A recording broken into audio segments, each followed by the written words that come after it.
ठीक है सर। प्रणाम सर। गुड इवनिंग सभी को, नमस्कार। आज आईएफपीएस के हिंदी वेबिनार में मैं डॉक्टर मनीष आजाद सिंह आप सभी को प्रणाम करता हूं, नमस्कार करता हूं और आज का सेशन शुरू करते हैं। आज का सेशन शुरू करने से पहले हम सभी 1 मिनट का मौन रखेंगे।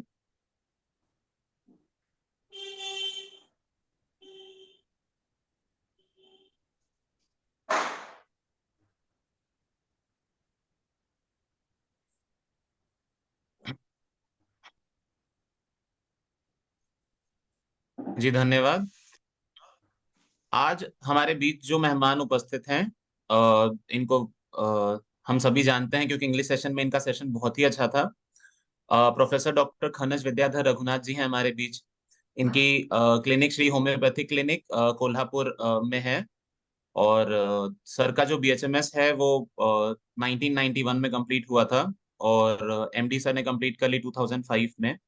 And as a PG guide homoeopathic laboratory appoint हुए सिंस 2010, अप्रूव्ड गाइड सिंस 2010 या। सर को एक्सपीरियंस है as an demonstrator, lecturer, professor, PG teacher, PG guide, head of department, PG coordinator and as a PhD guide with Dr. J.J. Magdum Homeopathic Medical College, Post Graduation and Research Institute, Jaysinghpur. इसके अलावा sir ने as a principal and superintendent serve किया है MNR homoeo medical college hospital Sangareddy में since 11/7/2016 से 16/7/2018। इसके अलावा sir ने principal and superintendent as work किया Shri Shyam Lal ji homoeopathic medical college and hospital Godhra में since 1/9/2018 to 29/7/21। इसके अलावा Vidyapeeth homoeopathic medical college Surat में sir professor and HOD laboratory रहे 2/8/2021 से लेके 30/7/22।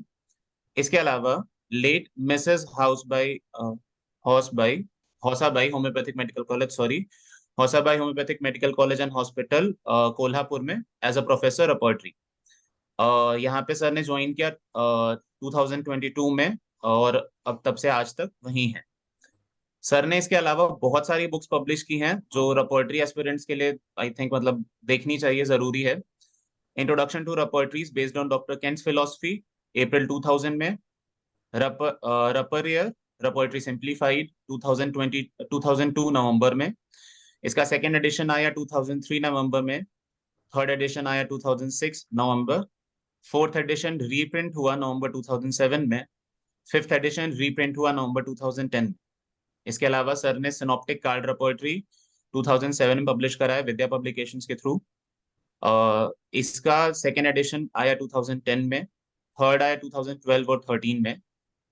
इसके अलावा सर ने रिसर्च एक्टिविटी और पेपर पब्लिशिंग में scientific method of prescribing 1997, history of complete repertory in India with its philosophical understanding, Samuel Hahnemann, first repertorian and literary research, a great repertory teacher, Dr. Bonning Hussain, father of repertory, history and evolution of repertory in India, repertory and indispensable tool, Dr. J.T. Kent, an innovative repertorian, efficacy of homeopathy in commonly occurring pain in diseases of GIT tract, Allen's Encyclopedia of Pure Materia Medica, importance of repertory in clinical practice, dyspepsia review article, analysis and evaluation of symptoms for repertization, clinical and regional repertories available in various softwares, and relation between repertory, organ and materia medica and pharmacy. ऐसे 14 valuable articles, valuable चीजें publish की हमारे लिए। So very very thank you sir. इसके अलावा sir को बहुत सारे अवार्ड्स भी मिल चुके हैं, जैसे best teacher award in 2002, excellence in homoeopathy certificate of merit 2005, expert teacher in 2002, Samajwadi Prabodhani award September 2005, certificate of excellence homoeo times ने दिया था 2006 में, certificate for excellence homoeopathic research, Kolhapur वृत्ता पुरस्कार 2010, युवा गौरव पुरस्कार 2010, डॉक्टर जे मखदूम ट्रस्ट पुरस्कार 2011 एंड टीचर्स अप्रिसिएशन अवार्ड 2023। सो इतना इंट्रोडक्शन के बाद हम जान चुके हैं कि आज का जो टॉपिक है इसमें इनसे अच्छा हमें शायद मतलब बहुत कम ही लोग समझा पाएंगे। तो सर प्लीज आप अपना आज का सेशन शुरू कीजिए और हमें इनलाइटन कीजिए। Thank you. Thank you doctor for introduction. And पहले तो मैं आप सभी लोगों का धन्यवाद सभी लोगों को धन्यवाद बोलूँगा कि ये प्लेटफॉर्म के ऊपर जितने भी लोग अभी ज्वाइन हुए हैं, ये नॉट टीचिंग बोल नहीं सकते, लेकिन आप लोगों को एक कंसेप्ट बताने के लिए ये एक टॉपिक सिलेक्ट किया था। तो मैंने वो पीपीटी ऑलरेडी शेयर किया है, तो वहां से होस्ट मेरे को होस्ट बना दिया, तो ये कर देंगे। आप को होस्ट हैं? सर आपको है नीचे ग्रीन कलर में शेयर स्क्रीन दिख रहा होगा। सर नीचे नीचे ग्रीन कलर में शेयर स्क्रीन दिख रहा होगा, बिल्कुल स्क्रीन के नीचे नीचे वाले हिस्से में होगा।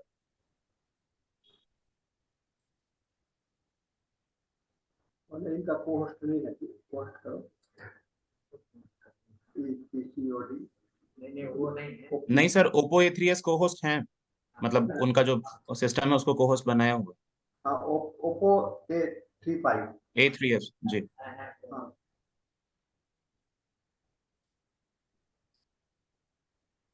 हाँ सर, आपको होस्ट है सर, ओप्पो A35।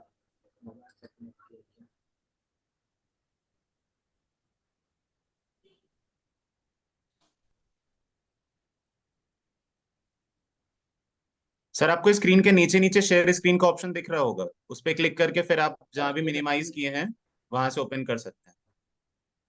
शेयर पे मैंने डॉक्यूमेंट ट्राई किया।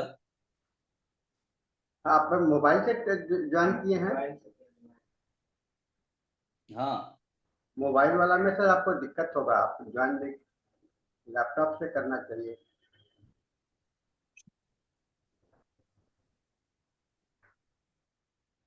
और डॉक्टर दिनेश को मैंने शेयर किया था पीपीटी।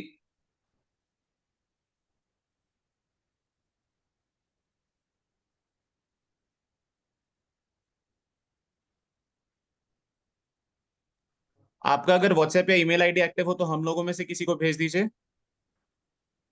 अभी दिनेश को भेज दिया मैंने, डॉक्टर दिनेश।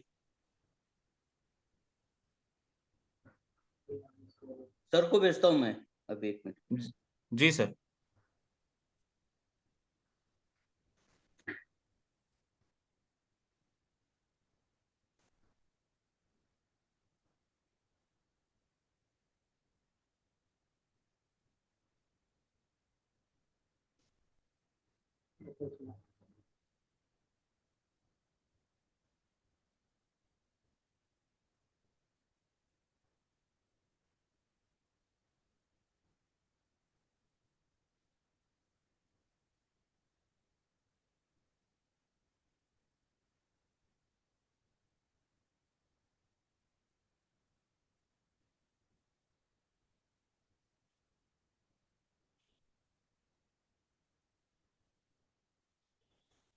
अब भेज दिया है।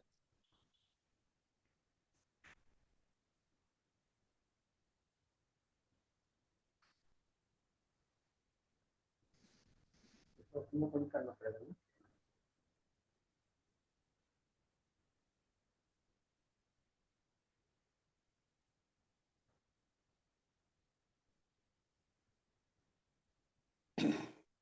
आसानी सर को भेज दिया मैंने। मैं देख लेता हूँ।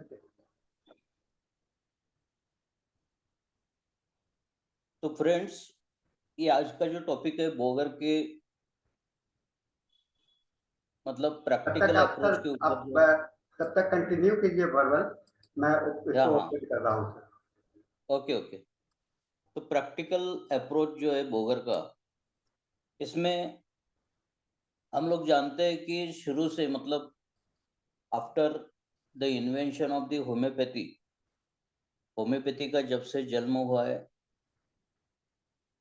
उसके बाद अभी तक आज तक बोल सकते हैं हम लोग कि धीरे धीरे धीरे धीरे उसमें मतलब चेंजेस होते जा रहे हैं। अप्रोचेस बदल बदल के लोग प्रैक्टिस कर रहे हैं, सबका अंडरस्टैंडिंग अलग अलग। तो वो सब पकड़ के जब हम लोग पीछे जाके थोड़ा सा सोच लेंगे कि Dr. Honeyman, what he wanted to say, Dr. Boni Hussain, what he wanted to say, Dr. Bogar, what he wanted to say, तो इसको पकड़ के एक छोटा सा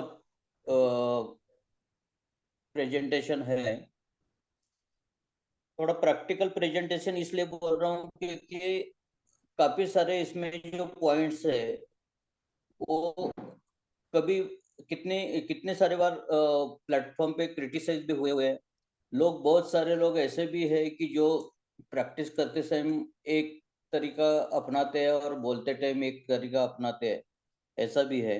तो अपन को बोगर का जो कंसेप्ट है वो बोगर का कंसेप्ट अपन को थोड़ा सा इजी फॉर्म में अंडरस्टैंडिंग करके लेना है। तो ये जो बोगर का अंडरस्टैंडिंग है, फिर आगे जाएंगे हम लोग।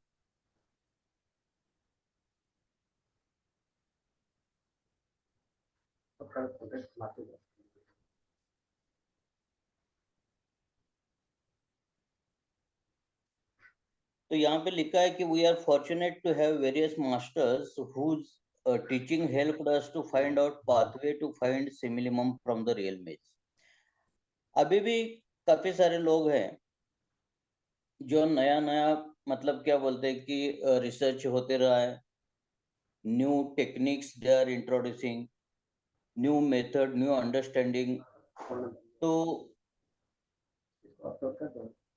ओरिजिनल जो वर्क है, तो ओरिजिनल वर्क में हम लोग कैसे उसको जानते हैं, मतलब हनीमैन के टाइम क्या होते गया, उसके बाद बोनिंग हुसैन ने उसमें क्या चेंज कर दिया, तो केंट ने उसको और कैसा सुपर ये कर दिया, और जो डिफिकल्टीज केंट में थी या जो डिफिकल्टीज बोगर में बोनिंग हुसैन में थी, वो सब डिफिकल्टीज बोगर ने कैसे रिमूव करने का प्रयास किया, वो ये हम लोग देख सकते हैं।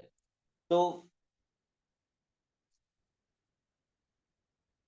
इसमें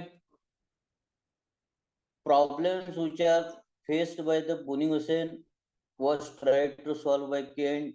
With Kantian philosophy, practitioners felt more difficulties while eliciting the proper and reliable.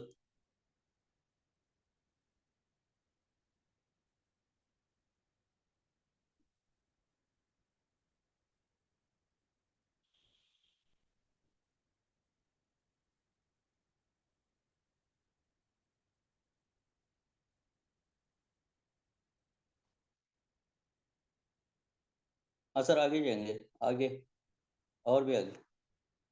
हाँ बस बस बस बस बस। तो जो बोनिंग हुसैन की डिफिकल्टीज थी, वो बोनिंग हुसैन की डिफिकल्टीज केंट ने सॉल्व करने की प्रयास किया, और उसके साथ बोगर। तो ये जो इरा है, एक end of the 18th century end beginning of the 19th century, इसमें जितने सारे लोग होंगे, अभी ये दो चार लोगों का नाम आ गया है, लेकिन जो भी जितने सारे प्रैक्टिशनर्स थे उस टाइम, उन सभी लोगों ने ये प्रयास किया कि थोड़ा सा होम्योपैथी को और स्टैंडर्डाइज करें, या होम्योपैथी को थोड़ा सा प्रैक्टिकल करने का प्रयास किया। So about Kantian philosophy, Boger wrote, overstressing single symptom or the wrong one easily leads to one-sided prescribing, palliation, and ultimate confusion. The whole picture with a certain outstanding point is the ideal to be sought for if we wish to succeed. Now this happened many times. I will not take कभी कभी ऐसा होता है कि किसी का नाम लेना गलत होता है, लेकिन ये बहुत सारे बार हुआ है कि कुछ लोग अपना कुछ अलग से दिखाने के हिसाब से पर्टिकुलरली कुछ मेंटल्स है, कुछ सेंसेशन है, कुछ अंडरस्टैंडिंग है, तो उसको ही स्ट्रेस करके अपना होम्योपैथिक रेमेडी कैसा बराबर है वो दिखाने का कोशिश करते हैं। लेकिन सब लोगों को मालूम है, अभी इसमें जो भी सुन रहे हैं इसमें काफी सारे प्रैक्टिशनर्स है, सबको मालूम है कि ओनली एंड ओनली मतलब होम्योपैथिक मेडिसिन देने का जो बेस है उसका सिंपल सा अंडरस्टैंडिंग है कि उसको सिर्फ और सिर्फ टोटलिटी यही बेस है। अभी वो टोटलिटी में आपके कंटेंट क्या होंगे, आप क्या देख के टोटलिटी बनाएंगे, या फिर आपका जो अंडरस्टैंडिंग है वो क्या होगा, वो सब अलग बात है।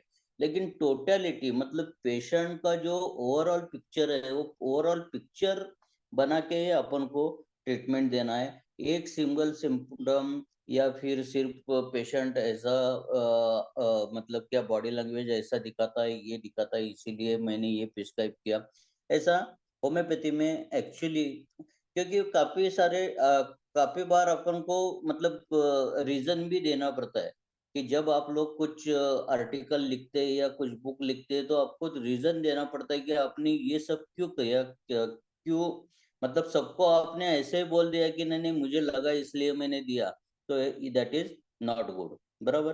तो पर्टिकुलरली केंटियन फिलोसॉफी जो है, मतलब केंट की जो फिलोसॉफी है उसके ऊपर बोगर ने लिखा हुआ है उस टाइम कि ओवर स्ट्रेसिंग सिंगल सिम्टम और द रॉन्ग वन लिखने का कारण ऐसा है कि सब्जेक्टिव सिम्टम जो है जैसे मेंटल्स है या जो सब सेंसेशन है, तो ये काफी टाइम क्या होता है कि अपन को मिसलीड करते हैं। मतलब पेशेंट बोलना एक चाहता है, हम उसको परसीव अलग तरीके से करते हैं। पेशेंट बोलेगा कि चुपता है, हम बोलेंगे कि सम अदर अंडरस्टैंडिंग। तो इसमें क्या होगा कि रेमेडी गलत जाने की चांसेस कम है, क्या ज्यादा है। तो इसी हिसाब से बोगर ने थोड़ा सा एक प्रैक्टिकल व्यू जो है, तो प्रैक्टिकल व्यू लोगों के सामने रखा है। और वो थोड़ा सा हम लोग बोलते हैं कि रिवॉल्यूशन था। रिवॉल्यूशन इसलिए था क्योंकि उस टाइम बोनिंग हुसैन के फॉलोअर थोड़े से अलग थे, केंट के फॉलोअर बढ़ गए थे, और बीच में being a follower of boning Hussain, Bogar ने क्या किया कि उसका एक सेंटर निकालने का प्रयास किया। तो सेंटर निकालने का प्रयास करते टाइम ऐसा कर दिया कि जो रियल है, जो हार्ड पार्ट है, वो हार्ड पार्ट को हम ज्यादा ये देंगे, स्ट्रेस देंगे, उसको ज्यादा इम्पोर्टेंस देंगे। Next slide.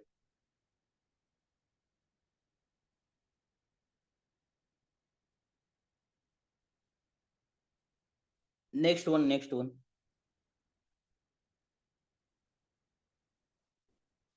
और आगे जाके वो लिखते हैं कि what often makes a cure hard is laying too much stress upon some particular factor at the expense of the disease picture as a whole, thus destroying its symmetry and forming a distorted conception of the natural image of the sickness. The same thing that is stressing। मैंने तो बीच में ऐसा भी एक school आया था अपने India में कि सिर्फ माइंड और सिर्फ माइंड में भी उसका कुछ तो अलग इंटरप्रिटेशन करना है। और उसने बोल दिया कि डॉक्टर मेरे को जल्दी ठीक करो, तो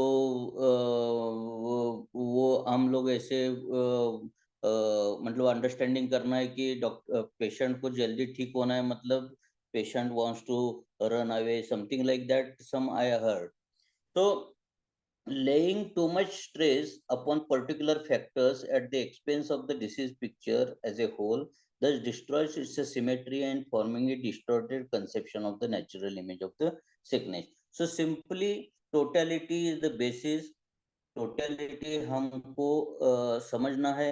टोटलिटी में आपको जितना सिंपल करना है, अपन अभी जो जनरेशन है होम्योपैथी में प्रैक्टिस कर रही हो या आने वाला जो जनरेशन है, उन सब लोगों का एक काम है कि हम लोगों को अपनी पैथी एक कॉमन मैन तक पहुंचाने के हिसाब से उसको थोड़ा सा सिंपल कैसा करना है। सिंपल करना है इसका मतलब हम लोग ऐसा नहीं कि बाबा जो अपने जो कार्डिनल प्रिंसिपल है या फिर अपना जो लिटरेचर है उसको पूरा बदल डालना, ऐसा नहीं है। सिंप्लीफाइड मेथड मतलब कि पेशेंट को भी ऐसा लगना चाहिए कि वो बस सब कुछ तो देखा है, लेकिन मतलब he should not feel hurting also, और ही शुड नॉट फील कि मुझे तकलीफ हुई कि वापस होम्योपैथ के यहाँ जाना है या नहीं जाना है, ऐसा। तो ये सब जो बातें हैं वो अभी काफी टाइम जो मेट्रोपॉलिटन सिटी में काम करते हैं या प्रैक्टिस करते हैं वहाँ की सिचुएशन अलग होती है, और लोकल ये अपने रूरल एरिया में जो प्रैक्टिस करते हैं वहाँ की सिचुएशन अलग होती है।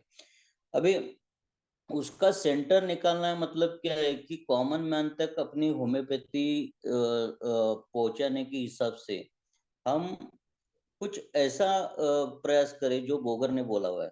नेक्स्ट। नो, यहाँ पे लिखा है कि symptom shows themselves in the just order of mental dynamic physical plane, but not every patient shows all the symptoms in all three classes. अभी ऐसा काफी टाइम मैंने सुना है, अभी देखा तो नहीं है, लेकिन काफी टाइम मैंने सुना है कि पेशेंट ने कुछ क्वेश्चन का आंसर नहीं दिया, या पेशेंट ने कुछ क्वेश्चन मतलब he want don't want to disclose, और he want to keep it secret. तो ऐसे सिचुएशन में हम लोगों को होम्योपैथिक मेडिसिन तो देना ही पड़ेगा। हम लोग ऐसे नहीं बोल सकते पेशेंट को कि बाबा नहीं नहीं, इसका जवाब लेके आओ फिर मैं दवा दूंगा, ऐसा नहीं। तो अपन patient he is having the right, मतलब पेशेंट को आपको क्या बोलना है क्या नहीं बोलना है वो उसका राइट है। आप उसको कंपल्शन नहीं कर सकते, हम लोग कंपल्सन नहीं कर सकते कि नहीं नहीं ये बताओ, तो फिर मैं आधा घंटा रुकता हूँ इसके लिए, इसके आंसर के लिए आधा घंटा रुकता हूँ, ऐसा नहीं है। जो भी मतलब जो वॉलेंटरीली जो आता है, that is wrote by Dr. Master Hahnemann also in aphorisms, voluntarily told by the patient. Okay, तो इसमें जो भी सभी पेशेंट में ये नहीं आता है, सभी पेशेंट में मेंटल आएगा ऐसा होगा भी, लेकिन वो पेशेंट दे ही और सी डोंट वांट टू टेल, या फिर हमको भी समझ में नहीं आ रहा है, ऐसा भी हो सकता है। लेकिन कुछ तो ऐसा है कि जो अपन को हेल्पफुल है, on that basis we should prescribe. तो लोग क्या बोलते हैं कि मैंने मतलब मैंने क्या बोलते हैं कि माइंड के ऊपर प्रिस्क्राइब किया, इसलिए मैं क्लासिकल होम्योपैथ, और जो पर्सन कुछ मॉडलिटीज को लेके या फिर इधर उधर का मटेरियल लेके प्रिस्क्राइब करता है तो अनक्लासिकल होम्योपैथ। एक क्लासिकल क्लासिकल तो मेरे हिसाब से कुछ नहीं होता। होम्योपैथी इज होम्योपैथी, उसको सिर्फ प्रिस्क्राइब करने का एक तरीका बताया गया है, और that master has told totality the uncommon symptoms we should try to. तो इसमें as patients present themselves, it is the first duty of the physician to observe them closely, noting the facial expression, manner, mode of action, habit, all external manifestations. Note the patient's action, manner of speech, slow, rapid, nervous, or whatnot. This often gives the key to the whole case without asking single question. This sentence I like very much. Without asking single question, in the sense without disturbing too much to the patient. क्या है कि हम लोग ज्यादा पूछे, actually interview लेने वाला कम पूछना बोलना चाहिए और इंटरव्यू देने वाला ज्यादा बोलना चाहिए। काफी टाइम हम लोग ज्यादा पूछते हैं और पेशेंट बहुत कम बोलता है।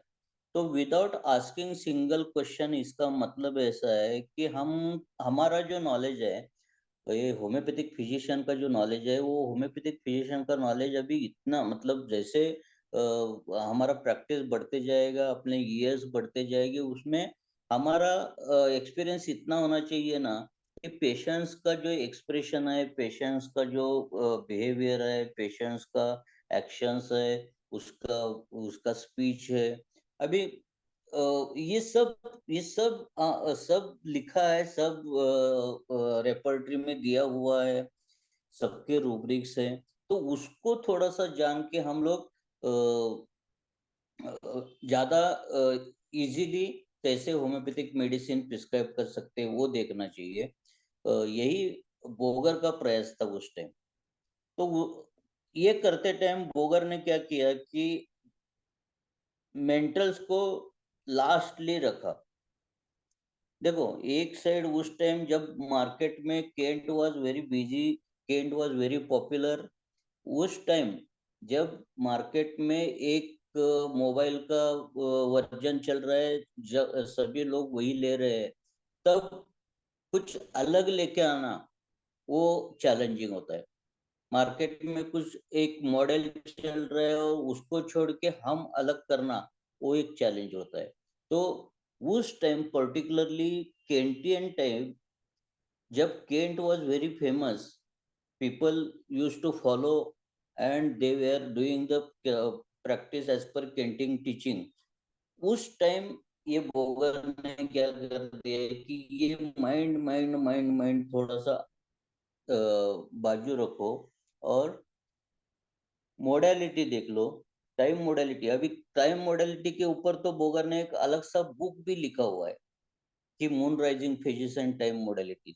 अभी मून राइजिंग फेजेस तो सबको मालूम होनी चाहिए कि काफी टाइम हम लोग देखते हैं कि रेमेडी लाइक सिलेसिया है और भी रेमेडीज है जहाँ वो फुल मून न्यू मून के एग्रेवेशन एमिलरेशन, तो ये सब अपन को ज्यादा मालूम होना चाहिए। मेंटल तो है ही, मैं ऐसा नहीं बोल रहा हूँ कि मेंटल जो मतलब अभी जो हम लोग बोल रहे हैं वो बोगर के अंडरस्टैंडिंग की बात है। तो जब केंट के ऊपर बोलेंगे तो केंट का जो अंडरस्टैंडिंग है उसके ऊपर बोलेंगे। ऐसा नहीं कि we are as a teacher of repertory we are neutral. Neutral in the sense कि ऐसा नहीं कि हमको केंट को ही लेके घूमना है या बोगर को लेके घूमना है, ऐसा नहीं। लेकिन जो एक सिंप्लीफाइड मेथड जो बोलते थे लोग, अभी तक बोलते थे कि Boger approach is more practical than any other person. तो मोर प्रैक्टिकल का मतलब क्या है? मोर प्रैक्टिकल मतलब थोड़ा सा सिंप्लीफाइड मेथड था। उन्होंने जो बताया वो एक मतलब 10 लोग बैठे हैं, 10 होम्योपैथिक फिजिशियन बैठे हैं और एक पेशेंट को देख रहे हैं। तो बोगर के अप्रोच के हिसाब से हमने देखना चालू कर दिया। तो मुझे लगता है कि कम से कम 9 लोगों का या 8 लोगों का टोटलिटी, मेडिसिन अलग बात है लेकिन टोटलिटी तो एक आएगा।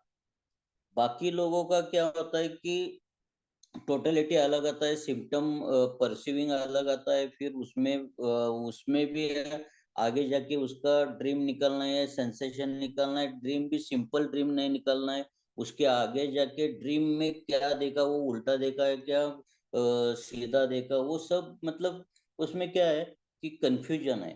तो बोगर ने क्या कर दिया है कि first you see the cause of the disease, जो लिखा हुआ है वही है। मोडेलिटीज, काफी टाइम पर्टिकुलर मोडालिटी जो है इतना इजीली पेशेंट बोलता है कि डॉक्टर मैं इधर बैठा हूँ, अभी मैं उठते टाइम मेरे को बहुत दर्द होगा, मैं बैठते टाइम बहुत दर्द होगा, मतलब पेशेंट खुद बोलता है। और ये पेशेंट का ही बोलना नहीं, हम भी उसको महसूस कर सकते हैं, देखते हैं, या पेशेंट का जो रिलेटिव है उसका जो फ्रेंड है उसको भी समझ में आता है कि वो भाई इसको दर्द हो रहा है। तो ये जो है ना, इसको बोलते हैं कि थोड़ा सा hard part of the case. तो ऐसे में टाइम मोडालिटीज को इतना ज्यादा इम्पोर्टेंस दे दिया है कि बोगर के सिनॉप्टिक की में भी देख लो या बोगर बोनिंगसन रेपर्टरी में भी देख लो, टाइम मोडालिटी एग्रेवेटिंग फैक्टर जो है वो ज्यादा एक्सप्लेन कर दिया है। क्योंकि काफी सारे रेमेडीज है उसकी टाइम मोडालिटी जो है वो बहुत मतलब स्ट्रांग है। और वो स्ट्रांग फीचर्स जो है, अभी मट्रामेडी का स्टडी का भी बहुत सारा ये है, मतलब तरीका है। जैसे केंट का मट्रामेडी का आपने सबने देखा होगा या लोगों ने पढ़ा भी होगा। अभी कुछ मट्रामेडी का आ रहा है, psychological reading and psychological understanding of this एपोनाइट ऑफ बेलाडोना एंड दिस। तो इसमें क्या है कि अलग अलग है लेकिन उसका कोर क्या है, कैसे समझना है, वो रेमेडी को कैसे समझना है, उसमें कौन सी चीजें है जिसको ज्यादा इम्पोर्टेंस देना है। तो कॉज है, मोडालिटी है, टाइम मोडालिटी है। ये एक नया टर्म बोगर के टाइम यूज किया गया, वो है पैथोलॉजिकल जनरल। तो पैथोलॉजिकल जनरल का मतलब ऐसा है कि पैथोलॉजिकल चेंजेस जो है वो पैथोलॉजिकल चेंजेस काफी टाइम 1 2 3 4 ऑर्गन या टिश्यू या फिर पार्ट में, जैसे किडनी स्टोन है, गॉल ब्लैडर स्टोन है, पैनक्रियाटिक स्टोन है, तो ऐसे different pathology, one pathology at different level. Tissue changes जो है, वॉर्टी ग्रोथ है, हिमोरेजिक टेंडेंसी है, पस्चुरेशन, तो सपुरेशन, तो ये सब जो चीजें है उसको ज्यादा ध्यान दे दो, ऐसे बोगर का कहना था। तो ये जो पिक्चर आप लोग देख रहे हैं उसमें क्या कि बिल्कुल एक वॉल्टी टेंडेंसी जो बोलते हैं हम लोग कि नेक के ऊपर बहुत सारे वर्ड्स है, पाँव के ऊपर है, इधर उधर भी है, ये साड़ी में इसलिए थोड़ा सा कम नजर आ रहा है, लेकिन थ्रू आउट द बॉडी। तो ये थ्रू आउट द बॉडी जो है, या फिर 2 3 4 5 जगह जो भी पैथोलॉजी दिखती है उसको ज्यादा इम्पोर्टेंस दिया गया रादर सिंगल पैथोलॉजी। तो पेशेंट आएगा आपको कि बोलेगा कि बाबा मेरे चेहरे के ऊपर मुआ से या फिर वॉल्ट है, तो उसके लिए आप नाइट्रिक एसिड दे देंगे या फिर ऐसे कुछ। तो वो अंडरस्टैंडिंग बोगर का नहीं था, क्योंकि ये जो पैथोलॉजिकल चेंजेस जो है, पैथोलॉजिकल टेंडेंसीज जो है, दैट इज कंप्लीटली रिलेटेड। मतलब इसका डायरेक्ट रिलेशन जो है तो पेशेंट का कॉन्स्टिट्यूशन, पेशेंट का टेम्परामेंट, पेशेंट का माइंड सेटअप उससे ही है। क्योंकि कौन सा भी मायाजम भी ले लो आप, कि मायाजम में भी कैसा होता है कि जो एक मतलब मेंटल साइड है अलग होता है और फिजिकल साइड अलग होता है। तो मेंटल साइड का जो स्ट्रक्चर है उसको लेके ही फिजिकल स्ट्रक्चर हम लोग देख पाते हैं काफी टाइम। तो ये एक नया कंसेप्ट था बोगर का, कि जो ऑब्जर्वेटिव सिम्टम है, जो ऑब्जर्वेशन साइन है, वो आप ज्यादा इम्पोर्टेंट दे दो। ये बोगर बोलता, he was telling to emphasize. So Boger emphasized certain general tendencies of the tissue and propensity to certain type of abnormal changes as an important feature, aiding in the selection of simillimum. Pathological general tell the state of the whole body and it's a change in relation to the constitution. Certain type of constitutions are prone to certain pathological changes to different level of the systems and organs, which shows a behavior of the whole constitution, behavior of the whole constitution. No, ये एक case है, इसमें एक simple सा मैंने उसका understanding, मतलब pathological general कैसे अंडरस्टैंडिंग करना है, या फिर आप एक रेमेडी को कैसे, मतलब भले वो नक्सोमी का हो या फिर सल्फर हो, सल्फर का बर्निंग हो, आर्सेनिक का बर्निंग हो, तो ये जो जनरलाइजेशन है वो जनरलाइजेशन का अंडरस्टैंडिंग जो है, मतलब बोगर के सिनॉप्टिक की में जो दिया हुआ है, एक रेमेडी का सिर्फ action followed by modalities followed by these complementary remedies like this. तो ये a case of acute upper respiratory tract infection presented with severe pain in throat with fever, backache and body ache, thirsty and cermally chilly.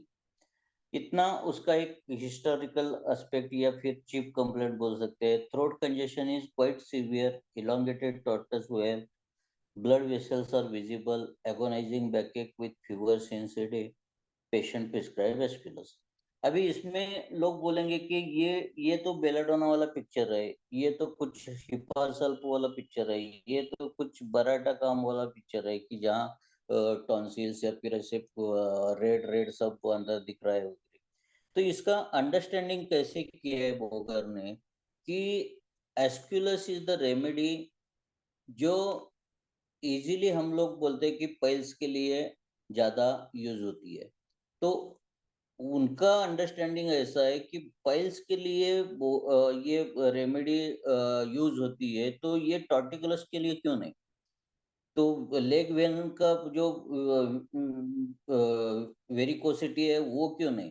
तो ऐसे लेके वो generalisation सभी remedy में ऐसा generalisation कर दिया है, तो उससे क्या है कि वो जो मैटर है, जो डाटा है रेमेडी का बहुत कम हुआ है, और उससे लोगों ने उतना अंडरस्टैंडिंग कर दिया, उतना मन में रख दिया, तो काफी रेमेडीज अपन को समझ में आती है, ये कंसेप्ट है।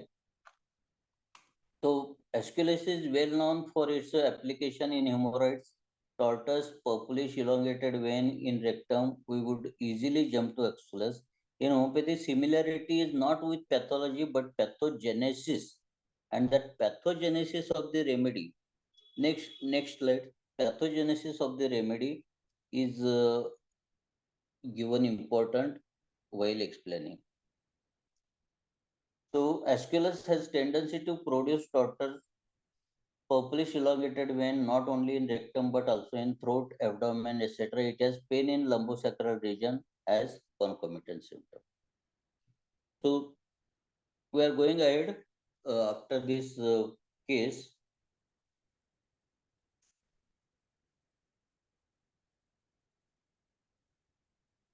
Now the next मतलब ये पैथोलॉजिकल जनरल का जो अंडरस्टैंडिंग है, वो पैथोलॉजिकल जनरल का मैंने बोल दिया कि पैथोलॉजिकल सिम्टम एक अलग बात है और पैथोलॉजिकल जनरल एक अलग बात है। पैथोलॉजिकल सिम्टम को कभी भी एज ए लोकल सिम्टम या पर्टिकुलर सिम्टम कभी भी इम्पोर्टेंट नहीं दिया गया, लेकिन जनरल टेंडेंसीज जो है बॉडी की, वो उसको पकड़ के बोगर ने बहुत काम कर दिया, और उसके ऊपर उन्होंने काफी सारे रूब्रिक्स रेपर्टरी में इन्वॉल्व कर दिए। Sir please next slide.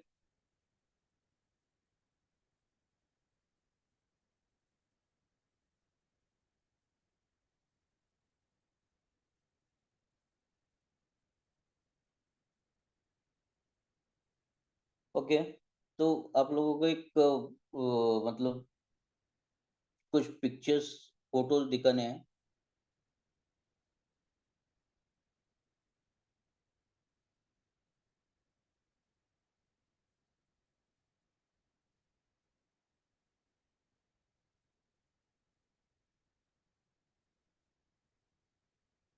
थोड़ा आगे आगे स्लाइड आगे लेना है, सर भेजिए शायद।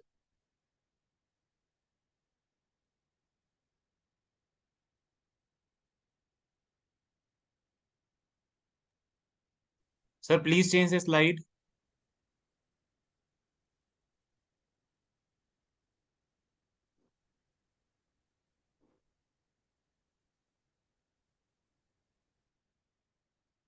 फोन पर पे बोलना पड़ेगा सर को।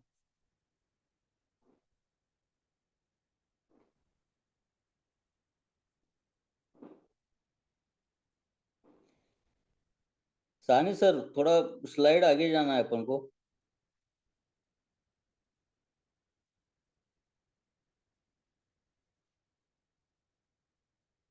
और फिजिकल कॉन्स्टिट्यूशन तक जाना है। नेक्स्ट, या ओके। तो ये जो, ठीक है सर, ठीक है ठीक है, बस बस।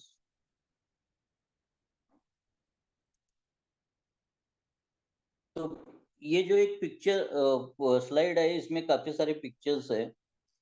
तो जैसे पैथोलॉजिकल जनरल जो दिखाई देता है, वैसे ही ये फिजिकल कॉन्स्टिट्यूशन का एक कंसेप्ट है। ये फिजिकल कॉन्स्टिट्यूशन का कंसेप्ट नया नहीं है। मैंने लास्ट टाइम भी बोला है कि नर was the person who introduced so many rubrics related to physical constitution. तो उसके बाद क्लार्क ने भी बहुत सारे किए थे। इन केंट रेपर्टरी आल्सो अपन हम लोग देखते हैं कि स्टूप शोल्डर्ड है, या फिर सिपिलिटिक या साइकोटिक, ऐसे कॉन्स्टिट्यूशन कुछ दिए हुए हैं। जैसे बोगर के हिसाब से physical constitution is more important in prescribing. तो फिजिकल कॉन्स्टिट्यूशन में क्या है कि sycotic presentation, syphilitic presentation, psoric presentation, at least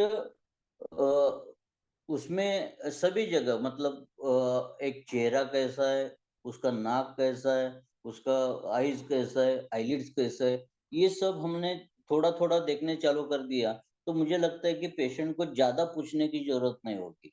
तो इसमें पर्टिकुलरली क्रॉनिक केसेस में ये सब हम लोग देखते हैं, क्योंकि यहाँ पे कॉन्स्टिट्यूशन बदलते बदलते जाता है, मतलब वाइटल फोर्स जैसे लेयर बाय लेयर अफेक्ट होते जाता है, तैसे कॉन्स्टिट्यूशन का लेयर बाय लेयर अफेक्ट होते जाता है। तो ये इसमें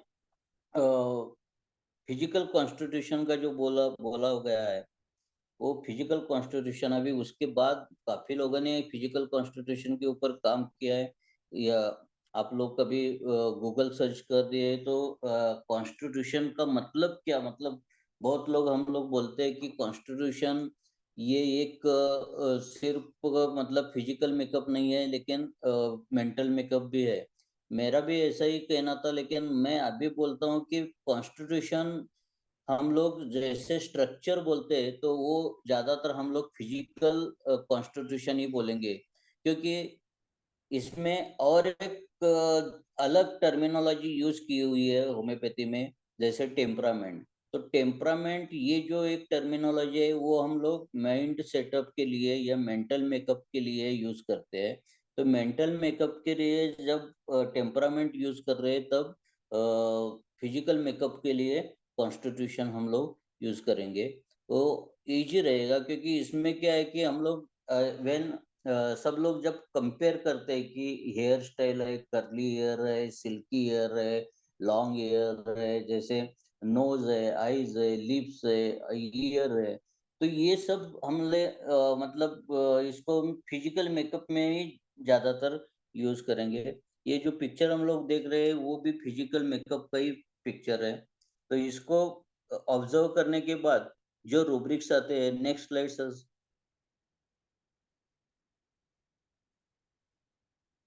नेक्स्ट स्लाइड।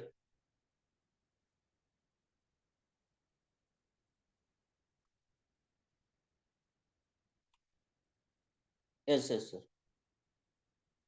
तो ये पेशेंट को ऑब्जर्व करने के बाद, ये जो परसीविंग है, इसमें सीधा patient tall, lean, sanguine with quick perception, skin smooth shining, fair light complexion, elderly people, psoric constitution. तो इसमें हम लोगों का जिसका भी नॉलेज ज्यादा होगा, वो इजीली बोल सकता है कि एट द एज ऑफ 79 या 80 years, this person how much optimistic, intellectual, fastidious. तो इसे हम लोग उसको परस्यू करना चालू कर दिए, तो काफी सारे रेमेडीज हम डिफ्रेंशिएट कर सकते हैं। Next sir.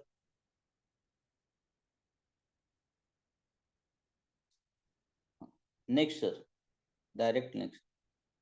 हाँ, क्लिनिकल रूब्रिक के बारे में भी थोड़ा सा बोला गया है। अभी क्लिनिकल रूब्रिक के बारे में बोलना जरूरी क्यों है, क्योंकि इसमें देखो, बोगर के रेपर्टरी में या बोगर का अंडरस्टैंडिंग में जितने क्लिनिकल रूब्रिक उस टाइम, मतलब जितने नोसोलॉजिकल क्लासिफिकेशन उस टाइम अवेलेबल थे, उतने तो हो ही गए। उसके पहले केंट रेपर्टरी में भी काफी सारे हैं, लेकिन बाद में जैसे नए नए डायग्नोसिस वगैरह मेडिसिन के बुक में आने चालू हुआ, वैसे काफी सारे diagnosis change are listed, and we now we are also considering। मैंने काफी टाइम एक एक्सपीरियंस करके मैं बोल रहा हूँ यहाँ पे, कि काफी टाइम मैंने ऐसे भी देखा है कि चलो 2-2 घंटा केस लिया, लेकिन जब प्रिस्क्राइबिंग की बारी आती है, तब ऐसा भी मैंने देखा है कि डायरेक्टली अभी पेशेंट, समझ लो कि पेशेंट केस ऑफ ग्लाइकोमा है, तो ग्लाइकोमा का है, ग्लूकोमा का केस है, तो इतना सारा कलेक्ट करने के बाद पहले रेपर्टरी में लोग कहाँ पे जाते हैं, तो पहले थ्रोट सेक्शन जाते हैं, वहाँ पे आई सेक्शन में जाते हैं, यहाँ वहाँ पे ग्लूकोमा देखते हैं, या फिर if the case is of thyroid goiter or etc., then directly that physician is going to the throat section, goiter देख लेंगे, उसमें से रेमेडी देख लेंगे, और फिर रिवर्सली जनरलाइजेशन करेंगे। तो ये सब चलता आ रहा है, ऐसा नहीं है ये कुछ नया है, लेकिन इम्पोर्टेंस उसको देना, क्लिनिकल रूब्रिक को एक प्लेस देना टोटलिटी में, वो एक बहुत बड़ी बात है, क्योंकि नोसोलॉजिकल डायग्नोसिस जो रेमेडी पैथोलॉजी क्रिएट नहीं करती, वो रेमेडी पैथोलॉजी क्योर भी नहीं कर सकती। तो diagnosis is secondary important in homeopathy, ऐसे कुछ लोगों ने बोला हुआ है, वो सब अभी नहीं है।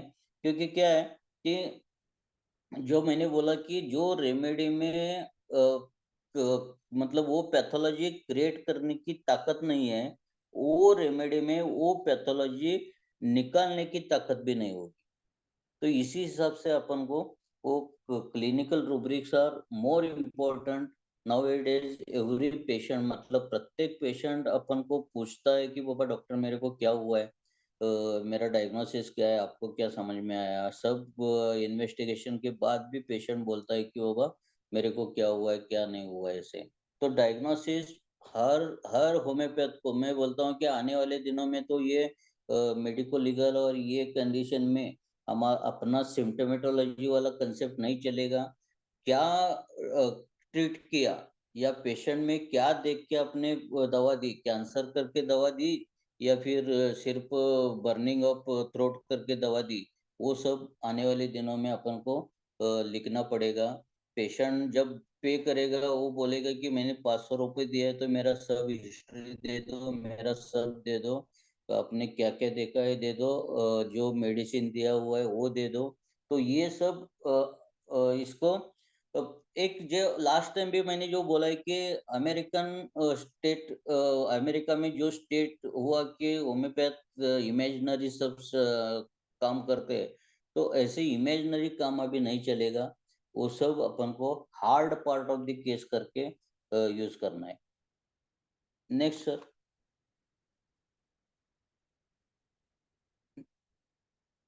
ये फीवर का एक अलग कंट्रीब्यूशन है। जिसको भी फीवर केसेस ज्यादा आते हैं, जिनके पास फीवर केसेस ज्यादा आते हैं, वो थोड़ा एक बार रूब्रिक देखने में कुछ प्रॉब्लम नहीं है। काफी सारे न्यू रूब्रिक्स भी वहाँ पे या पैथोलॉजिकल रूब्रिक्स भी बोगर के रेपर्टरी में आपको देखने को मिलेंगे।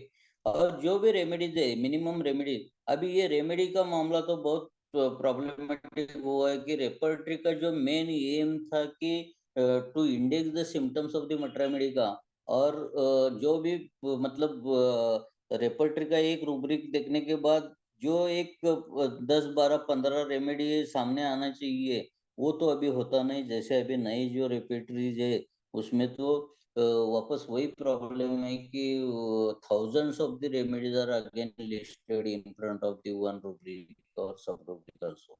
तो इसमें उसका जो बेसिक एम था वो अभी वापस निकल के जा रहा है, ऐसा लग रहा है। तो pathological types of the fever, जो मलेरियल फीवर है, टाइफाइड फीवर है, स्कारलेट फीवर है, ऐसे काफी सारे रूब्रिक्स अपन को रेपर्टरी में है, या टोटलिटी में भी उन्होंने कंसिडर कर दिया था। तो ये एक फीवर का एक अलग बात है। इसके बाद all remedies, some hints are there, prescribing hints जो है उसमें ही रोट all remedies are primarily either depressive or exalt in nature.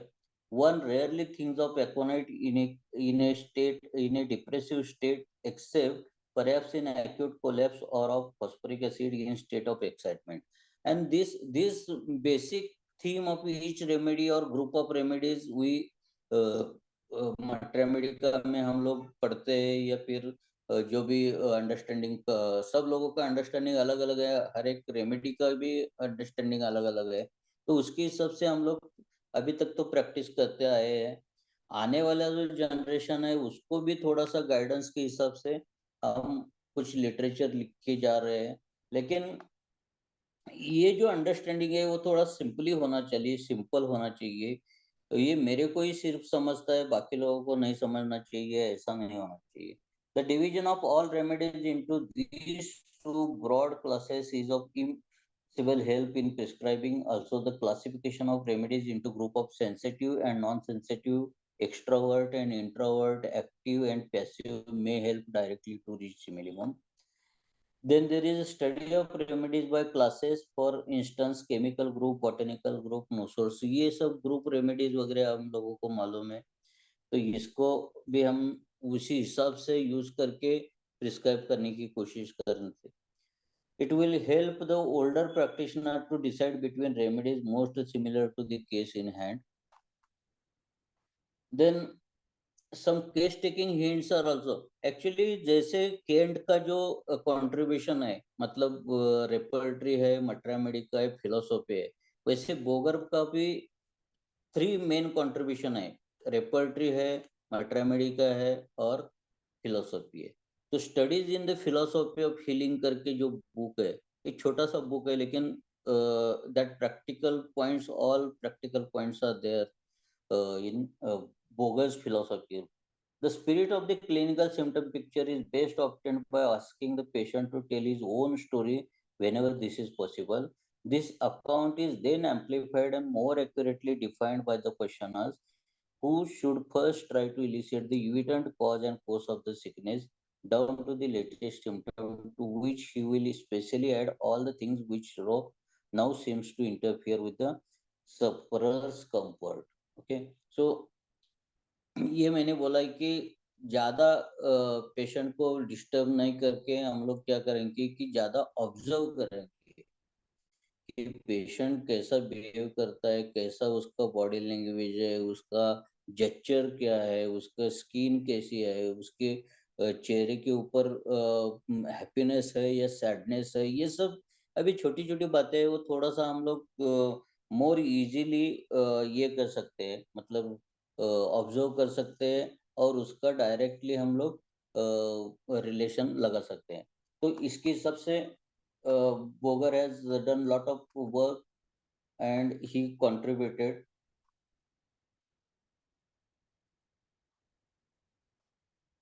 Lastly, about the Boger, some means he, in the philosophy he wrote something about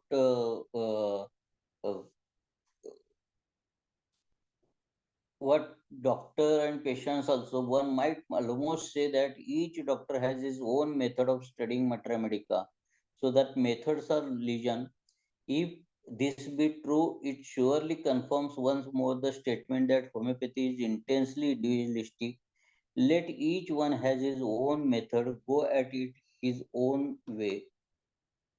In this concept of prescribing, if this concept of prescribing is updated with proper addition, this can become the most scientific method of prescribing and in a short time.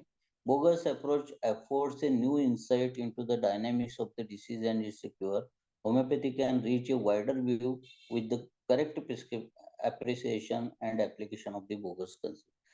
Now, ये थोड़ा theoretical part तो बाकी रहने दो बाजू, लेकिन अब अभी काफी सारे लोग यहाँ जुड़े हुए हैं। Some people are from Kerala, काफी लोग कलकत्ता से है, काफी लोग उड़ीसा से है, बिहार से है, महाराष्ट्र से है।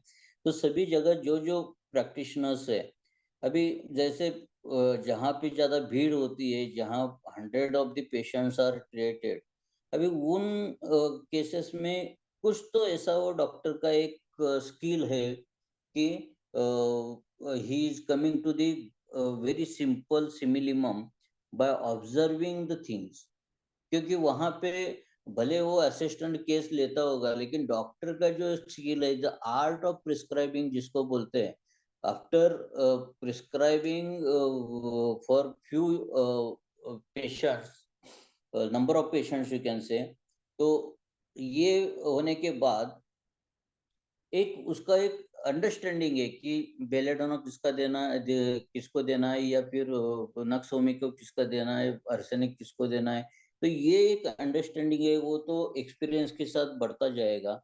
लेकिन ये सब सिंप्लीफाइड मेथड है, वो सिंप्लीफाइड मेथड आजमा के हम लोग आगे जा सकते हैं और होम्योपैथी को और भी ज्यादा मतलब पॉपुलराइज कर सकते हैं। मतलब अभी एज कंपेयर टू दी, मतलब when I started my practice in 1992, as compared to that the new generation is lucky कि लोगों को होम्योपैथी मालूम है, सब कुछ मालूम है।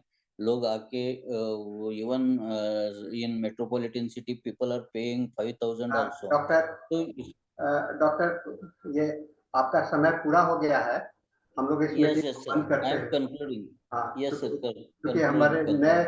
हमारे फॉरेन स्पीकर्स ज्वाइन कर चुके हैं एंड ही वेरी हाँ. थोड़ा सा उनके साथ में टाइम का कंफ्यूजन हो गया था, तो प्लीज आप Yeah, स्टॉप yeah. कीजिए, हम लोग आगे चलते हैं, Okay. आगे फिर आपका एक सेशन और आपसे लेंगे। हाँ. Okay, Okay. So तो मैं आपका thank you, slide sir. Share को Thank you खत्म very much. करता हूँ। Okay, Thank you very much for thank you giving sir. me the opportunity. हाँ, थैंक यू सर आपके पार्टिसिपेट करने के लिए एंड हम लोग आपके लिए बहुत ही शुक्रगुजार हैं कि आपने इस मीटिंग में भाग लिया। Now we close the Hindi sessions, now we start our English session. Doctor Dana, you are here? Doctor Dana, you are able to listen me? Yes, sir. Yes, sir. Just, Doctor, sir, please unmute yourself, sir. Sir, 5 more minutes remaining. We can have a talk on. You can talk about this. Sir, Other, just we have some mistake in the timing zone. So I simply apologize for all the timing misunderstandings.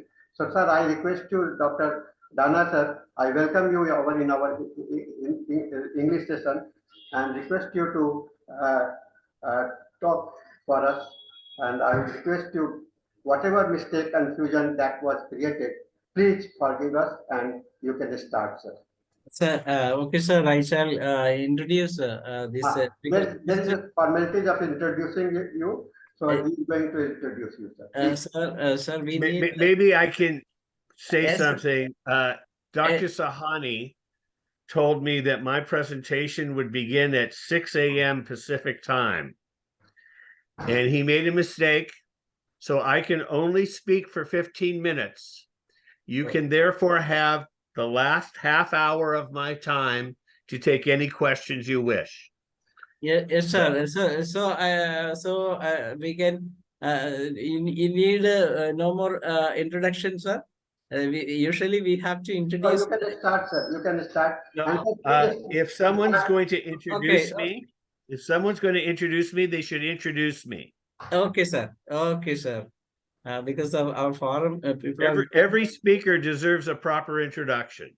Yes, sir. That's why I asked you, sir. Because good evening, good afternoon, and good morning.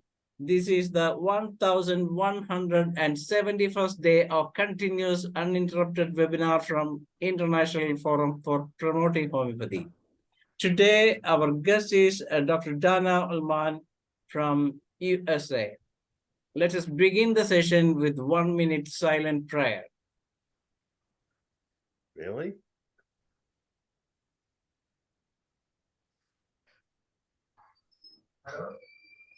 Thank you all.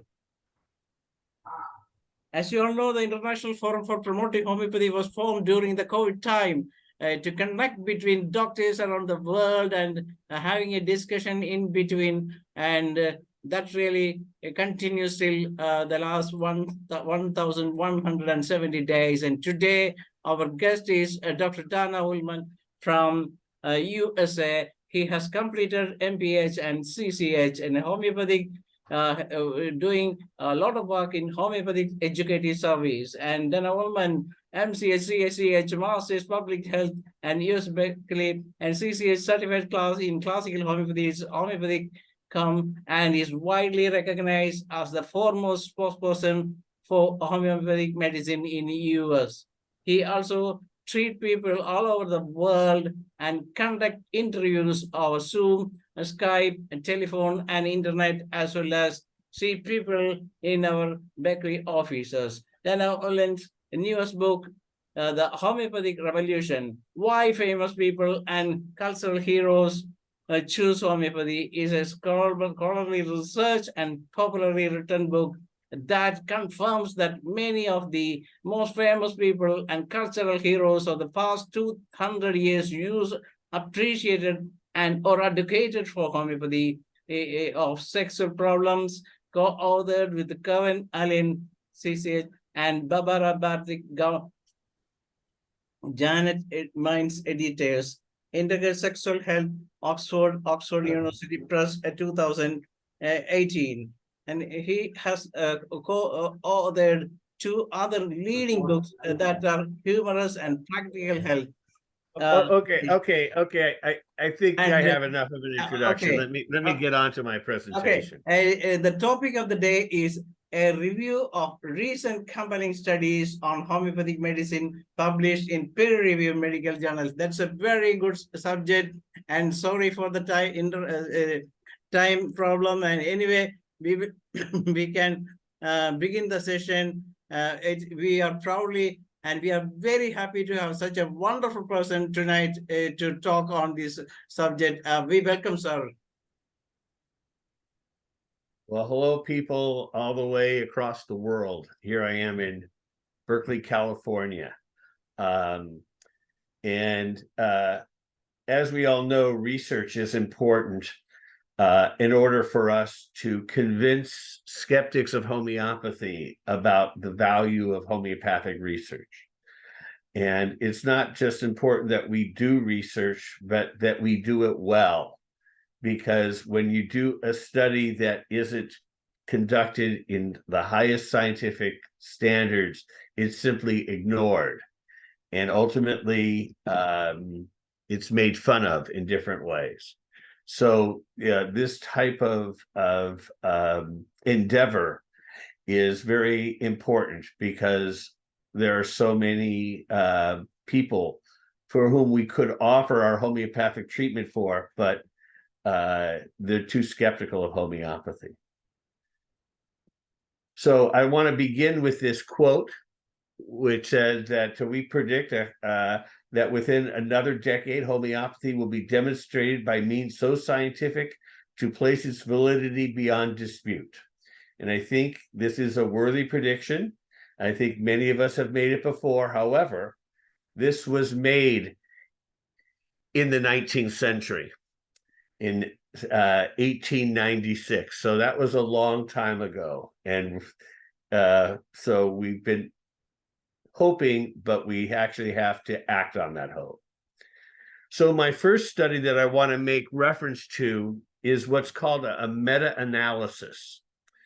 And a meta-analysis is not just a study, it's a study of a large group of studies.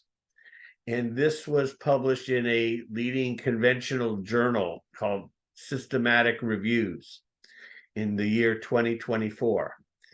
And they included ultimately 32 RCTs, randomized controlled trials. And they studied 24 different conditions, and 12 trials were deemed to have what's called an uncertain risk of bias. Though the real goal is to have a low risk of bias. In what they found was they found just 3 studies with highly reliable evidence. And it showed a 1.98, which means that almost twice as many people who received homeopathic treatment got a beneficial result as compared to those given a placebo. So that is a somewhat robust benefit. When you have twice as many people under homeopathic treatment get benefit as compared to placebo, that's a good result. And of the 22 trials that were admitted for being at least relatively good, 15 had a relatively good effect. And 3 of them were statistically significant. The 7 trials had an effect favoring placebo, but none of them had any degree of significance.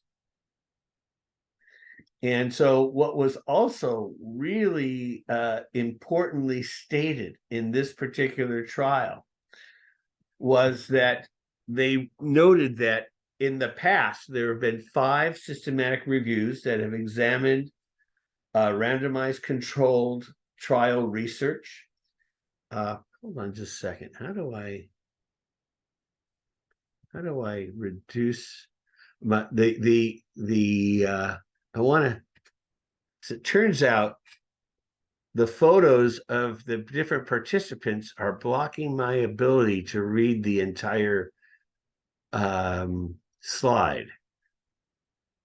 Okay, well, I can see enough. So what they're saying is that 5 systematic reviews have examined this randomized controlled trial research literature on homeopathy as a whole, including the broad spectrum of conditions that have been researched and by all forms of homeopathy.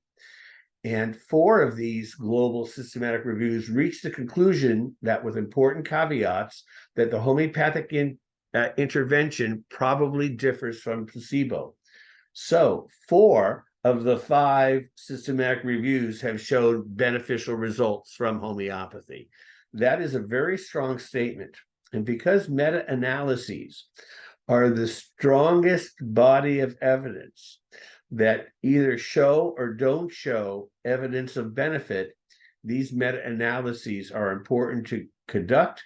And the fact that 4 out of 5 have shown a beneficial result to homeopathy is significant. Now, let's get down to some specific studies.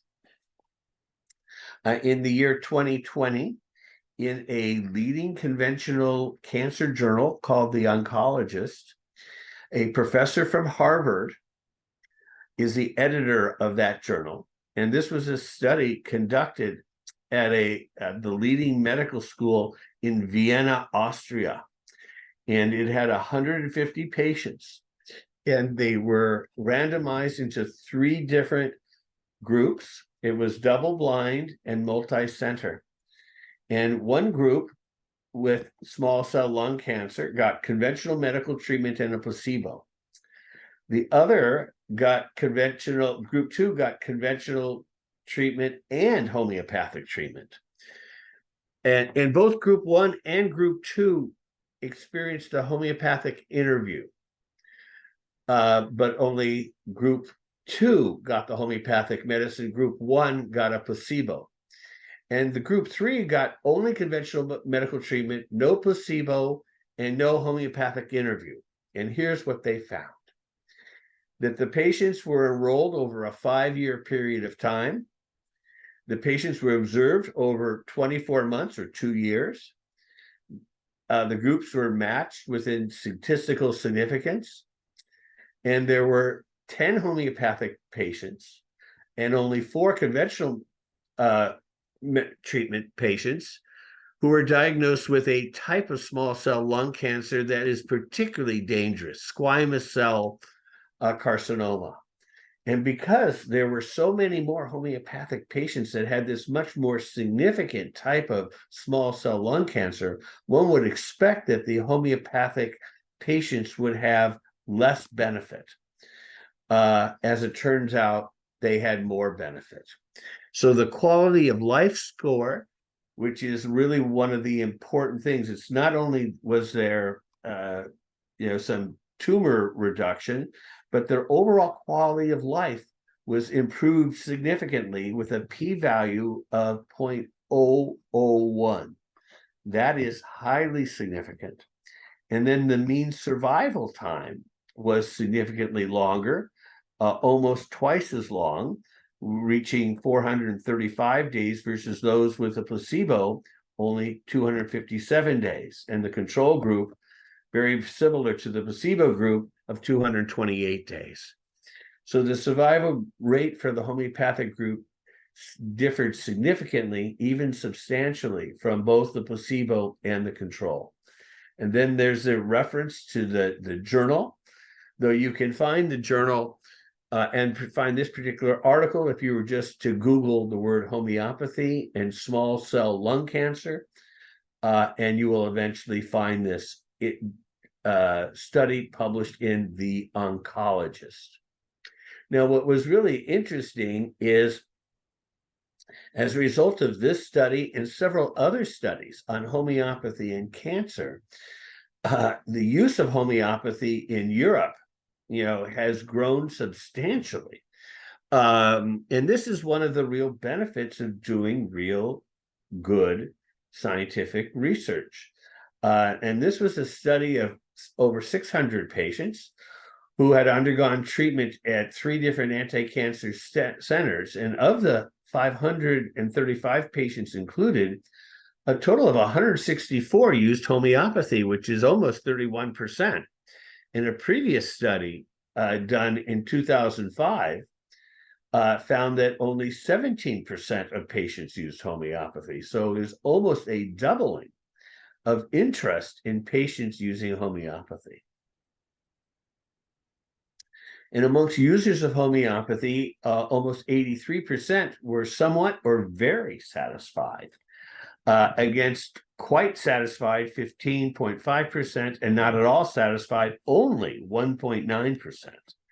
That is impressive. So the symptoms of fatigue, pain, nausea, anxiety, sadness, and diarrhea were improved by 80% in these cases. And alopecia, the loss of hair, weight disorders, and the loss of libido were the least improved symptoms. So that takes a little bit more time, and that those results might happen only in a smaller group of patients. And the researchers determined that homeopathy is the most utilized complementary or alternative therapy in integrative oncology in this city in Germany, Strasbourg. And over the past 12 years, there's been an increase in the use of homeopathy by 83%. Once again, that's almost double. That's really impressive. Further evidence around cancer care came from another journal. Actually, I said Strasbourg is in Germany. I guess it must be in France. Excuse me. Another conventional journal is called Support Care Cancer, and they reviewed the use of homeopathy in France today, and they found that astounding 10% of French oncologists prescribe homeopathic medicines, that 36% recommend homeopathic medicines, 54% think that homeopathic medicines are potentially helpful in support care oncology, that 2/3 of non-homeopathic general practitioners sometimes prescribe homeopathy in the context of support care cancer, and that 58% regularly refer their patients to homeopathic doctors. That's really impressive. Imagine that if in your country, 58% of conventional oncologists referred their patients to homeopathic doctors. So as a result of that previous study, there's an organization in Germany, which is a leading conventional scientific organization. It's the Association of Scientific Medical Societies. So it's an association of a whole bunch of different conventional medical societies. And they advise the government on different policy issues that deal with medicine and make recommendations or resolutions. And this highly respected conventional body expressed support for homeopathy with this statement. They said there are data from a random controlled trial on the use of classical homeopathy due to its strongly positive results of this study. The use of classical homeopathy to improve the quality of life in oncological patients, in addition to tumor therapy, should be considered. This is the type of statement that we really hope for from conventional organizations, and it's rare. And in this case, it happened in Germany, and this was a direct result of the study that I described earlier in The Oncologist. Now, here's a different study that was published in a leading surgery journal, and it was a review of research that was conducted by 2 surgeons at one of the most famous medical clinics in all of America called the Cleveland Clinic. And this was a review of research in the Annals in Plastic Surgery. And right now in America, of all doctors, conventional medical doctors that use some homeopathy. It's the result of this body of evidence that shows that arnica is particularly good at reducing bruising and swelling after facial plastic surgery.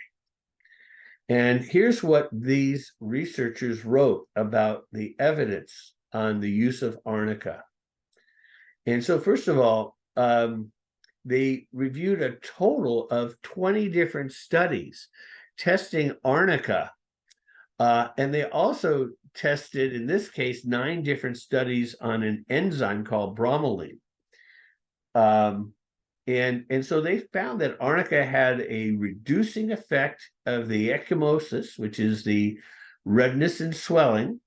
And primarily, this is from facelifts and rhinoplasty, which is what are called nose jobs.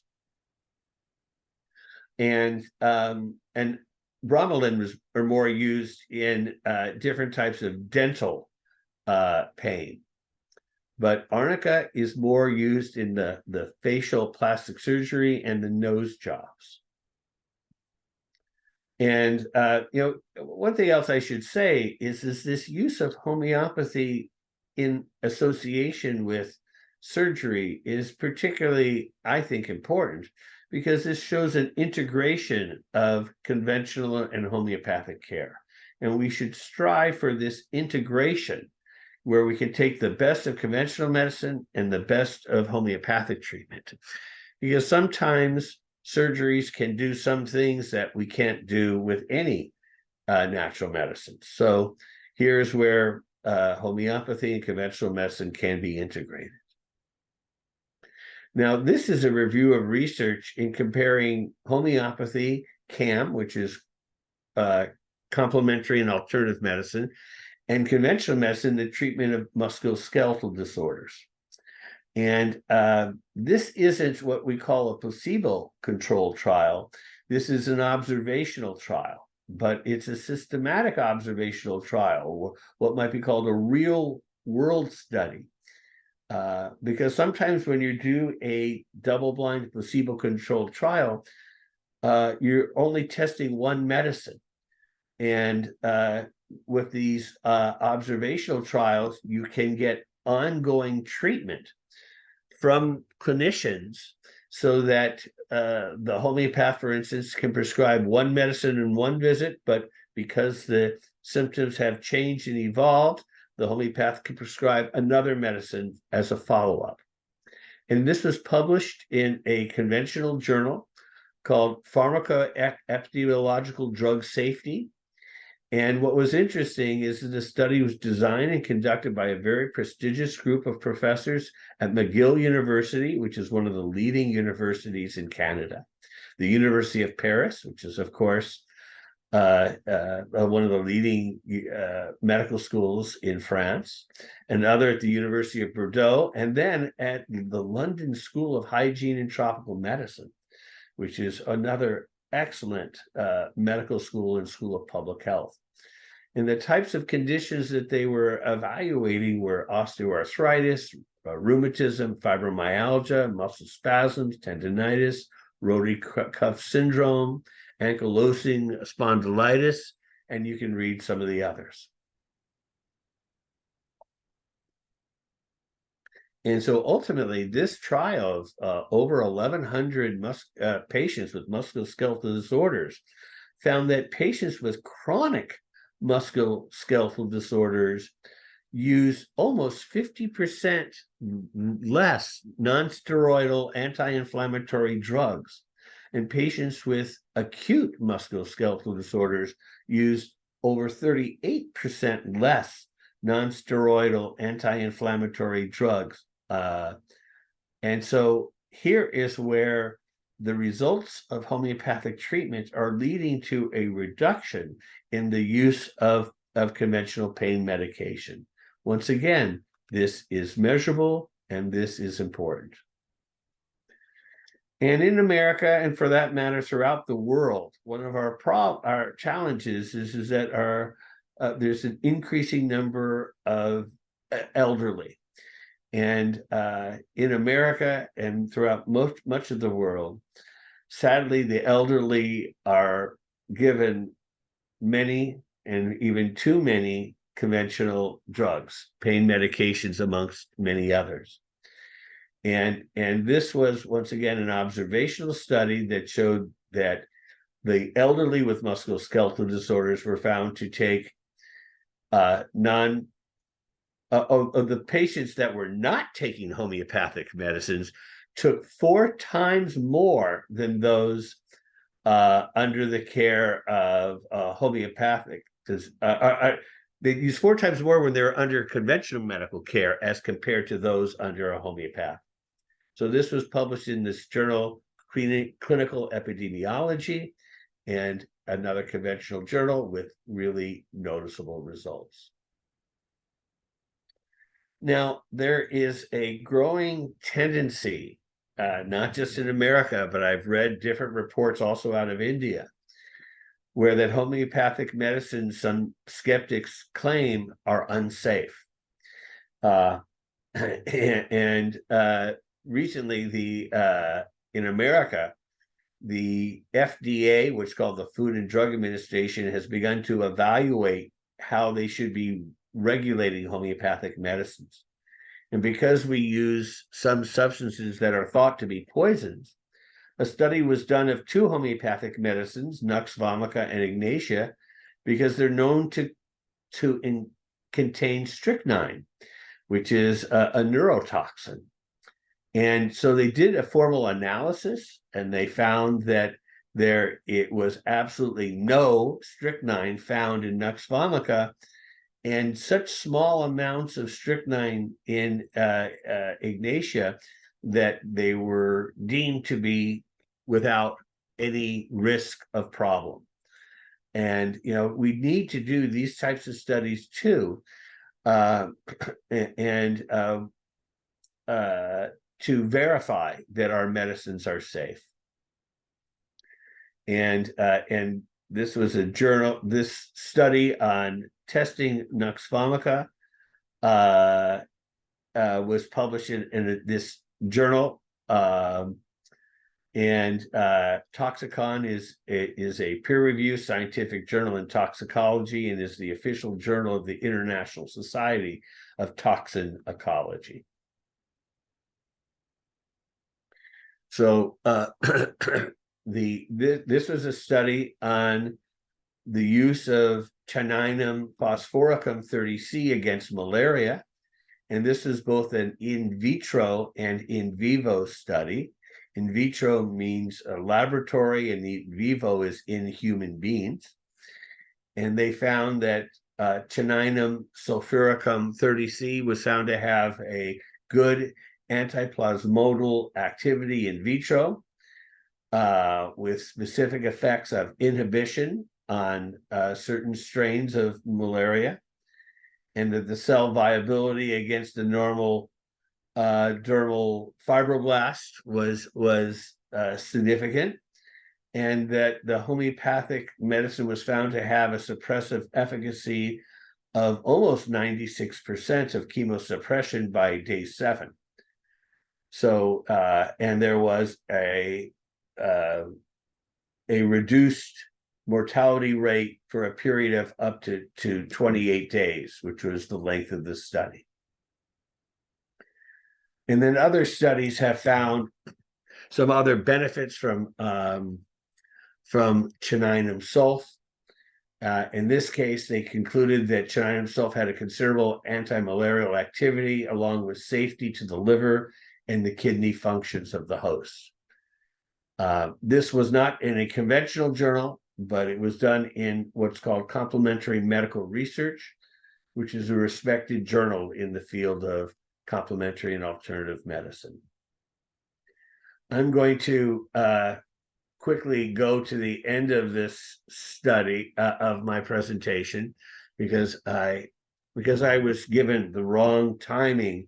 I have another engagement I have to go to. But if people there want to have their finger on the pulse of what's happening in homeopathic research, I've created an ebook called Evidence-Based Homeopathic Family Medicine, which is over 700 pages. It makes reference to over 500 clinical trials that have been published in peer-reviewed medical journals. And this ebook does not have any shipping costs because it's an ebook. And although it sells for $100 normally, if I get any orders from India in the next 48 hours, I will reduce that price to $60. And if you go to my website at homeopathic.com, you'll see on every page there's a bio of myself, and where it lists different books I've written, and it will list the ebook, so you can find it that way. But you can also find it by just going to homeopathic.com and in the search bar typing the word ebook, and you will find it that way. And it will give the old price because that's the price where it is worldwide. But you will not get charged until we manually charge it, and we will charge you that 40% reduction, which will be $60. And well, actually, that part isn't necessary. I am going to have to stop this presentation because, like I said, I was given the incorrect time and I have another engagement I have to attend to. So thank you. I hope this was helpful, and I encourage you to explore homeopathic research so that we can grow homeopathy, grow our own practices, and make the world a healthier place. Thank you very much. Thank you very much, sir, for a wonderful session in this evening, and that too about the relevation of homeopathy and how it is improving in all over the world. And now we invite those who want to participate in this discussion, and I think Sahani sir can speak from the very first session, sir. First of all, I will personally, I apologize for the timing confusion that was with Dr. Dana sir, and we are sorry for this confusion, because when I checked with the time zone, it was like that. It showed me, so I only said. So it may be my ignorance, but it was not my intention, sir.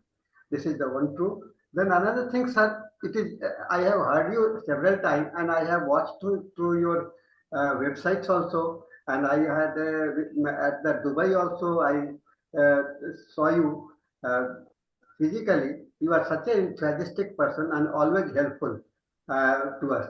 And this research storehouse that you have stored with us, it is definitely a wonderful thing. And I hope all the participants who have joined here today, and also this video will be available to all our in our YouTube also. So they will be definitely enlightened to listen and see and get through your books and that what you have mentioned today now.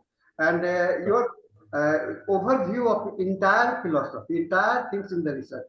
Now it is the right time to say about the homeopathy at the research level. Earlier it was just simply a saying and the evidences were there, but now the research is required, and you have enlightened us in very definitive manner.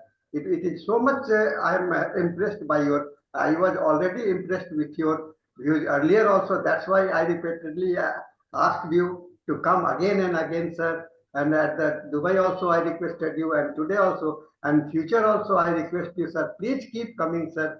It is we need your type of the people so that we can be enlightened. So thank you, sir. Yeah. Thank you. I pray.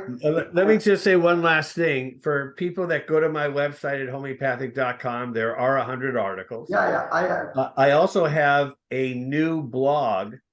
Yeah. And you might you'll have to Google search my name and Substack. I'm really proud of a body of articles that I will be presenting over the next year and that I've presented in the past year. But when you go to my website at homeopathic.com, and if you want to order any books, please know that the cost for shipping books to India is not cheap.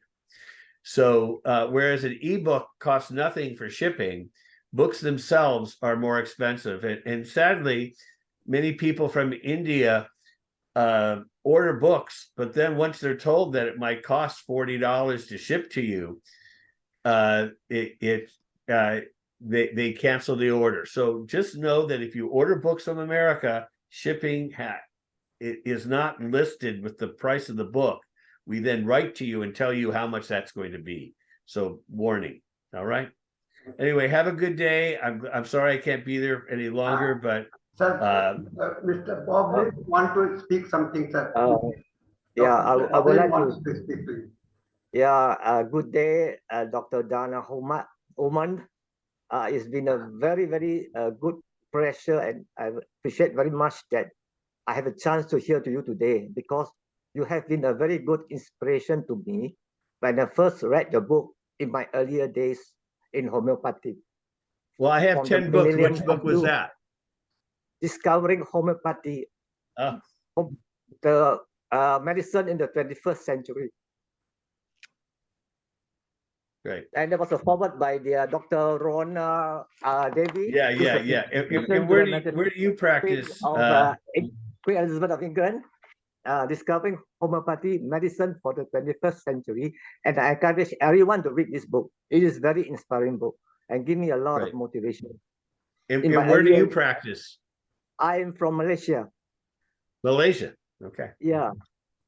I'm from the Malaysian Homoeopathy Medical Association, and now a member of the Ifph international community. I really have to leave now. Goodbye for everybody. Sir, one more thing. Dr. Beatrice wants to speak. She's from Germany, sir. Please, one minute for sir. Just 5 seconds. Hello, Dr. Ullman. Greetings from Germany. We know each other from Dubai, and it's always a pleasure to hear you. I remember you in Dubai. Yeah, I remember you too. And you're doing a very, very important work. Very, very helpful for the homeopathic community. Thank you a lot. I will connect with my German colleagues about that. Thank you very much. Stay healthy. Since sir want to leave, we can conclude the session for the time being, but we can have discussion on the recent developments in homeopathy, as well as the present situation in India and all over the world about homeopathy. We can have a discussion under that, and I invite Dr. Shaji Kuriat to begin the discussion. Dr. Shaji Kuriat, please start, because there are cases going against homeopaths and homeopathy in India, and there are medical bills that are there in India. So we will have to discuss, and we will have to think how we need to move forward to defend homeopathy, or to protect homeopathy, to promote homeopathy. So we can do all these things, because the Western people have suffered a lot in the early part, and now there is as Dr.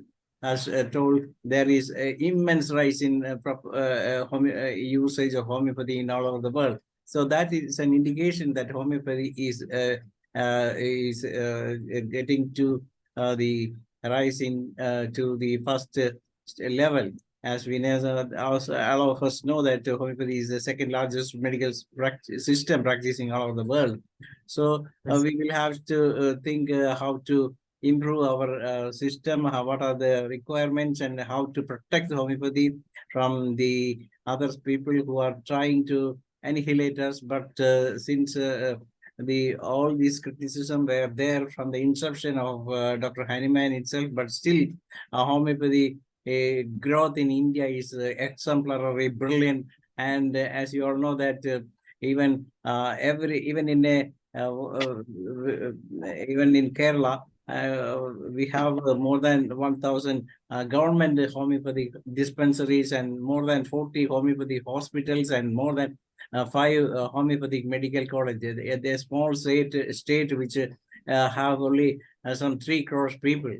But still, you can see at least 4 to 5 homeopathic doctors in a 1 square kilometer.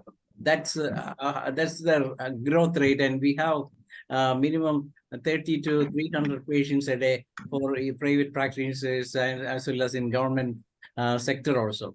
You can see how the condition in Calcutta also. There are a lot of there are big queues are there in front of our homeopathic hospitals in Calcutta also, and all over India. Particularly, Sahani sir can also speak on that in the short time. I invite Dr. Beatrice Glasner, as Dr. Shaji Kuriyat will also present the present situation of this homeopathy in India. Yes, thank you very much, Dr. Danish. First of all, I would recommend that IFPH would buy that ebook of Dr. Ullman, Dana Ullman. I've been together with him in Dubai, together with Dr. Sahani, and the information is really very, very good. You have the articles, you have the studies, and as he's saying, because of these studies, there are results, like in France, in treatment of with oncological patients. So this is point one. And Dr. Danish, point two. I'm just coming from the Liga Congress in Colombia, LMHI Congress. All homeopaths of all world are meeting there, and it was really wonderful. It was very, very nice, and also many colleagues from India. And for me, what was very interesting concerning the situation of homeopathy in the world, like I did not know that in Colombia, they have a lot of homeopathy. In Colombia, they have more than 3,000 medical doctors who are trained in homeopathy. And in Bogota, which is the capital, they have courses of 2 years besides the medical studies, or later postgraduate courses. They also have started training in the university hospital of pediatrician to get practically trained. And I'm in contact with some colleagues. We have founded a little online group from Colombia now, and they're saying that there's quite a good attendance, and it's very well accepted. And on the Liga Congress, I had the possibility to talk to the Minister of Health of Colombia. He was present in the Homeopathic Liga Congress. So this also is a good sign. And you can stop me. I can tell a bit from the Liga Congress, but if Dr. Shadi wants to talk, no problem for me. Okay? No, Dr. Beatrice, you please continue. You complete, please. Dr. Shadi, you are there. Greetings. Yes, yes. Thank you very much. Yeah. So what was also interesting, there are a lot of colleagues from Argentina. Argentina is the center of homeopathy in Latin America, I would say. And we had discussions, and they told us that because of the economic problems in Argentina, they have great economic problems. It's also like the students don't make inscriptions to the homeopathic schools because they don't have the money. It's not that they don't have interest, but they have economic problems. And at the same time, there's a young professor from Buenos Aires at the Argentinian school. He's called Agustin Salinas. I have photos from him. And he's trying, because he's young, he's trying to attract more the younger generation in Argentina. And they're trying to have courses more with internet and more attractive. So we had a lot of discussion in the group of education, which was also nice. Yes, so the whole atmosphere was very, very friendly, helpful, and it's different from going to congresses of conventional medicine, because in homeopathy you feel it's like a big family. Everybody likes the other one. There's no competition. There's like everybody is giving his heart to the colleague, because all of them are combined with a real love of homeopathy, and that you could feel in that Congress. It was really great for me. Yes, that's a very good session, talk from Dr. We got very good idea about the LMI conference recently concluded, and we are thankful for thankful to you for giving such a brief discussion description of the same. Thank you, Doctor. Continue. Yes, it's a pleasure. Thank you. And thank you, Dr. Beatrix Kresna. Danke. Prost. Danke, bitte. Kind thoughts for your experience in Colombia. That was a very, very good experience you shared with us. And I hope you will share more experience wherever you go. Next year it will be in Spain, in Sevilla, Spain, in Europe, in Spain. Next so year. You have to learn to speak Spanish, right? I speak Spanish, no problem. I speak Spanish. Oh, good Spanish. Okay, thank you. Now Dr. Shaji Kudit can begin the session. Thank you, Dr. Danish, and thank you, Dr. Dana Ullman, for joining us again in IUPH. And as we all know, wherever there is homeopathy, there are obstructions coming on our way. And in Kerala, in India, there is a new bill called the Kerala Public Health Bill that actually is in a way inhibiting the practitioners from prescribing and giving preventive medicines against nearly 50 diseases, common diseases that daily come to us, which they declare as notifiable diseases. So these notifiable disease can be only treated with allopathy if it become low, because the treatment protocol will be decided by a public health officer who will be always an allopathic doctor. So there is a big fight tussle between allopathy, homeopathy, Ayurveda, and Ayurveda system. So the allopathic doctors are severely controlled and instructed even not to take a homeopathy or any Ayurveda systems of medicine, and the hospitals are even giving open instructions in the prescriptions and even the lab reports they are giving to the patients. So, but we are objecting and protesting it. We have recently given a complaint to the Health Minister of Kerala, but all these are influenced by the international lobbying. As we connect internationally, I learned that there are obstructive laws made and different tactics applied to obstruct homeopathy, even in Colombia, Brazil, and Argentina too, especially in Brazil and Colombia.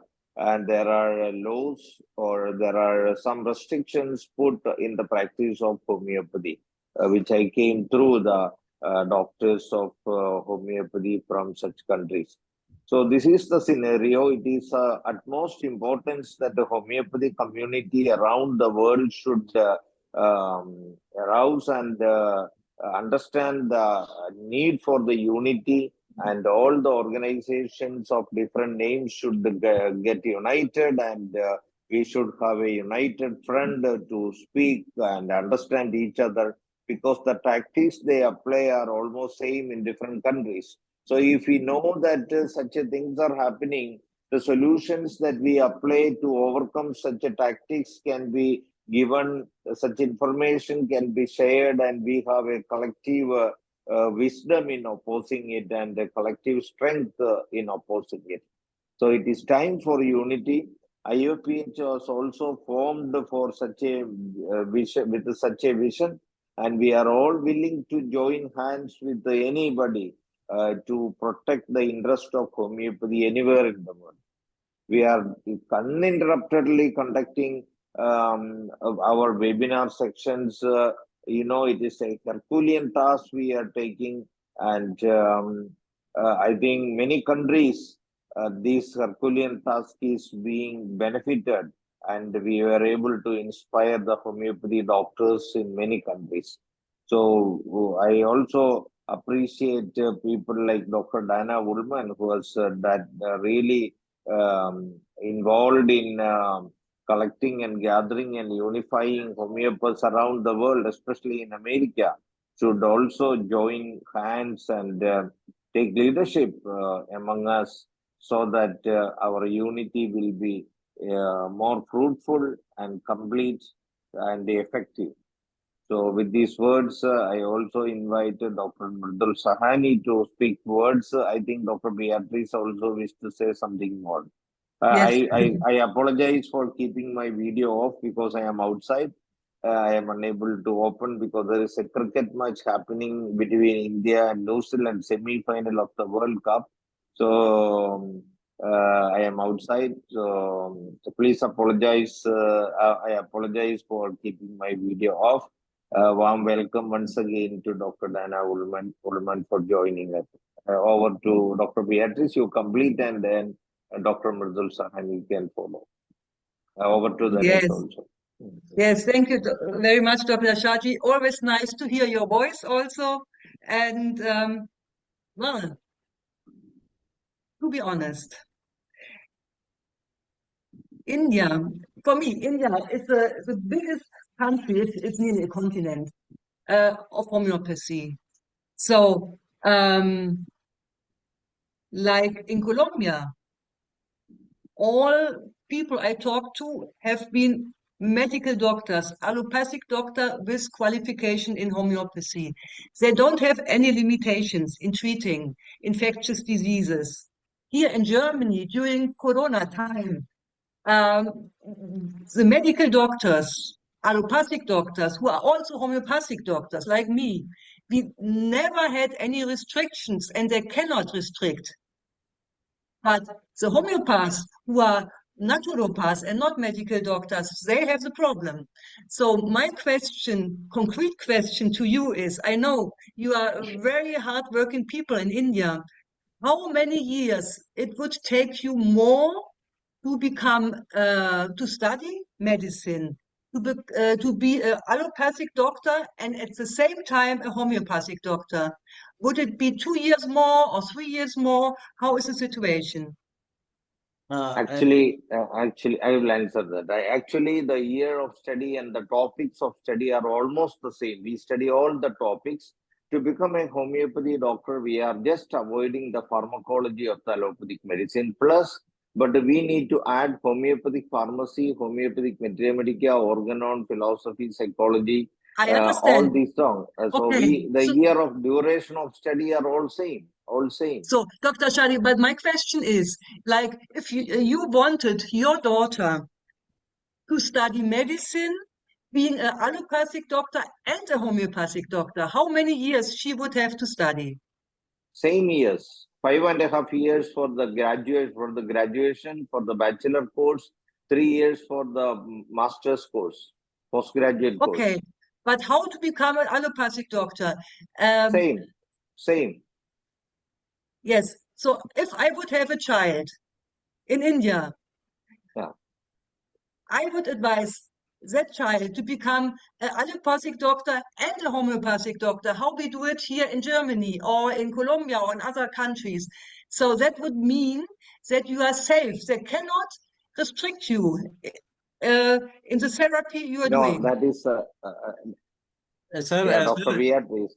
Dr. Yes. Beatrice, there is a problem there, because if you study an allopathic doctor, then become homeopathy, that Yes. is the reason why homeopathy is not becoming popular in such countries, because the number of homeopaths will be always less. The number of medical doctors will be less. Even then, from there, you are forced to become homeopathy as a selective subject. Only Yes. few will become selected with homeopathy. But in India, it is not the situation. You can either become an allopathy doctor or exclusively as a homeopathy doctor, with studying all the topics connected to medicine and health, like anatomy, physiology, biochemistry, pathology, social and preventive medicine, gynecology, obstetrics, general surgery, or pathology, practice of medicine, bacteriology, virology, all subjects Yes. we are studying. Everything we study. So the duration of course and the hours of study are all same. Actually, homeopathy doctors study more than the allopathy Yes. doctors. So that is the Yes. thing. So restricting homeopathy doctors from practicing allopathy is a tactics they apply to limit homeopathy, because even in the Western countries, they are only allowing the super specialization or speciality homeopathy is to restrict homeopathy. That's the reason why homeopathy is not becoming popular in such countries. The reason you need to understand. So it is time Okay. to apply this kind of openness to allow specific, because the philosophy of allopathy and philosophy of homeopathy are entirely different. There is a big difference. So if you Yes. study in allopathic philosophy and then convert to become homeopathy is an entirely different thinking. People like you became, you did it, but it is not easy. But That's how true. many like you are in Germany? And that is Mhm. important reason.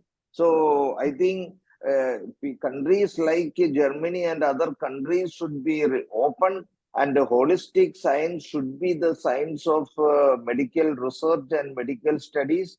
And there are a lot of changes and transformations we need to do, and we need to overcome the clutches of the WHO, which is totally regulated by this pharmaceutical industry and such philosophies and such people who try to restrict the medical field only to allopathy. That is not correct, and that is not the way, in my opinion. I think the what we follow in India, I am not talking this as an Indian, but I hope you will understand in a broader perspective that the openness we keep to all systems of medicine to independently grow is the best option, in my opinion, than becoming the victim of the tactics of these people who regulate and restrict and tactfully control the growth of homeopathy, is my opinion.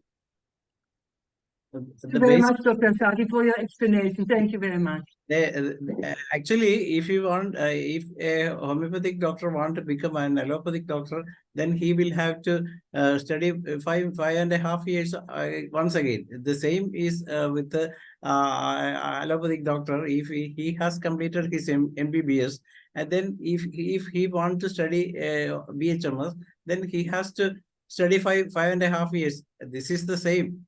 This is what is happening in India. And if you want to study MD in homeopathy, then once you have the BHMS degree, then you can go for MD. The same is the case with the allopathy MBBS person. He can go for MD examination for 3 years. So this is common. There is no difference between number of years to be studied or number of subjects, but the difference is the basic homeopathy and allopathy thing. Medicine. That's what is happening. That's a basic difference between. I think Sahani sir want to speak something. Sir, please come. I was just listening everything that was stated by Dr. Saji Kudia, and the concern is still there. But what I see, it is not so bad because I was in the Central Council of Homeopathy for more than 25 years, and now I am retired from that place. And now the NCH has taken over the charge, and you might have gone through the new syllabus formulated and which has been implemented this year only. It is also the 5.5 years, but it is more. It has been designed in such a way that it can become more more homeopathic oriented, because they have asked the homeopathic students to study the case taking, repertorizations, philosophy right from the first year. This was not done earlier. Now it is the students will have to be in the OPD, the students will have to be in the IPD. So government concern is, by the government concerns is okay. And with this NCH is also quite clear that these things has to be happened. Only thing is that the responsibility of the government, Indian government, is the community, serve the community. And the community, the medicines are more important and more emphasis has to be given. And when you talk about the community medicines, then it means that there are the need for the integrations of the medicine. So this philosophy is also going on under the consideration at the national policy matter. So in that matter, we have to only be vigilant enough so that we can have a better. And then as far as the status of the homeopathy, allopathy, Ayurveda, and they all belong to the same category. They have the equal and at par. So there is no differences in any of the status. It is right. It is from the government decision, government understanding, and in the public also. It is now what I see, what I experience, because our students, our practitioners have to realize and go through the regulations first, because instead of following the homeopathic principles or abiding by the principles, there are many confusion and other system of medicines are being followed there. So this image will deteriorate, and they will say that the homeopathic is not working, or this thing. This understanding comes only when you by your own image that is being coming up. And now during the Corona time, it is now well understood by the Indian government at every state that homeopathy is a system of medicines which came first for the prevention medicines also, and this is noted there our council research councils. So this is the scenario is there. Homeopathy is not going to die, but it has to struggle. It has to keep on trying, because and then that's why last few months when I was speaking to our colleagues, and then I said that why don't we educate our public or homeopathic doctors about the research methodology? So I have invited very most senior research people like Dr. Harleen Kaur, then Subranil Saha, and many others, and Dr. Bindu Sharma. They all are coming, and they are ready to cooperate and educate our homeopaths to produce evidence-based medicines, and so that it can be accepted by the other opponent also. It is not the matter to convince the government, it is the matter to convince the opponent. And these things will, I think this approach, it is a continued phenomena that we have to carry on, sir. It's a ever-going process, sir. It has to be done. It is continued. And you see the history of homeopathy says that it came out of the struggle. Hahnemann himself had to struggle. We also are the son of Hahnemann, so we have to struggle. It is our a struggle for the existence is the only way. Yes, sir. That's is the time is about to finish, and thank you, sir, for your excellent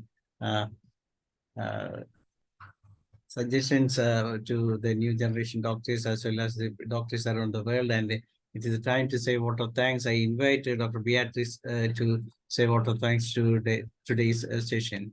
And tomorrow we will have a session from Dr. Professor T. Ajay. He will be talking about the constitutional prescription second part tomorrow. Oh. So thank you very, very much to all participants. Thank you very much to IFPH. And the main message is we are a great family and we stick together. And Dr. Sahani, you are totally right. Also, Dr. Hahnemann was struggling, never giving up. The same is with us. So thank you very much to India. Thank you, Dr. Beatrice. And with that, we come to the end of the day 1171. And now it is over to Dr. Hubert to moderate the Malayalam session. Thank you all. Thank you all.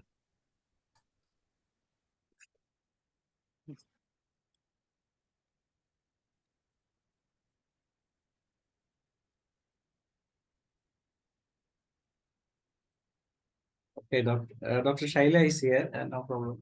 Dr. Shaila, you can begin the session. Please unmute. Please unmute. You are the co-host. Okay, thank you, Dr. Dhanesh. എല്ലാവർക്കും നമസ്കാരം.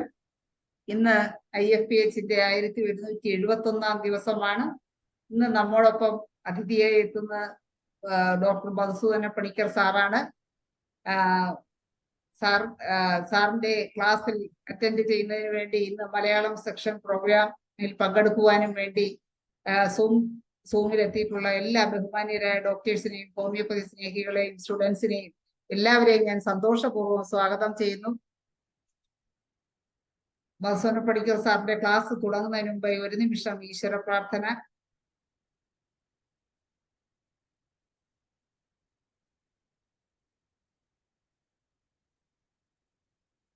നന്ദി. സാറിനെ പ്രത്യേകിച്ച് പരിചയപ്പെടുത്തേണ്ടതില്ല.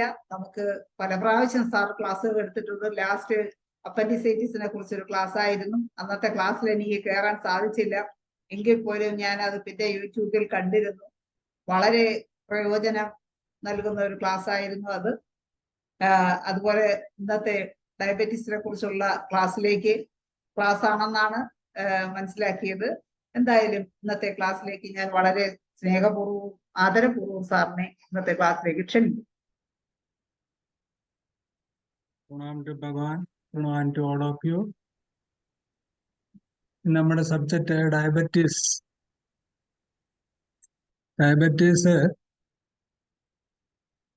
ചികിത്സിക്കാൻ വളരെ എളുപ്പമാണ്. പക്ഷെ അതിൻ്റെ റൂബ്രിക്സ് കണ്ടെത്താനും കോസേറ്റീവ് ഫാക്ടർ കണ്ടെത്താനും മയാസം കണ്ടെത്താനുമുള്ള ഒരു ശ്രമകരമായ പരിപാടി 10-20 വർഷത്തെ പ്രാക്ടീസ് കൊണ്ട് നമ്മളത് നടത്തും. അതൊരു മയാസ്മാറ്റിക് അപ്രോച്ചിൽ മെഡിസിനും കോൺസ്റ്റിറ്റ്യൂഷനും എന്ന് പറഞ്ഞാൽ പ്രസന്റിങ് പേഷ്യന്റിന്റെ പ്രസന്റ് മയാസ്മാറ്റിക് അപ്പിയറൻസ്, ഇപ്പൊ discharge, appearance, taste for cold water, warm water, lean thin emaciated, exhausted, weakened, extreme sweated, അങ്ങനെയുള്ള കാര്യങ്ങൾ നോക്കി പ്രസന്റ് ആയിട്ടുള്ള സിംറ്റംസ് നമ്മൾ എടുത്തിട്ട് അദ്ദേഹത്തിന്റെ മയാസവും കൂടെ കണ്ടുപിടിച്ച് കോൺസ്റ്റിറ്റ്യൂഷനും മയാസവും, പ്രസന്റിങ് മയാസവും മെയിൻറ്റെയിനിങ് മയാസവും ഇൻസിസ്റ്റിംഗ് മയാസവും കൂടെ കൂട്ടുമ്പോൾ ഒരു ക്യൂർ ഉണ്ടാകുമെന്നുള്ള ഒരു കൺസെപ്റ്റ് പ്രാക്ടീസ് ചെയ്തിപ്പം നടപ്പിലാക്കണം. ഈ ക്യാൻസറിലൊക്കെ വളരെ വളരെ എഫക്റ്റീവ് ആയിട്ടുള്ള ഒരു മോഡ് ഓഫ് അപ്രോച്ചാണ്. കാര്യം ഡയബറ്റീസ് ആണെങ്കിൽ ഞാനൊരു എക്സാമ്പിൾ പറയുക.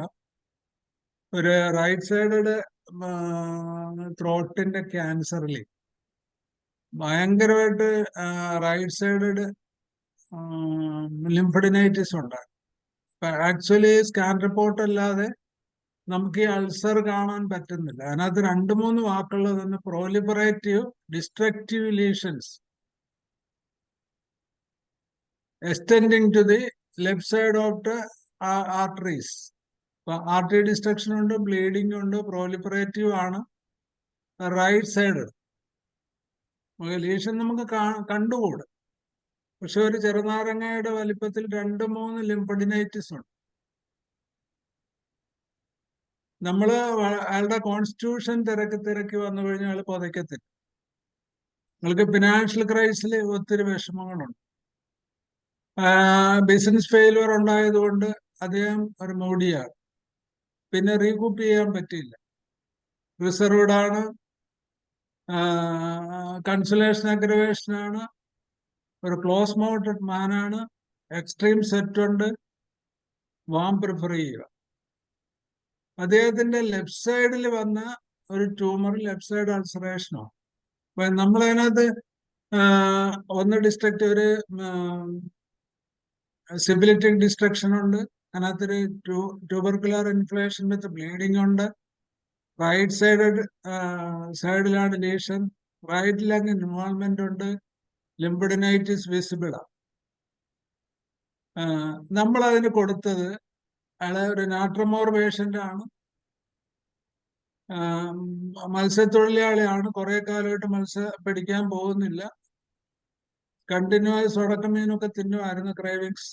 അപ്പൊ നമ്മൾ അതിനൊരു സീഷോർ അഗ്രവേഷനും കൂടി എടുത്തിട്ടുണ്ട്, maintaining from duties in sea. അപ്പൊ കുറച്ചുകൂടെ നാട്രമോർ വന്നു. പക്ഷെ നാട്രമോറിന് ലിംബഡിനൈറ്റിസ് കുറവാണ്. അപ്പൊ ഞങ്ങൾ അതിന് കൊടുത്തത് അൾസറേഷന് ബിയോണ്ട് വിസിബിൾ ആയിട്ടുള്ള മയാസത്തില് കാലി അയഡൈഡാണ്, നാട്രം അയഡൈഡാണ് കൊടുത്തത് 0.1. നാട്രം അയഡൈഡ് ഒരു ഡിസ്ട്രക്റ്റീവ് മെഡിസിൻ ആണ്, റൈറ്റ് സൈഡഡ് മെഡിസിൻ ആണ്, ഹോട്ട് ബാം. വളരെ 1 മാസം കൊണ്ട് തന്നെ ലിംബഡിനൈറ്റിസ് പകുതിയായി. ഇപ്പൊ 3 months ആയി, ഒരുവിധം വാനിഷ് ചെയ്തു. പിന്നെ സ്കാൻ ചെയ്യാൻ വെച്ചിരിക്കുക, ഡിസ്ചാർജ് പോയി, വേദന പോയി, പേഷ്യന്റിന് ഫുഡ് കഴിക്കാം എല്ലാം. അപ്പൊ അതുപോലെ ഇൻസിസ്റ്റിംഗ് മയാസവും മെയിൻറ്റെയിനിങ് മയാസവും പേഷ്യന്റിന്റെ കോൺസ്റ്റിറ്റ്യൂഷണൽ ആയിട്ടുള്ള മയാസവും കണ്ടുപിടിച്ചത് യുണൈറ്റ് ചെയ്യുന്ന ഒരു മെത്തേഡ്സ് പണ്ട് തൊട്ടുണ്ട്. പക്ഷെ അത് കുറച്ചുകൂടെ നല്ല രീതിയിൽ നമ്മൾ യുണൈറ്റ് ചെയ്യുമ്പോൾ നമ്മൾ ക്യാൻസർ എന്ന് പറയുന്ന ഒരു ഭീതിയൊന്നും കൂടാതെ ഇത് കൂട്ടി യോജിപ്പിക്കാനുള്ള അത്ഭുതമാണ് കാണാൻ പറ്റും. ഭയങ്കര വിസിബിൾ ആയിട്ടുള്ള എക്സാമ്പിൾ നമ്മൾ പടമൊക്കെ എടുത്ത് വെച്ചിട്ടുണ്ട്. ഇപ്പം ഈ ഡയബറ്റീസ് പോലും നമ്മൾ ഒരു ജലദോഷം ചികിത്സിക്കുന്ന അല്ലെങ്കിൽ സാധാരണ മറ്റു കാര്യങ്ങൾ ചികിത്സിക്കുന്ന പോലെ തന്നെ ആ ഒരു അപ്രോച്ച് ചെയ്യുക. അപ്പം നമ്മളതിന് ആ മയാസ്മാറ്റിക് അപ്രോച്ചിലുള്ള ഒരു കാര്യമാണ് നമ്മൾ പറഞ്ഞില്ലേ, ചില്ലിബാം, psora, hot cold, sycotic, syphilitic, tubercular, sycopsoric, psorosycotic, fixed miasm, സോണ, cancerous miasm. It is a mixing of the tuberculo syphilitic process. അപ്പൊ ഈ രീതിയിലുള്ള ഒരു അപ്രോച്ചാണ് ഡയബറ്റീസിന് വളരെ എഫക്റ്റീവായിട്ട് കാണുന്നത്. ഇനി മറ്റൊരു you can see this exaggeration and excess. ഇപ്പൊ ഡയബറ്റീസിൽ വരുന്ന സൈക്കോസിബിലിറ്റിക് ആണ് ഡയബറ്റീസ് എന്ന. അതിന്റെ ഒരു വേഴ്സന്റ് പീരീഡിൽ ഒരു ട്യൂബർക്കുലർ മയസത്തിന് ഇൻഫ്ലേഷൻ വരാം. ഡയബറ്റിക്സ് മെയിൻറ്റെയിൻ ചെയ്യുന്ന ulcerations may be can become cancerous. ഇപ്പൊ പ്രൊലോങ്ഡ് ആയിട്ടുള്ള ഡയബറ്റീസ് ഇൻസിസ്റ്റ് ചെയ്യുവാണെങ്കിൽ കിഡ്നി ഇൻവോൾവ്മെന്റ് ഉണ്ടാകും, ക്രിയേറ്റിൻ വരാം. ഡയബറ്റീസ് കൊണ്ട് തന്നെ ഹൈപ്പർ ടെൻഷൻ ഉണ്ടാകാം. അപ്പൊ extreme and excess is a character of sycosis. അത് ഹൈപ്പർ ടെൻഷൻ കൂടെ ഉണ്ടെങ്കിൽ definitely we can select a sycotic medicine. അപ്പൊ സൈക്കോട്ടിസത്തിന്റെ പ്രത്യേകത എന്താ? മലയാളത്തിൽ പറയുമ്പോൾ പുതയ്ക്കത്തില്ല, തണുത്തത് ഇഷ്ടമായിരിക്കും, തണുത്ത അന്തരീക്ഷം ഇഷ്ടമായിരിക്കും. അതിനകത്ത് 2-3 കോൺട്രവേഴ്സി മാത്രമേ ഉള്ളൂ. തൂജ, കിങ് ഓഫ് സൈക്കോട്ടിസ് ആണെങ്കിലും തൂജയ്ക്ക് ഒരു സിംറ്റം ഉണ്ട്,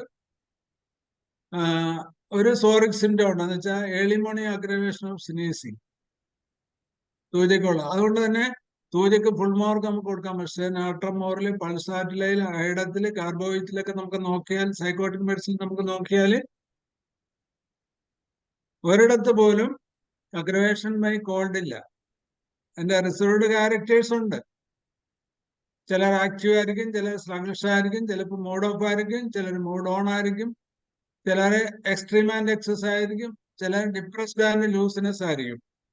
അപ്പൊ ആ രീതിയിലുള്ള കൺവേർഷൻ ഓരോ മെഡിസിനും ഈ ഗ്രൂപ്പിൽ പെട്ടത് പഠിച്ച് വെച്ചിട്ട് പേഷ്യന്റിന്റെ സിംറ്റം കൂടെ എടുത്തിട്ട് നോക്കാം. ഇപ്പൊ അത് തന്നെ റെസ്റ്റ്ലെസ്സിനുണ്ട്, അഗ്യുമേറ്റഡ് സെക്രീഷൻസ്. നമ്മുടെ ഡയബറ്റീസിലെ തെറാപ്പറ്റിക്സിൽ വളരെ ശ്രദ്ധിക്കപ്പെട്ട കാര്യങ്ങളാണ് യൂറിന്റെ നേച്ചർ.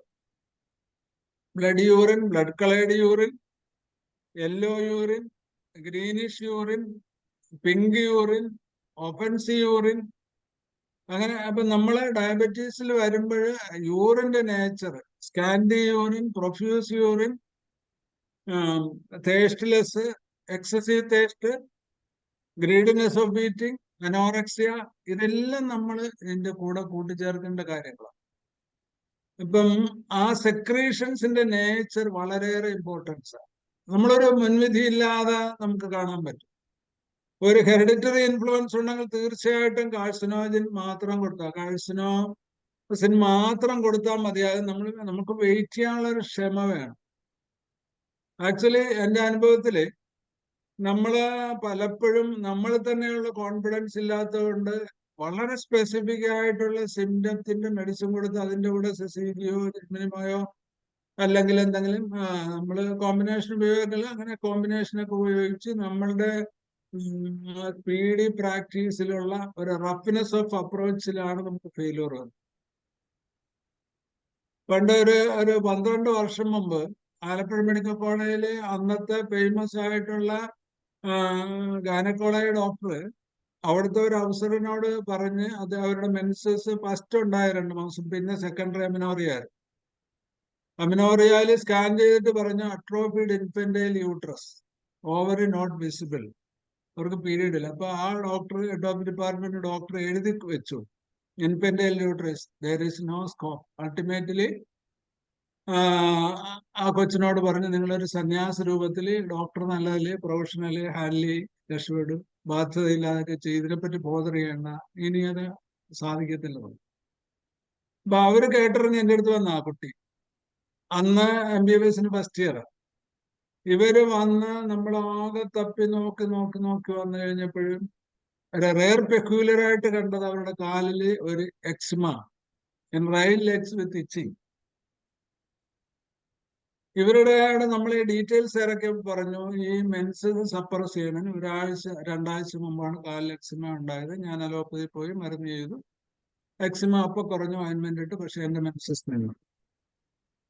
ജസ്റ്റിങ് ഇത്രയും വലിയൊരു പതോളജി, ഇത്രയും വലിയൊരു ഇൻസിഡന്റ്, അങ്ങനെ ഒരു അതോറിറ്റി പ്രിസ്ക്രൈബ് ചെയ്ത ഒരു ഡോക്യുമെന്റ്സ്, ഇതിനകത്ത് ഒറ്റ കാര്യമാണ് കണ്ടത്, suppression of menses with eczema in leg. ഒറ്റ മെഡിസിനേ ഉള്ളൂ. അത് ഒരു ഇറ്റാലിയൻ റൂബിസ്റ്റ് 3 ഡിജിറ്റ് പോലും അല്ല, മകാനാസെറ്റിക്കോ. ഇപ്പൊ ഞാൻ മകാനാസെറ്റിക്കത്തിനകത്ത് കൊടുത്തു. എന്ന് 10 വർഷം മുമ്പ് മകാനാസെറ്റിക്കും 03 ഒരു ട്വൈസ് ഡെയിലി കൊടുത്തു. 3 മാസം കഴിഞ്ഞപ്പോ ഈ കൊച്ചിന് പീരീഡ് ഉണ്ടായി. അതില് AMH നമ്മൾ നോക്കിയപ്പോ വളരെ ലോ ആയിരുന്നു, 0 ഉണ്ട്. അപ്പൊ AMH ഇംപ്രൂവ് ചെയ്യാൻ തുടങ്ങിയപ്പോൾ കോൺഫിഡന്റ് ആയി. അവര് മെഡിക്കൽ ഡോക്ടർ ആയതുകൊണ്ട് അവർക്ക് കോൺഫിഡൻസ് നമ്മൾ വെയിറ്റ് ചെയ്തു. അതിനിടയ്ക്ക് ഞാനൊരു ബ്രെയിൻ എക്സ്റേ എടുത്തു. പൊറോട്ടഡ് ഗ്ലാൻഡ് ട്യൂമറോ വല്ലതും ഉണ്ടോ എന്ന് നോക്കാൻ. കാര്യം പ്രൊലാക്റ്റിൻ ഇച്ചിരി കൂടുതൽ, അതൊന്നുമില്ല.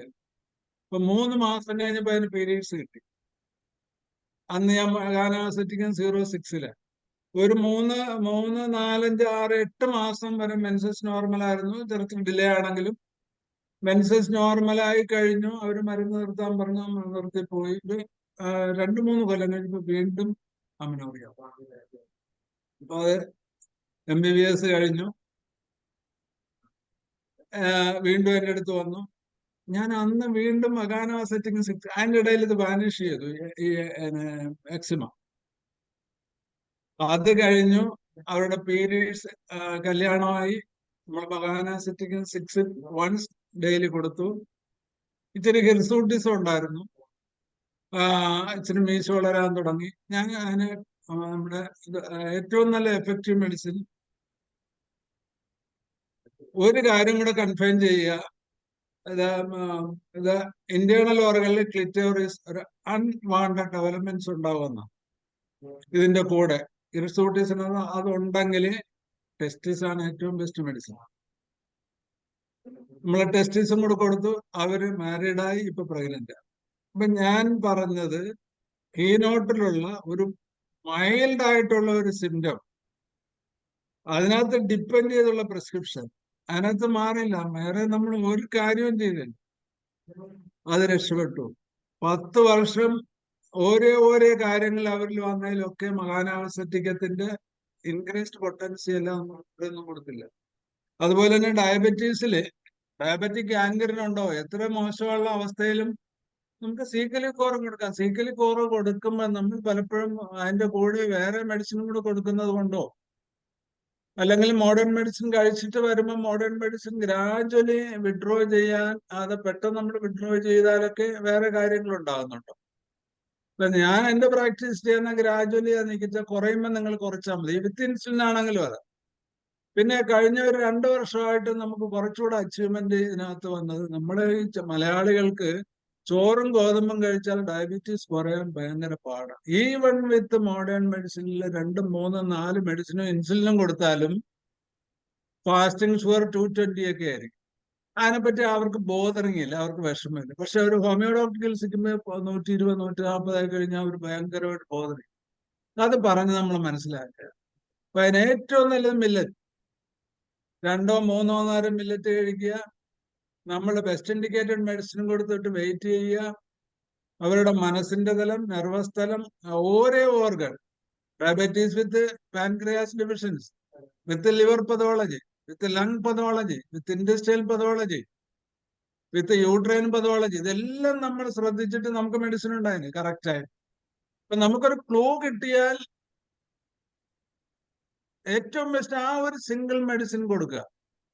അതിന്റെ കൂടെ ഡയറ്റ് റെസ്ട്രിക്ഷൻ ചെയ്യുക, എക്സസൈസ് ചെയ്യുക, അങ്ങനെ കുറച്ച് കാര്യങ്ങളും കൂടെ ചെയ്താൽ വളരെ നല്ല രീതിയിൽ നമുക്കൊരു 3, 4, 5 മന്തിനുള്ളിൽ ഫാസ്റ്റിംഗ് 120 ഒക്കെ ആക്കാനും പറ്റും. പതുക്കെ പതുക്കെ ഇൻസുലിൻ കുറക്കാനും പറ്റും.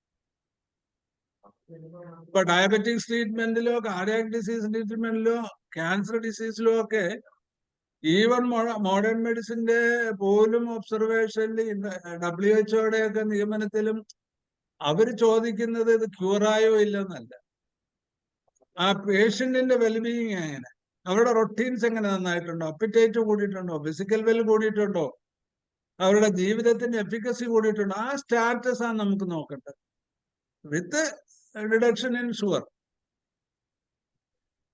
ആ രീതിയിൽ നമ്മൾ ഒരു ഡയബറ്റിക് പേഷ്യന്റിന്റെ ഏറ്റവും വിലപ്പെട്ട rare peculiar symptoms with any underlying pathology with concerned organ വളരെ സ്ട്രൈക്കിംഗ് ആയിട്ട് നമ്മൾ എടുക്കാം. അതിന്റെ പ്രൊസീഡ് ചെയ്ത് പോവുകയാണെങ്കിൽ 3-4 മന്ത്സിൽ ഡയറ്റും കൂടെ റെസ്ട്രിക്ട് ചെയ്യുവാണെങ്കിൽ വളരെയേറെ നല്ല റിസൾട്ട് നമുക്ക് കിട്ടും. അതിനകത്ത് ഇപ്പൊ ഡയബറ്റീസ് വിത്ത് ഡിസ്ട്രോഫി, ഹാർട്ടാണെങ്കിൽ regular arrhythmia, destruction or degeneration anywhere else, മനസ്സിന്റെ melancholic anxiety or depression or any reserved displeasure or other things, നമ്മൾ വായിച്ചാൽ. അപ്പൊ അതിനകത്ത് ഏറ്റവും കൂടുതലുള്ളത് ഈ ഡിസ് ഒക്കെ വരുവാണെങ്കിൽ നമ്മളൊരു സിഫിലിറ്റിക് മെഡിസിൻ കണ്ടുപിടിക്കണം. ബ്ലീഡിങ്ങും ഓൾട്ടറേഷനും കൂടിയും കുറഞ്ഞു നിൽക്കുന്ന ഒരു നേച്ചർ. ഇപ്പൊ മരുന്ന് നമ്മൾ യൂഷ്വൽ റൊട്ടീൻ ഉണ്ടെങ്കിലും ചിലപ്പോൾ 120 കാണും, ചില 150 കാണും.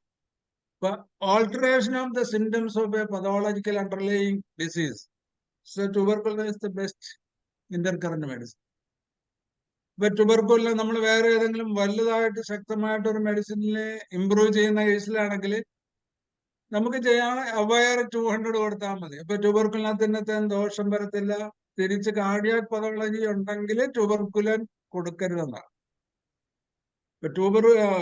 ഈ കാർഡിയാക് പതോളജി വിത്ത് എന്ത് അസുഖമുള്ളവരിലാണെങ്കിലും നമ്മൾ ട്യൂബർകുലിനും കൊടുക്കരുതെന്നാണ്. ട്യൂബർകുലിന് അൺവാണ്ടഡ് കോംപ്ലിക്കേഷൻസ് ഉണ്ടാക്കുക ട്രീറ്റ്മെന്റിൽ. അപ്പോൾ ഒരു സൈക്കോ സിഫിലിറ്റിക് കോമ്പിനേഷൻ ഉള്ളതോ സിംഗിൾ ആയിട്ടുള്ളതോ ഉള്ള ഒരു മെഡിസിൻ സെലക്ട് ചെയ്യാൻ, ഈവൻ നമ്മളിപ്പോ യൂറിൻ അങ്ങനെ കുഴപ്പമൊന്നുമില്ല, സ്മെല്ലും ഒന്നുമില്ല, പോളിയൂറിയ 2 പ്രാവശ്യമൊക്കെ പോകത്തുള്ളൂ, അങ്ങനെ പോകുമ്പോൾ നമ്മളുടെ ഈ തെർമൽ റിയാക്ഷൻ വെച്ചുള്ള ഇന്റർപ്രിട്ടേഷൻ കൂടാതെ നമുക്ക് ഒപ്പിക്കാൻ വേണ്ടിയിട്ട് ഇയാളുടെ നേച്ചർ, ഹോബീസ് തിരക്കിയാൽ മതി എന്നാ പറയുന്നത്. ഇപ്പൊ ഹോബീസിൽ ഓപ്പൺ എയറിൽ പന്ത് കളിക്കുന്ന ആളാ, ശരിക്കും ട്യൂബർകുലർ മയസ്തിൽപ്പെട്ടതാ. അയാൾ ചെസ് കളിക്കുക, ലാഭം ഉണ്ടാക്കാൻ വേണ്ടി ചീട്ട് കളിക്കും. മുച്ചീട്ട് കളിയാണെങ്കിൽ സൈക്കോട്ടിക് മയാസമാണ്. ബാക്കി ഇറച്ചുവെട്ട, അതുപോലെ തന്നെ ഡിസ്ട്രക്റ്റീവ് ആയിട്ടുള്ള എന്തെങ്കിലും എഫക്റ്റ് ഉള്ള ജോലികളാണ് ചെയ്യണമെങ്കിൽ നമുക്കൊരു സിഫിലിറ്റിക് മെഡിസിൻ അതിന്റെ ഒരു പോയിന്റും കൂടെ കൂട്ടി സിഫിലിറ്റിക് മെഡിസിൻ സെലക്ട് ചെയ്യാൻ പറ്റും. പിന്നെ നാക്ക് മാത്രം നോക്കിയാൽ നാക്കിൽ സെൻട്രൽ ക്രാക്കാണോ, സൈഡ് ക്രാക്കാണോ, ക്രാക്കിൽ തന്നെ ബ്ലീഡിംഗ് ഉണ്ടോ, പെയിൻഫുൾ ആണോ, പെയിൻലെസ് ആണോ, addiction to our research. Then ഈ നഖം പോലും, നഖം എന്താണ്, convex nails are sycotic, concave nails are psoric, brittle nails are, syphilitic. അപ്പൊ അങ്ങനെ നഖം പോലും നമുക്ക് ഇതിന്റെ കൂടെ ആഡ് ചെയ്യാൻ പറ്റുമോ? ഇപ്പൊ നേച്ചർ ഇപ്പൊ കണ്ടില്ലേ, tubercular children prefer open air player. അവർ പുറത്ത് ഫുട്ബോൾ കളിച്ചു കഴിഞ്ഞാൽ അവർക്ക് ഉടനെ സെൻസിറ്റിവിറ്റി കോൾഡ് വരും, അസുഖം വരും. പക്ഷെ ഇഷ്ടമാണ്. അപ്പൊ അതുപോലെ വളരെ കോൺഷ്യസ് ആയിട്ട് നമുക്ക് ഈ കിട്ടുന്ന സിംറ്റത്തിന്റെ മയാസം കണ്ടുപിടിക്കാൻ നല്ലപോലെ സാധിക്കും. അതുകൂടി നമ്മുടെ മെഡിസിന്റെ ഇതും കൂടെ കൂട്ടിച്ചേർത്താൽ then urination, ഇപ്പൊ natural discharge aggravation, pathological discharge relief, natural discharge aggravation, natural discharge relief. ഇപ്പൊ യൂറിൻ പോയി കഴിയുമ്പോൾ ഭയങ്കരമായിട്ട് നല്ല ഒരു സുഖം കിട്ടുക. അപ്പൊ ആസിഡ് ഫോഴ്സിൽ പ്രൊഫ്യൂസ് യൂറിനാണ്, ക്ഷീണമുണ്ട്. പക്ഷെ they feel comfort after urination. Acid മോറും ആസിഡ് നൈട്രിക്കും ആസിഡ് ഫോഴ്സും തമ്മിലുള്ള ഡിഫറൻസ്. ആക്ച്വലി സിഫിലിറ്റിക് ഗ്രൂപ്പാണ് ഏറ്റവും കൂടുതൽ ആസിഡ് ഗ്രൂപ്പിലുള്ളത്, except acid mur. Acid mur എന്താ, പൈൽസ് വരുമ്പോഴും ബ്ലീഡ് ചെയ്യുമ്പോഴും ക്യാൻസർ റെക്ടമൊക്കെ ആണെങ്കിൽ പോലും കോൾഡ് വാഷിംഗ് റിലീഫാണ്, മറ്റൊക്കെ ഹോട്ട് വാഷിംഗ് റിലീഫാണ്. അപ്പൊ ഒരു സൈക്കോട്ടിസം മെയിൻറ്റെയിൻ ചെയ്യുന്ന ഒരു ആസിഡാണ് ആസിഡ് മോർ. അപ്പൊ ആ സൈക്കോട്ടിക്കിലുള്ള ഒരു diabetes with profuse urination, haemorrhoids, mouth ulcers, ആകുമ്പോ നമുക്ക് ആസിഡ് മോറിനെ പറ്റി ചിന്തിക്കാം. അതുപോലെ പേഷ്യന്റിന്റെ സിംറ്റവും അണ്ടർലൈൻ മയാസവും ഡിസ്ചാർജിന്റെ നേച്ചറും കൂടി കൂട്ടിയാൽ വളരെ നല്ല റിസൾട്ട് കിട്ടും. That's all. അത് കഴിഞ്ഞു.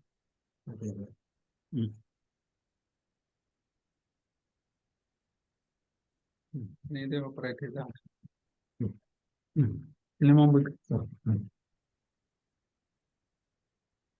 ഇപ്പൊ നമ്മൾ അണ്ടർലൈൻ പതോളജി ഡയബറ്റീസുമായിട്ട് നമുക്ക് കണക്ട് ചെയ്ത് കണ്ടുപിടിക്കാവുന്ന ഒരു കാര്യം വിത്ത് ഹാർട്ട് ഡിസീസ്.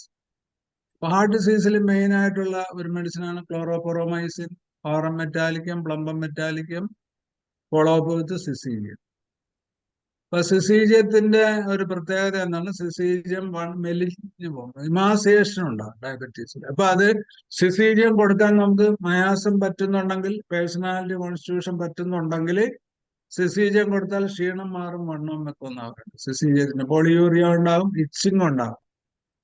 ഇപ്പൊ ഈയിടെ ഒരു സെമിനാറിൽ ഒരു ഡോക്ടർ പറഞ്ഞ്, ഞാനത് കേട്ടു വന്ന് ഞാൻ ചെയ്തു നോക്കിയപ്പോൾ വളരെയേറെ ട്രെമൻഡസ് ആയിട്ടുള്ള റിലീഫ് കിട്ടിയ ഒരു കാര്യമാണ് പിന്നെ ക്രോണിക് ഇച്ചിങ് വിത്ത് ഡയബറ്റീസ്. അപ്പൊ നമ്മളെ ഇത് അന്ന് വരെ ഞാൻ കണ്ടിരുന്നത് ഇതിന്റെ ഒരു മെയിൻറ്റെയിനിങ് സിംറ്റം ആണ്, ഡിസീസ് സിംറ്റം ആണ് ഇച്ചിങ് എന്ന്. പക്ഷേ the best and one medicine is insulin 200 weekly dose കൊടുത്തപ്പോൾ ഡയബറ്റീസും കുറഞ്ഞ് വർഷങ്ങളോളം പഴക്കമായിട്ട് ആന്റി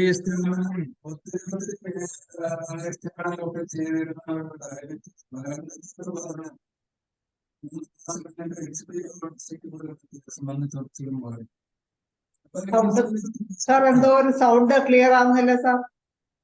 സൗണ്ട് ക്ലിയർ ആവുന്നില്ലേ സാറേ? ഈ സ്ക്രീൻ ഒന്ന് ഷെയർ ആയിട്ടില്ലല്ലോ ഇത്. എന്നാ പിന്നെ സ്ക്രീൻ ആയിട്ടില്ല. അയ്യോ, സ്ക്രീനിലാണല്ലോ നമ്മള് സംസാരിക്കുന്നത്. ആണെങ്കിലും സ്ക്രീനൊന്നും കാണുന്നില്ല, സബ്ജക്റ്റുകളൊന്നും വന്നിട്ടില്ല. മറ്റേ അതിന്റെ പ്രീവിയസ് പേജിൽ കണ്ടു കിടക്കി. Cardiology, cardiovascular disease, diabetes mellitus എന്നൊക്കെ ഉള്ള ഓപ്ഷനിൽ കിടക്കും. ഡയബറ്റീസ്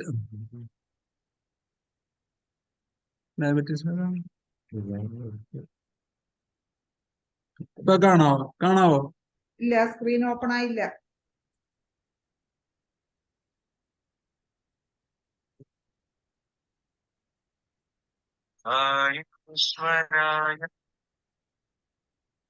ഒരു ഇന്റർനാഷണൽ സെമിനാറിൽ സംസാരിച്ചുകൊണ്ടിരിക്കുകയാണ്. 10 മണി കഴിഞ്ഞിട്ട്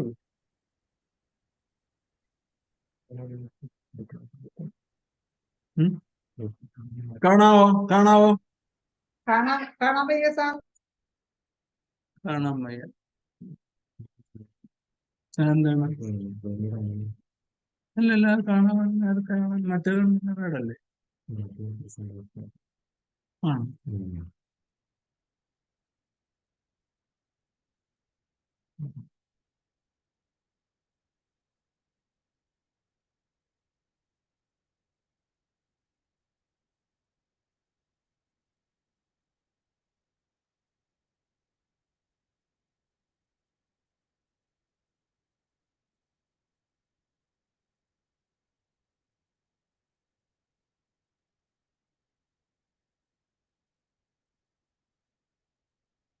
ഇപ്പോഴും കണ്ടുകൂടാ?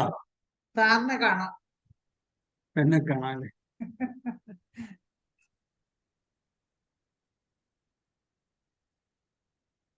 എവിടെയോ ഒരു കുഴപ്പമുണ്ട്. എന്നെ ഒന്ന് മാറ്റി നോക്കി.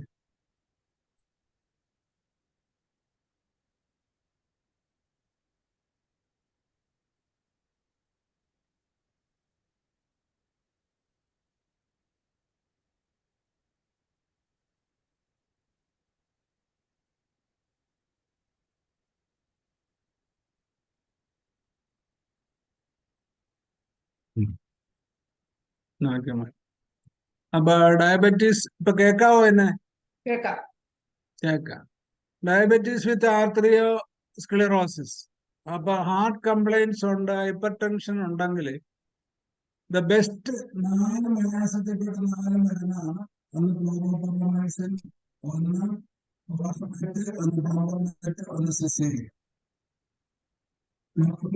അത് കേട്ടില്ല. കേക്കാൻ വയ്യ സാർ, ഇപ്പൊ കേൾക്കുന്നില്ല.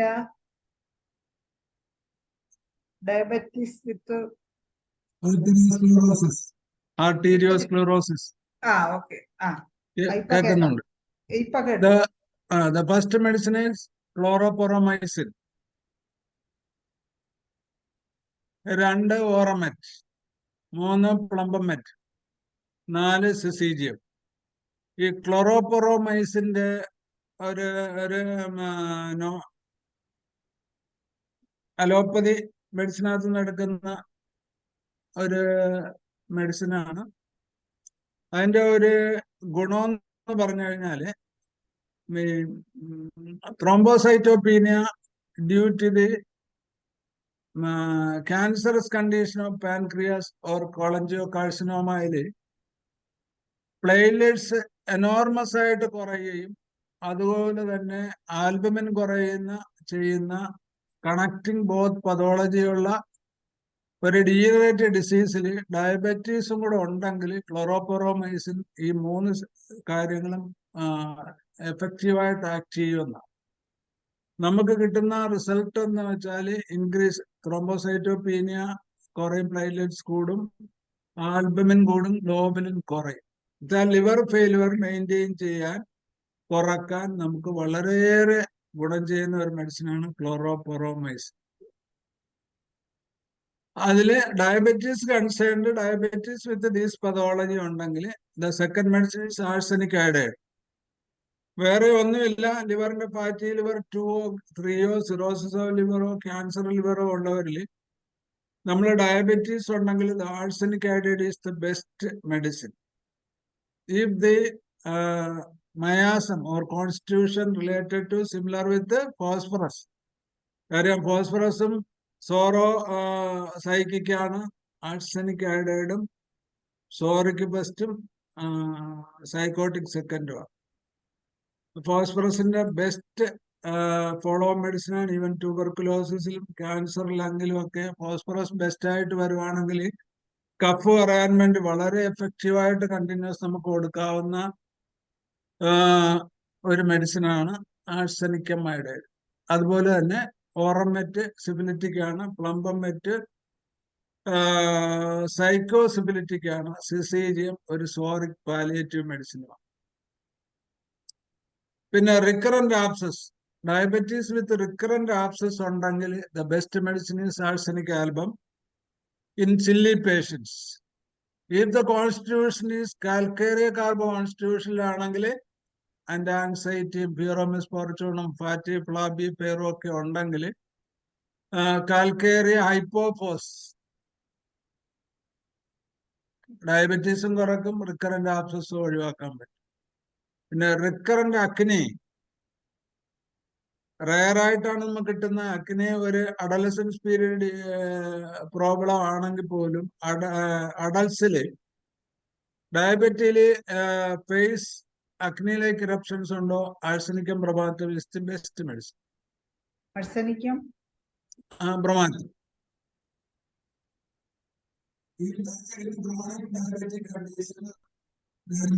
albuminuria, albumin plus with slightly increased urea, the signs of renal failure with the chronic diabetes. The Helonius is the best if the patient is female. With any history of pelvic congestion or uterine or ovarian pathology, ultimately we can give Helonius 30 twice daily, weekly with the Syzygian jamboliotum, give good result. Even with arthritis, ankle swelling and specific urgent meta, diabetes with ankle swelling. Urgent meta, വളരെ സ്കോപ്പുള്ള ഒരു മെഡിസിനാണ്. Then paralysis of apoplexy with the diabetes. With the ascending paralysis, the patient always feel comfort when sitting, the putting the leg on chair. The Coniamat is the best medicine.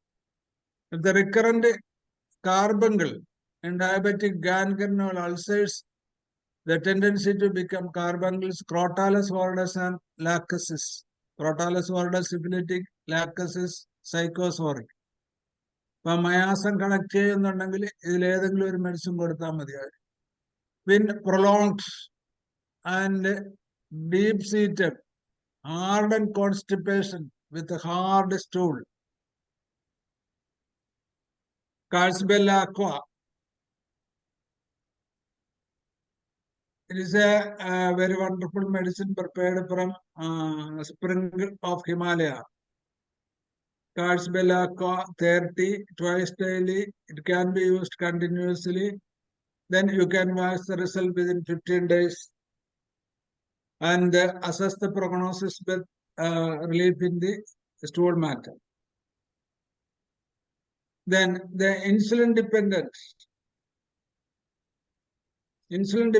patient, pancreas, most probably pancreatic failure ആയിരിക്കുമല്ലോ. അപ്പൊ അതിനകത്ത് നാട്രംബോസും സൾഫറും ആണ് suggestive ആയിട്ടുള്ള 3 medicine. Then nervous origin, it is ignitia and acid pose. Any mental stagnation or any family depressions or anxiety or cheating, ailments from cheating, heart and insult, or financial crisis with the sexual linked subject. The acid pose and the psychic, psychic ailments from ignitia. Totally the nervous origin, ignitia and acid pose is best. Then the pancreatic origin. The best medicine which acts on pancreas is phosphorus iris and pancreatinum. Pancreatinum 3x. പാൻക്രിയാറ്റിനം 3x വളരെ effective ആയിട്ടുള്ള ഒരു antispasmodic affection ഉണ്ട്. അത് നമ്മുടെ പുസ്തകത്തിൽ വളരെ 2 അക്ഷരത്തിൽ മാത്രമേ കൊച്ചായിട്ട് പറയുന്നുള്ളൂ. ഞാൻ ഒത്തിരി പതോളജിയിൽ ജോർജ് വിദസിന്റെ ഒരു ഡിസ്ക്രിപ്ഷൻ കേട്ടതിൽ പിന്നെ വളരെ എവിടെ കൺജഷൻ ഉണ്ട്, കൺജസ്റ്റീവ് ഡിസ്മെനോറിയ. ഇപ്പൊ ഈയിടെ തന്നെ എൻ്റെ കയ്യിൽ വന്ന റിട്ടൻഷൻ ഓഫ് യൂറിൻ മെഡിക്കൽ കോളേജിൽ നിന്ന് പ്രോസ്റ്റേറ്റ് 82 cc പ്രോസ്റ്റേറ്റും 225 cc PRE ഉള്ള റിസർവ്ഡ് യൂറിനുള്ള റിട്ടൻഷൻ വന്നിട്ട് ഓപ്പറേഷൻ പറയാൻ പറഞ്ഞ. PSA ഇല്ല അദ്ദേഹത്തിന്. ലേമനാണ്, ഓട്ടോറിക്ഷ ഡ്രൈവറാണ്. 28 വർഷമായിട്ട് ഓട്ടോറിക്ഷ ഡ്രൈവറാണ്. അദ്ദേഹത്തിന് റിട്ടൻഷൻ ഓഫ് യൂറിൻ പ്രോസ്റ്റോമിക്കാലി ഉണ്ട്. 65 വയസ്സിലും സെക്ഷൽ ലൈഫ് ഉള്ള ഒരാൾ. അദ്ദേഹത്തിന് നമ്മൾ എടുത്തത് ചില്ലിയാണ്, വാമാണ്, ജോബ് ഓറിയന്റഡ് ആണ്, ഹൗസ് ഓറിയന്റഡ് ആണ്, മദ്യപിക്കത്തില്ല, വളരെ പങ്ക്ച്വലാണ്. 8 മണിക്ക് ഓട്ടോറിക്ഷ സ്റ്റാൻഡിൽ പോവും, വൈകിട്ട് വരെ ഓടിക്കും. അത് ഈ ലോങ് പീരീഡിൽ ഒരുപോലെ ചെയ്തിരിക്കുക. പണ്ടത്തെ റിട്ടയർഡ് പട്ടാളക്കാരനാണ്. അവിടെ വളരെ സ്ട്രിക്റ്റ് ഡ്യൂട്ടി ഓറിയന്റഡ് ആണ്. The best medicine is kali car. Kali carb നമ്മൾ കൊടുത്തിട്ട് ഫോളോ ചെയ്തത് പാൻക്രിയാറ്റിനാണ്. പാൻക്രിയാറ്റിന് 3 tablets 4 times daily. 1 മാസം കൊടുത്ത് അതിൻ്റെ കൂടെ നമ്മൾ ഇക്വസെറ്റം ടിഞ്ചറും കാർബോനമിൻസ് 30 ആണ് പേഷ്യന്റ് കൊടുത്തത്. അപ്പൊ PSA കുറച്ചുകൂടെ കുറഞ്ഞു, റിട്ടൻഷൻ കുറഞ്ഞു. അപ്പൊ എൻ്റെ അടുത്ത് വന്നപ്പോ തിരക്ക് കൊണ്ട് ഞാൻ സാധാരണ ഈ ഒരു കത്തീറ്റർ മാറ്റിയിട്ട് കൊടുക്കുക ചെയ്യുന്നത്. അപ്പൊ അന്ന് കത്തീറ്റർ മാറ്റിയിട്ട് കൊടുക്കാൻ എനിക്ക് പറ്റിയില്ല. അപ്പൊ ഞാനൊരു ലെറ്റർ കൊടുത്ത് അടുത്തുള്ള ഒരു ഹോസ്പിറ്റലിൽ വിട്ടു. ഒരു മനുഷ്യൻ തിരിഞ്ഞു നോക്കിയില്ല, ആരും എടുത്തില്ല. എന്റെ സണ്ണിൽ വന്നില്ലായിരുന്നു. അപ്പൊ എല്ലാരും പറഞ്ഞു മെഡിക്കൽ കോളേജിൽ പോകും, മെഡിക്കൽ കോളേജിൽ പോകും, മെഡിക്കൽ കോളേജ്. അവരാരും ചെയ്തില്ല. നമ്മുടെ ഒരു ലെറ്റർ ഉണ്ടായിട്ട് പോലും ചെയ്തില്ല. അയാൾ തിരിച്ച് എൻ്റെ അടുത്ത് വന്നു. തിരിച്ചു വന്നപ്പോ ഞാൻ കത്തീറ്റർ മാറ്റി കത്തീറ്റർ ഇട്ട് കൊടുത്തു. എനിക്കത് അറിയാവുന്ന ഒരു പരിപാടി, പണ്ട് ഞാൻ ശിഷ്യപ്പെട്ടിട്ടുള്ളതാണ്. ചെയ്ത് ഇപ്പം പിറ്റേ മാസം ഈ റിട്ടൻഷൻ വരുന്നതിന് മുമ്പ് 3 ദിവസം പാൻക്രിയാറ്റിനും കൊടുത്തതാണ്. ഒരു പ്രശ്നവുമില്ല. ട്യൂബൊക്കെ ഊരി കളഞ്ഞ് is fine without any troublesome process. ഇപ്പൊ പാൻക്രിയാറ്റിന്റെ ഏറ്റവും വലിയൊരു ഗുണം സാർ, ഒരു സംശയം, പാൻക്രിയാസിൽ വരുന്ന സ്റ്റോണിന് ഏത് മെഡിസിൻ കൊടുക്കാന്നൊരു സംശയം. കാൽക്കേറിയ റീനാലിസിസ് the best medicine in calcarea carb constitution. Calcarea carb constitution ആണെങ്കിൽ പാൻക്രിയാറ്റിൻ വളരെ എഫക്റ്റ് ചെയ്യും. പിന്നെ അതിനകത്ത് ഒരു കാൽക്കേറിയ ഫ്ലോർ നല്ല പോലെ, കാൽക്കേറിയ റീനാലിസ് എഫക്റ്റ് ചെയ്യും. പിന്നെ വാർട്ടി ന്യൂ ഗ്രോത്ത് ആണെങ്കിൽ കാൽക്കേറിയ കാർസിനോസിൻ എന്നും പറഞ്ഞൊരു മെഡിസിൻ ഉണ്ട്. കാൽസിനോസിൻ, കാൽക്കേറിയ കാൽസിനോസിനാണ്, കാൾസിനോസിനല്ല കാൽസിനോസിൻ. അപ്പൊ കാൽക്കേറിയയുടെ പ്രിപ്പറേഷനിൽ സ്റ്റോൺ ഫോർമേഷനിൽ വളരെ സ്പെസിഫിക് ആയിട്ട് ആക്ട് ചെയ്യുന്ന ഒത്തിരി കോമ്പിനേഷൻസ് ഉണ്ട്. അപ്പൊ ആ പെയിനും കൺജഷനും even we can use in spasmodic stricture and construction of the oesophagus ക്യാൻസറിലൊക്കെ വെള്ളം ഇറങ്ങാത്തവർക്ക് നമ്മൾ പാൻക്രിയാറ്റിൻ കൊടുത്തു കഴിഞ്ഞാൽ വെള്ളമൊക്കെ നല്ലപോലെ ഇറങ്ങും. ഭയങ്കരമായിട്ട് പ്രൊമോഷൻ കിട്ടും. നമ്മളതിനെ പ്രാക്ടീസ് ചെയ്യുന്ന വെർജിൻ കോക്കനട്ട് ഓയിൽ കൊടുത്തിട്ട് പാൻക്രിയാറ്റിനും കൊടുത്ത് ബെസ്റ്റ് ഇൻഡിക്കേറ്റഡ് ഫോസ്ഫറസ് വോണ്ടറങ്കോ ഒക്കെ കൊടുക്കുമ്പോൾ ഒരു 2-3 ആഴ്ച കൊണ്ട് പേഷ്യന്റ് ഭയങ്കര റിലീഫ് കിട്ടും. കഞ്ഞി കുടിക്കാൻ പറ്റും, കഞ്ഞി ചേർക്കുന്ന ചപ്പാത്തി കഴിക്കാൻ പറ്റും. ടെമ്പററി റിലീഫാണ്, പക്ഷെ പേഷ്യന്റ് സാറ്റിസ്ഫൈ ചെയ്യും. ബേസിക്കലി കോൺസ്റ്റിറ്റ്യൂഷണൽ മെഡിസിൻ കൊണ്ട് സർവൈവൽ റേറ്റ് കൂടുകയും ചെയ്യും. Then pregnancy onwards, last pregnancy തൊട്ടാണ് എനിക്ക് ഡയബറ്റീസ് ഉള്ളത്. Alloxan is the best and only medicine.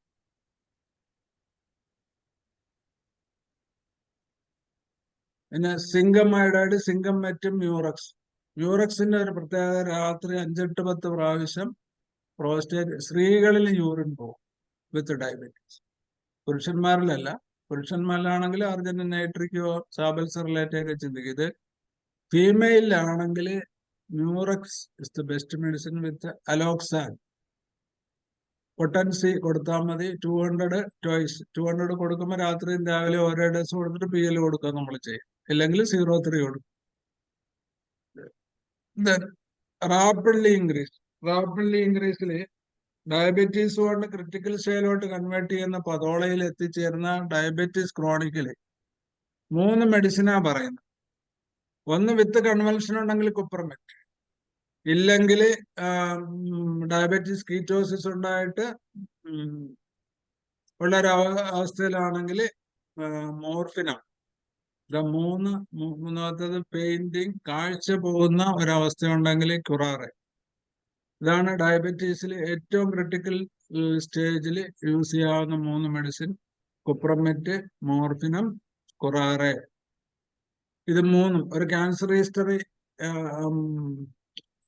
Analgesic ആയിട്ടുള്ള ഒത്തിരി കാര്യങ്ങളൊക്കെ കഴിച്ചിട്ടുള്ളവര്, മോർഫിൻ പോലുള്ള ദൂരവ്യാപക അനാൽജസിക് കഴിച്ചിട്ടുള്ളവരിൽ, അൾട്രാസെറ്റ് ഒക്കെ കഴിച്ചിട്ടുള്ളവരിൽ, ഡയബറ്റിക് ന്യൂറോപ്പതിയോ അല്ലെങ്കിൽ ഏതെങ്കിലും പതിവ് കൊണ്ട് കഴിക്കാൻ വേണ്ടിയിട്ടുള്ളതാണെങ്കിൽ morphine is the best medicine. ഇപ്പൊ കേൾവി പോയിട്ടുണ്ട്, കാഴ്ച പോയിട്ടുണ്ട്, നംനെസ് ഉണ്ട്, ടേസ്റ്റ് പോയിട്ടുള്ള ആ ടൈപ്പ് ന്യൂറോ പരാലിസിന്റെ സിൻഡ്രോം ആണെങ്കിലാണ് curare. Muscular twitching, nervous pain, cramps.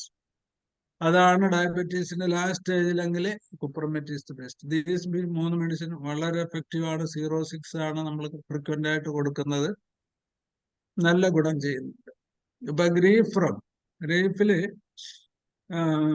നമ്മുടെ ഇപ്പൊ ഡോക്ടർമാർക്ക്, പ്രാക്ടീസ് ഉള്ളവർക്ക് ഭയങ്കര ടെൻഷൻ ഉണ്ടാവില്ല. നമുക്ക് എങ്ങനെ നോക്കി തീർക്കും, എങ്ങനെ ചെയ്യാൻ പറ്റും, അങ്ങനെയൊക്കെ പ്ലസന്റ് ആയിട്ടുള്ള പറയസിൽ പോലും അൺവാണ്ടഡ് ഓർ വാണ്ടഡ് ടെൻഷൻ കൊണ്ട് ഉള്ളവരിൽ ഡയബറ്റീസ് വരുവാണെങ്കിൽ homoeopathy is the best medicine. Professional anxiety. Then the liver disease.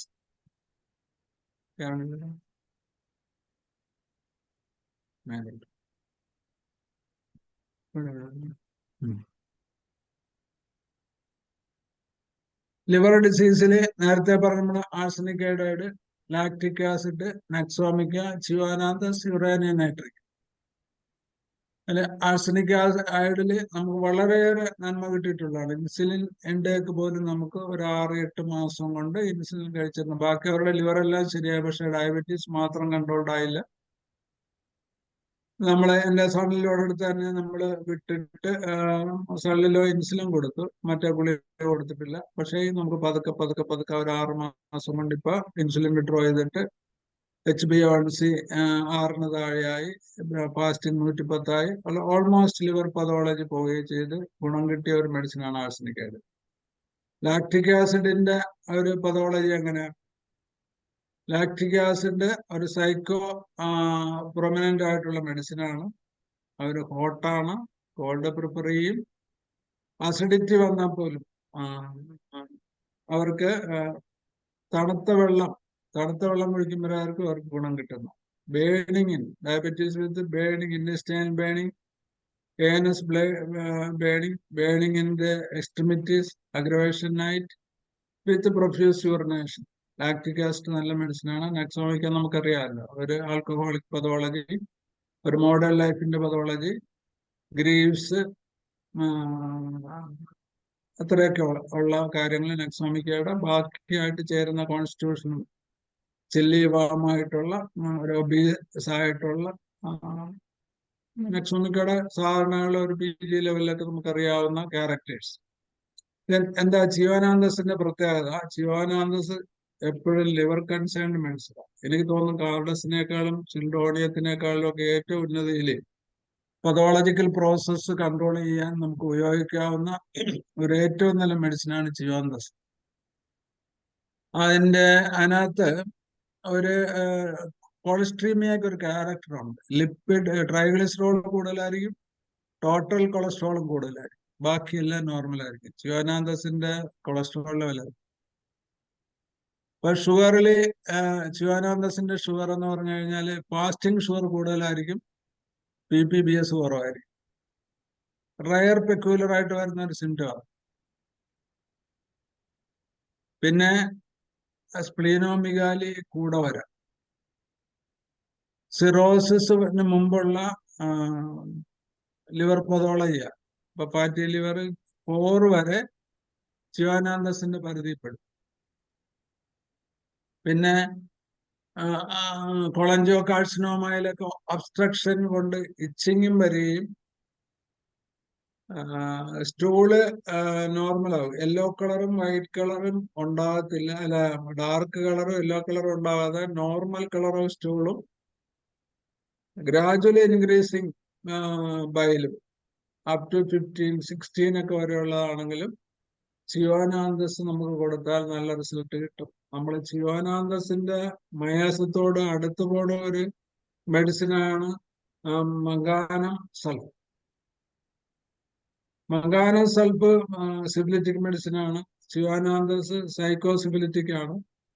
അപ്പൊ ക്രോണിക് ആയിട്ടുള്ള ഡീപ് സീറ്റഡ് ലിവർ ഡിസീസിൽ ടെർമിനൽ സ്റ്റേജിൽ കാലിക്ലോർ പോലുള്ള അവസ്ഥയിൽ നമുക്ക് ട്രൈ ചെയ്യാവുന്ന 2 മെഡിസിനാണ് മംഗാനം സൾഫും ചിയോനാന്തസ്.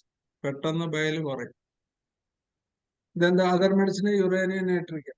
യുറേനിയം നൈട്രിക്കം നമ്മൾ വെറുതെ, ഒത്തിരി പേര് ഡയബറ്റീസിന് വെറുതെ കൊടുക്കുന്നുണ്ട്. അങ്ങനെ വെറുതെ കൊടുക്കരുത്. ലിവർ പതോളജി ഒത്തിരി കഴിഞ്ഞാൽ ഉണ്ടാക്കുന്ന ഒരു സാധനമാണ്. ഇതുകൊണ്ട് യുറേനിനേറ്ററിൻ ബ്രെയിൻ ലീഷൻസ്, കണ്ണിന് കാഴ്ചയൊക്കെ കുറയുന്നവർ, ഡയബറ്റീസ് റെറ്റിനോപ്പതി ഉള്ളവരിൽ യുറേനിനേറ്ററിൻ നല്ലൊരു സജഷനാണ്. Numbness of food with എലോണിയസ്.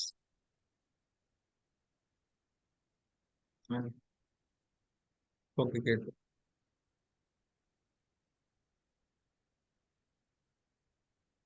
Sir, ഈഗിൾ പോളിയോ ഡയബറ്റീസിന് നല്ല മെഡിസിൻ അല്ലേ എന്നൊരു ക്വസ്റ്റ്യൻ. ഏതാണ് ഈജിൽ പോളിയ? ആ, ഈജിൽ പോളിയ നമുക്ക് ഡോക്ടറെ ഒരു കോൺസ്റ്റിറ്റ്യൂഷണൽ മെഡിസിൻ ഒന്നും അല്ലല്ലേ. അപ്പം നമ്മള് ഇപ്പം അബ്രോമാങ്കുസ്ട്ര, സിസീജിയം, ജെമിനിമ സിൽവെസ്ട്ര, നമ്മുടെ ട്രഡീഷണൽ ആയിട്ടുള്ള പണ്ട് നമ്മൾ ഉപയോഗിച്ച് വരുന്ന കുറെ അധികം മരുന്നുണ്ടല്ലോ. അതുപോലെ തന്നെ ഈജിൽ പോളിയ നല്ല ഈജിൽ പോളിയയുടെ ഒരു ഗുണം അത് ഈ റീനൽ പതോളജി ഉള്ളവരിലാണ് ഏറ്റവും കൂടുതൽ എഫക്ട് ചെയ്യുന്നത്. ഇവൻ പിന്നെ ക്രിയാറ്റിനും കുറയാൻ നല്ല. അപ്പൊ നമ്മൾ അത് മാത്രം കൊടുത്തു കഴിഞ്ഞാൽ ഒരു ഫസ്റ്റ് ട്രിപ്പിലെങ്ങാനും ക്ലിക്ക് ചെയ്ത് പിന്നെ അതിനുള്ളിൽ ആ സമയത്തിനുള്ളിൽ അയാൾ പഠിക്കണമെന്നല്ല. ആ പേഷ്യന്റിനെ പഠിച്ചിട്ട് ഇതുപോലുള്ള കോൺസ്റ്റിറ്റ്യൂഷണൽ മെഡിസിൻ എത്തണം.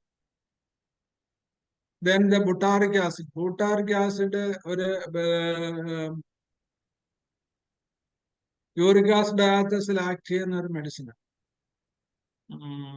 നമ്മുടെ ബെൻസോയിക് ആസിഡ് പോലെ എഫക്ട് ചെയ്യുന്ന ഒരു കാര്യമാണ്. അപ്പൊ ഗാൾ സ്റ്റോണിൽ ബ്യൂട്ടാറിക് ആസിഡ്, ഡയബറ്റീസ് കൂടെ ഗാൾ സ്റ്റോണിനും കൂടെ കിട്ടിയാൽ ബ്യൂട്ടാറിക് ആസിഡ് കൊടുത്തത് രണ്ടും സോൾവ് ആവും. അതാണ് അതിന്റെ പ്രത്യേകിച്ച്. ഗാൾ സ്റ്റോണിലെ കാണുന്നുള്ളൂ, കിഡ്നി സ്റ്റോണിൽ കാണുന്നില്ല. ഈ ബ്യൂട്ടാറിക് ആസിഡിൽ ഈ സ്റ്റോൺ എഫക്റ്റ് പാൻക്രിയാസി വരുവാണെങ്കിൽ, റുമാറ്റിസ് അസോസിയേറ്റഡ് വിത്ത് ഉണ്ടെങ്കിൽ ബ്യൂട്ടാറിക് ആസിഡ് നല്ലൊരു സജസ്റ്റീവ് മെഡിസിൻ, വളരെ നല്ല. അലോക്സാൻ ഏത് പൊട്ടൻസിയാ ഉപയോഗിക്കുന്നത്? ഏതാണ് ബുട്ടാറിക് ആസിഡാ? അല്ല, അലോക്സാൻ. അലോക്സാൻ 30-200 ഡോക്ടർ വാങ്ങിയത്. 30 ഞാന് 200 രാത്രി രാവിലെ ഓരോ ഡോസാണ് കൊടുക്കുന്നത്. 15 ദിവസം കഴിയുമ്പോൾ നോക്കിയിട്ട് കുറഞ്ഞില്ലെങ്കിൽ വണ്ണം കൊടുക്കും. ചാറ്റിൽ ഓരോരുത്തർ സംശയങ്ങൾ ചോദിച്ചുകൊണ്ടേ ഇരിക്കുകയാണ് സാർ. പിന്നെന്താ, അതിനൊരു കുഴപ്പമില്ല. സന്തോഷം. നമ്മുടെ അനുഭവങ്ങളെ നമ്മൾ പങ്കുവെക്കൊള്ളുന്നേ ഉള്ളൂ. പിന്നെ hypothyroidism, hyper tension, lung pathology. അപ്പൊ ആസ്മയും ഹൈപ്പോതൈറോയിഡിസവും ഡയബറ്റീസും ഹൈപ്പർ ടെൻഷനും കൂടെ ഒത്തു കിട്ടുവാണെങ്കിൽ കാലിയഡൈഡ് ഈസ് ദി ബെസ്റ്റ്. കാലിയഡൈഡ് 200 ഡോസ്, രാത്രിയും രാവിലെ ഒരു തുള്ളിയിട്ട് 2 ഡോസ് കൊടുക്കുക, PL കൊടുക്കുക, വെയിറ്റ് ചെയ്യുക. പിന്നെ കാലിയഡൈഡിന്റെ ഒരു പ്രത്യേകിച്ച് എന്ന് പറഞ്ഞു കഴിഞ്ഞാല് ലെഫ്റ്റ് സൈഡിൽ വെച്ച് കിടക്കുമ്പോഴേ സുഖമുള്ളൂ. ലെഫ്റ്റ് സൈഡ് ലീഷൻസ് ആണ് കൂടുതൽ. കാലികാർബിന് ശരിക്കും ലങ്ങിനൊക്കെ റൈറ്റ് സൈഡ് ഇടാം. അപ്പൊ right side medicine aggravation may lying on right side. Even നമുക്ക് ഈ കൂടുതൽ നമ്മൾ ശ്രദ്ധിക്കുന്നതോറും നമുക്കൊക്കെ പറ്റുന്ന പറ്റിയിരുന്ന അബദ്ധം എന്ന് പറഞ്ഞപ്പോ ലിവറിൽ ലൈക്കോപോഡിയം വളരെ നല്ലൊരു മെഡിസിൻ. ലിവർ സിറോസിസിലായാലും ജോണ്ടിസ് ആയാലും ഇനി ഹോട്ട് പാം, നമുക്ക് സൈക്കോസോറിക്ക് മയാസം കിട്ടി, നമ്മളെല്ലാം ഉണ്ട്. പക്ഷെ വലതുവശം വെത്ത് കിടക്കുവോ ലൈക്കോപോഡിയം ഔട്ടായി. പിന്നെ നമുക്ക് അതിനകത്ത് തിരക്കി പോകാവുന്നത് മയാസം നമ്മൾ തപ്പി വരുമ്പോ പുതച്ച് പാനിട്ട് ചൂട് കഴിക്കുന്ന ആളാകുമ്പം സിബിലിറ്റി ഗ്രൂപ്പിൽ വരും. The drug of choice is merc sol. But മെർസോളും പേഷ്യന്റ് റൈറ്റ് സൈഡിൽ വെച്ച് കിടക്കുകയാണെങ്കിൽ ഇറ്റ് ഈസ് ഔട്ട്. മെർസോളിൽ റൈറ്റ് സൈഡ് അഗ്രവേഷൻ. അപ്പൊ സൈഡ് പോലും തെർമൽ പോലും കറക്റ്റ് അല്ലെങ്കിൽ നമ്മൾ ഉദ്ദേശിക്കുന്ന ഗുണം കിട്ടത്തില്ല. ഇപ്പൊ ഡയബറ്റീസിലാണെങ്കിലും പതോളജി, ലിവർ പതോളജി ഉള്ളപ്പോ ലിവർ പതോളജിയില് ലിവർ റൈറ്റ് സൈഡിലാണ്, റൈറ്റ് സൈഡ് ലീഡേഷനാണ്. അതിനോട് ഒരു ലങ് ക്യാൻസറോ ബ്രോങ്കിയാക്ടസിസോ പ്ലൂറസിയോ പ്ലൂറനിമോണിയോ ഒക്കെ ഉണ്ടെങ്കിലും എല്ലാം റൈറ്റ് സൈഡ് ആണെങ്കിൽ നമുക്കൊരു ആശ്വാസമാണ്. അതെന്ന് നമ്മൾ ചിന്തിച്ചെല്ലാം കോർഡിനേറ്റ് ചെയ്ത് വരുമ്പോഴാണ് റൈറ്റ് സൈഡ് വെച്ച് കിടക്കുമ്പോൾ അഗ്രവേഷൻ. ഇപ്പൊ പോയി മെർസോൾ എല്ലാം പോയില്ലേ. ഇപ്പൊ ലെഫ്റ്റ് സൈഡിൽ വെച്ച് കിടക്കുമ്പോഴും റൈറ്റ് സൈഡിൽ വെച്ച് കിടക്കുമ്പോഴും അഗ്രവേഷനാണ്. ബാക്കി വെച്ച് കിടക്കുമ്പോൾ മാത്രമായിരിക്കും. അവിടെ നമുക്ക് മയാസ്മാറ്റിക് അപ്രോച്ചിൽ സോറിനാണ് വളരെ സജസ്റ്റീവ് ആയിട്ടുള്ള vertigo aggravation lying on left side. Lying on left side aggravation causticum. വലത്തോട്ട് തിരിഞ്ഞാൽ ലാക്കസിസ്. കിടന്നിട്ട് പൊങ്ങിയാൽ കൊണിയം. കിടക്കുമ്പോഴും കൊണിയം. ഇത് മൂന്നും കൂടെ വന്ന് മലർന്ന് കിടന്ന റിലീഫ് ഫോസ്ഫറസ്. ഫോസ്ഫറസിന് എപ്പോഴും നമ്മൾ വെർട്ടിഗോയുടെ തെറാപ്പിറ്റിസ് വെക്കുമ്പോൾ വെർട്ടിഗോ ഒരു നെർവസ് ലേബറന്തിയൽ ഇറിറ്റേഷനോ ടിനിറ്റസോ കൊണ്ടുണ്ടാകുന്നതായിരിക്കാം കൂടുതൽ. അങ്ങനെ വരുമ്പോൾ നമ്മുടെ ഓട്ടോ വിഷ്വൽ സിംറ്റംസ് എടുക്കണം. അതിന് മൊഡാലിറ്റിയിൽ മൂവ്മെന്റ് അഗ്രവേഷൻ ആണോ, ടേണിങ് അഗ്രവേഷൻ ആണോ, റൈസിങ് ഫ്രം ബെഡ് ആണോ, ലൈങ് ദ ആക്ട് ഓഫ് എന്ന് തന്നെ റിപ്പർട്ടറി കൊടുത്തിരിക്കുക. കിടക്കുന്ന ആ ആക്ഷനിൽ എന്നാ പറയുന്നത്. പിന്നെ നോഷിയ ഉണ്ടോ, വൊമിറ്റിംഗ് ഉണ്ടോ, പെയിന്റിംഗ് ഉണ്ടോ, ഡിസയർ ഫോർ സ്റ്റൂൾ ഉണ്ടോ, അങ്ങനെ 5 സിംറ്റം കോർഡിനേറ്റ് ചെയ്തിട്ട് കൊടുത്താൽ വളരെ എഫക്റ്റീവ് ആയിരിക്കും. 100% റിലീഫ് കിട്ടും. എത്ര ക്രോണിക് ആണെങ്കിലും കിട്ടും. നമ്മളെ മെയിൻ ആയിട്ട് എടുക്കേണ്ട കാര്യങ്ങൾ അതാണ്. Then coronary artery, splenomegaly, china and പിറ്റോറിയം. liver pathology with diabetes or hypertension with ascites or retention or gas, the best medicine is China. With fever or body ache, pipitorium perforatum നമുക്ക് ചിന്തിക്കാം. പിന്നെ സിയോനാന്തസ് ചിന്തിക്കാം, സ്പ്ലീനോമിഗാലി, phosphorus ചിന്തിക്കാവുന്ന ഒരു medicine. Then coronary artery diseases with നമ്മൾ നേരത്തെ പഠിച്ച hyper tension വെച്ച് സീക്കലിക്കോർ. അപ്പൊ ഹൈപ്പർ ടെൻഷൻ ഡയബറ്റീസ് ആയിട്ട് വരുന്ന ഒരു പേഷ്യന്റിനെ തിരക്കി വരുമ്പോൾ ഒന്നും പ്രത്യേകിച്ചില്ല. ഹൈപ്പർ ടെൻഷൻ ഉണ്ടെന്ന് പറഞ്ഞാൽ കോളടിച്ചതുപോലെയാണ്. സീക്കലിക്കോർ മാത്രം കൊടുത്താൽ മതി. സീക്കലിക്കോർ വണ്ണം ഒരു തുള്ളിയിട്ട് രാത്രിയും രാവിലെ ഒരു പൊടി ബാക്കി. വേണമെങ്കിൽ സിസിജം കൊടുക്കാം, ഇല്ലെങ്കിൽ ഡയറ്റ് കൊടുക്കാം. ഡയറ്റ് റെസ്ട്രിക്റ്റ് ചെയ്യണം, ചോറ് ഒഴിവാക്കി മില്ലറ്റ് ആക്കാൻ പറയണം, എക്സ്റേസ് പറയണം. ഒബീസിറ്റി ഉള്ളവരാണെങ്കിൽ കുറച്ച് നടക്കുകയോ ത്രെഡ്മില്ലില് ഓടുകയോ ഒക്കെ ചെയ്യിച്ച് എക്സസൈസ് ചെയ്യണം. അല്ലെങ്കിൽ ഫുഡ് കഴിച്ചാൽ ഡയബറ്റീസ് കുറയത്തില്ല. Then skin eruptions. Skin eruptions എവിടെയെങ്കിലും ഉണ്ട്. Psoriasis or eczema with rheumatism. അപ്പൊ diabetes, hypertension or not, with skin eruptions, eczema, psoriasis or rheumatism, sarcolic acid, ledum, maganaceticum and acid lactic acid. ഈ 4 medicine ആണ് 4 മയാസിറ്റീവ്. അത് പേഷ്യന്റിന്റെ constitution നോക്കി കൊടുക്കണം. Sarcolactic acid, ledum, മംഗാനാസെറ്റിക്കം, acid lactic. ഇപ്പൊ നമുക്ക് ഒത്തിരി മെഡിസിൻ എല്ലാ ആസിഡ് എക്സെപ്റ്റ് ആസിഡ് മോറലി പോളിയൂറിയ ഉണ്ട്. അസറ്റിക് ആസിഡ്, ആസിഡ് ലാക്റ്റിക്കില്, ആസിഡ് പോസിലൊക്കെ പോളിയൂറിയ ഉണ്ട്. പക്ഷെ ആസിഡ് മോറിയാറ്റിക് ആസിഡിൽ സ്കാൻഡ് യൂറിന്. ഇപ്പൊ നമ്മൾ കോൺസ്റ്റിറ്റ്യൂഷൻ ആസിഡ് പോസ് കൊടുത്തോണ്ടിരിക്കുന്ന ഒരു പേഷ്യന്റ് അല്ലെങ്കിൽ ലൈക്കോപോഡിയം അല്ലെങ്കിൽ അർജനൈട്രിൻ കൊടുക്കുന്നവരിൽ വിൻസി ടോക്സിൻ എന്ന് പറയുന്ന വിൽമർ ഷോവയ്ക്ക് ഒരു പുതിയ മരുന്നുണ്ട്. അത് കുറെ കൂടെ എഫക്റ്റീവ് ആണ്. നമ്പർ ഓഫ് യൂറിൻ കുറയും. ആൽക്കഹോളിസം.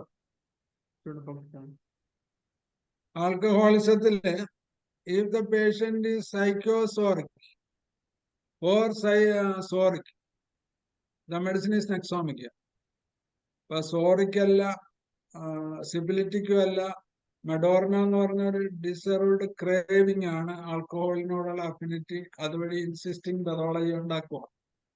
അതിന്റെ ലാസ്റ്റ് സ്റ്റേജില് ഒരു ട്യൂബർക്കുലർ മയാസമോ സിബിലിറ്റിക് മയാസമോ മാനസികമായിട്ടോ ശാരീരികമായിട്ടോ ഉണ്ടാകുമ്പോഴാണ് ഡയബറ്റിക്സിന്റെ കൂടുതൽ കോംപ്ലിക്കേഷൻ ആൽക്കഹോളിസത്തിലുണ്ടാകും. അതുവരെ medorrhinum is the best medicine. മെഡോർണത്തിന്റെ മോസ്റ്റ് ഇമ്പോർട്ടന്റ് ഇൻഡിക്കേഷൻ എന്ന് പറഞ്ഞാൽ രാത്രി അവര് ഫ്രിഡ്ജിനകത്ത് നിന്ന് വെള്ളാടിക്കാർ പറയുന്ന ഭാഷയാണെങ്കിൽ ഓൺ ദ റോക്ക് എന്ന് പറയുന്നത് വെച്ചാലും ഐസ് ഗ്ലാസ്സിലിട്ട് ബ്രാൻഡി ഒഴിച്ചൊഴിച്ച് സെക്ക് ചെയ്യുന്നത്. അതാണ് മെഡോർണത്തിന്റെ ഏറ്റവും കൂടുതൽ ക്രേവിങ് കണ്ടുപിടിക്കാനുള്ള ഒരു കാര്യം. പിന്നെ സ്നോറിങ് കൊണ്ട് കമന്ന് കിടന്നുറങ്ങും. പിന്നെ എക്സ്ട്രീം ആൻഡ് എക്സസ്. ജീവിതത്തിൽ ഏറ്റവും കൂടുതൽ വെട്ടിപ്പിടിക്കാൻ മോഹവും വെട്ടിപ്പിടിച്ചിട്ടുള്ള കഥകളും അതിന്റെ കോൺസിക്വൻസും അനുഭവിക്കുന്ന ഒരു ഗ്രൂപ്പാണ് മെഡോർ. ആദ്യം ലൈക്കോപോഡിയത്തിൽ ജനിക്കും, പിന്നെ പെണ്ണാണെ പൾസാരിലോട്ട് മാറും, കുറച്ച് പേര് പൾസാരിലോട്ട് മാറും, അല്ലാത്തവർ നാട്രമോറിലോട്ട് മാറും. നാട്രമോറും പൾസാറ്റിലെയും മെയിൻറ്റെയിൻ ചെയ്ത് അങ്ങനെ പോകുമ്പോൾ ഏതെങ്കിലും ഒരു tubercular inflation or destruction or loss it can be converted into medorinum. Then the grief. The grief, diabetes from grief, causticum. Causticum കാലികാർബും തമ്മിലുള്ള വ്യത്യാസം എന്താ? രണ്ടുപേരും വർക്കഹോളിക് ആണ്, സിമ്പതറ്റിക് ആണ്, അവരെ തന്നെ ഇഷ്ടപ്പെടുന്ന ആളുകളാണ്. അവരുടെ കാര്യം നോക്കിയിട്ട് മറ്റുള്ളവരുടെ കാര്യം നോക്കത്തുള്ളൂ. ഹൗസ് ഓറിയന്റഡ് ആണ്. ബട്ട് കാലികാർബും കോസ്റ്റിക്കും തമ്മിലുള്ള വ്യത്യാസം എന്ന് പറഞ്ഞാല് ഇൻജസ്റ്റിസ് കണ്ടാൽ കോസ്റ്റിക്കും ഭയങ്കരമായിട്ട് വയലന്റ് ആയിട്ട് ഇടപെടും. അപ്പൊ നടന്നു പോകുമ്പോൾ വഴിയിൽ രണ്ടാളുകൾ തമ്മിൽ ഒരു കാര്യം പറഞ്ഞ് തർക്കിക്കുക. ന്യായം അശക്തന്റെ അടുത്തും ശക്തനായ ഒരാൾ അന്യായവും കൊണ്ട് അടിച്ചിരുത്തുവാണെങ്കിൽ ഇയാള് വണ്ടി നിർത്തി, കാറ് നിർത്തി, ഇറങ്ങി അതിനകത്ത് ഇടപെട്ട് പ്രശ്നങ്ങൾ ഉണ്ടാക്കി ആസ്വദിക്കുന്ന ആളാണ് കോസ്റ്റിക്കം. മറ്റേയാളല്ല, അവനോടെ കിടന്ന് പറയട്ടെ, നമുക്ക് അതിന് ചിന്തിക്കാൻ നേരമില്ല, നമ്മൾ വീട്ടിൽ പോകും. ആ ഒരു ടൈപ്പ് രണ്ട് പേഴ്സണാലിറ്റീസ് ആണ് ഈ കാലികാർബും കോസ്റ്റിക്കും വളരെ നിയറസ്റ്റ് വരും. അവർക്കൊണ്ടാണ് ഗ്രീഫിന്റെ കോൺസിക്വൻസ് ആയിട്ട് ഡയബറ്റീസ് ഉണ്ടെങ്കിൽ ഡയബറ്റീസ് പറയാനും നല്ലത്. ഹൈപ്പോകോൺട്രിയാസിസ് വരും, അക്സോമിക്കായും മോസ്കിറ്റായും നല്ല. കോൺസ്റ്റിപ്പേഷൻ വരും, ഇപ്പോമോർഫിനം. നേരത്തെ നമ്മൾ കാൽസ്ബ അക്വ പഠിച്ചായിരുന്നു, അതുപോലെ ഒരു മെഡിസിൻ ആണ് ഡയബറ്റീസ് വിത്ത് കോൺസ്റ്റിപ്പേഷൻ, ഇപ്പോമോർഫിനം. ഈ ഇപ്പോമോർഫിനത്തിനകത്ത് മോർഫിൻ ഒരു കോമ്പൗണ്ട് ആണ്. ക്യാൻസർ പോലുള്ള ഡിസീസിൽ, റെക്ടൽ ക്യാൻസറിലൊക്കെ ഉണ്ടാകുന്ന കോൺസ്റ്റിപ്പേഷൻ അസോസിയേറ്റഡ് വിത്ത് ഡയബറ്റീസിൽ നമുക്ക് വളരെ സക്സസ്ഫുൾ ആയിട്ട് യൂസ് ചെയ്യാവുന്ന മെഡിസിൻ. ഡീപാക്റ്റിംഗ് ആയതുകൊണ്ട് 0103 ഒക്കെയാണ് ഞങ്ങൾ ഉപയോഗിക്കുന്നത്. ഇറപ്ഷൻസിൽ ഞാൻ നേരത്തെ പറഞ്ഞില്ല, എക്സിമ, ഇൻസുലിൻ. ഗൗട്ട് വിത്ത് ആണെങ്കിൽ ലാക്റ്റിക് ആസിഡ്. ഇപ്പൊ ബൂട്ടാറിക് ആസിഡും ലാക്റ്റിക് ആസിഡും ആർത്രൈറ്റിസിൽ എഫക്ട് ചെയ്യും. ഗൗട്ട് വിത്ത് ഇമ്പോർട്ടൻസി, എലോണിയസ്, moschus, acid phos. Female impotency aversion ആണ്.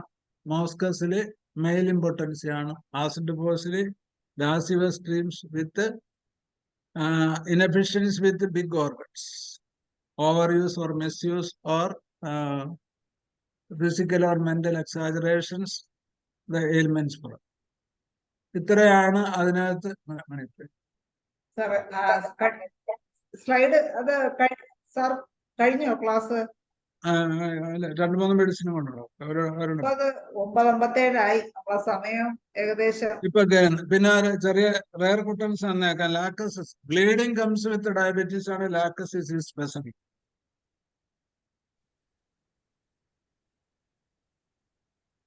Excessive itching in urethra with deranged liver, കാലിമോറിന്റെ ഒരു നല്ല ആക്ഷനാണ്, നല്ല ഇൻഡിക്കേഷനാണ്.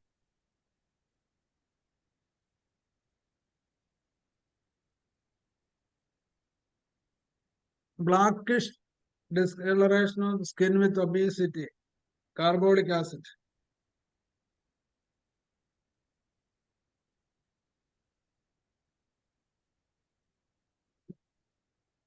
പത്ത് മണിക്ക് തന്നെ നിർത്തണമെന്നുണ്ടായിരിക്കും അല്ലേ?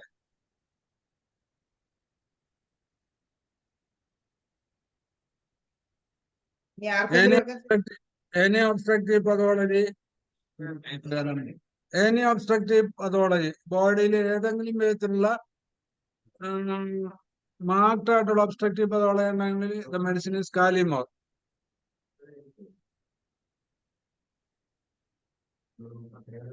ബ്ലീഡിംഗ് ആവുണ്ടെങ്കിൽ ലാക്കസിസ്. റുമാറ്റിസം വിത്ത് ഡിബിലിറ്റി നമ്മൾ ലാക്റ്റിക് ആസിഡ് പറഞ്ഞല്ലോ. Dark reddish urine, lithium carbon. With TB history, lycopodium clavatum. Central nervous system, അപകടമൊക്കെ കഴിഞ്ഞിട്ടുള്ള സെൻട്രൽ നെർവസ് സിസ്റ്റത്തിന് destruction with paresis, paralysis, stroke. One of the medicine is lycopus virginica. With hyperthyroidism, diabetes, lycopus virginica മാത്രം കൊടുത്താലും നന്നായിരിക്കും.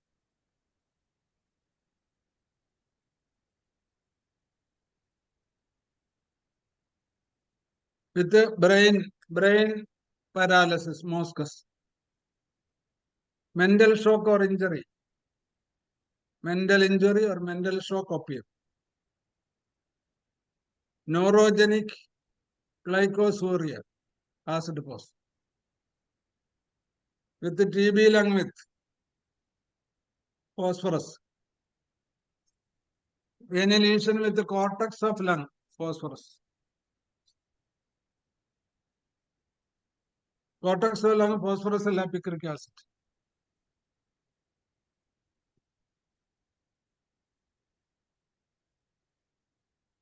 With the paraesthesia. Paraesthesia is bhayangara numbness. Body muഴുവൻ numbness aga, leg numbness aga. It is sulfuric acid. ഇതൊക്കെയാണ് ഡയബറ്റീസിന്റെ rare peculiar symptoms which give close to enter the main fundamental constitutional medicine.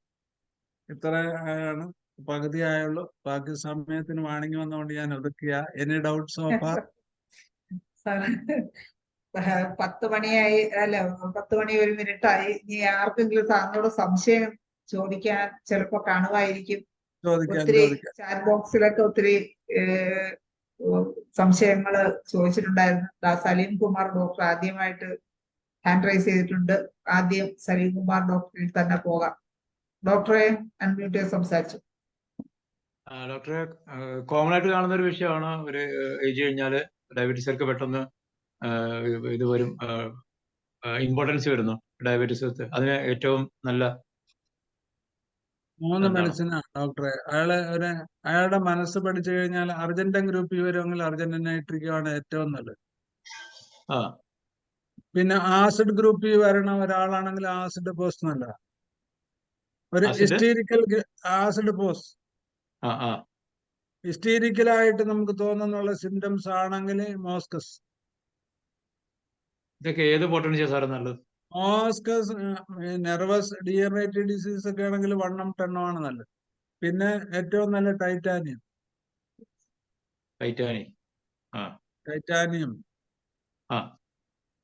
പിന്നെ ഒരു മെഡോറിനത്തിന്റെ ഒരു ഇതിനകത്തുള്ള ഒരു ഗ്രൂപ്പാണെന്നെങ്കിൽ അവരെ പറ്റി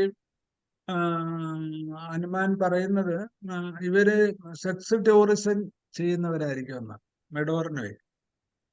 അപ്പൊ ആ ടൈപ്പ് ഓഫ് ഒരു മൈൻഡ്, ഒരു വിസിറ്റ്, അവരുടെ ഒരു എക്സ്ട്രീം ആൻഡ് എക്സസ്, ഒന്നിനും സാറ്റിസ്ഫാക്ഷൻ ഇല്ലാത്തൊക്കെ ഒരു ഗ്രൂപ്പിൽ വന്നാല് ഡയബറ്റീസും പ്രഷറും കൊളസ്ട്രോളും ഒക്കെ കൂടെ പിടിച്ചിട്ട് ഒരു കാർഡിയാക്ക് പ്രശ്നങ്ങളും ഒക്കെയുള്ള ഒരു VIP ചമഞ്ഞ് നടക്കുന്ന അൺVIPക്ക് നമുക്ക് മെഡോറിനും വളരെ ഡെപ്തിൽ ആക്ട് ചെയ്ത് ഗുണം കിട്ടും.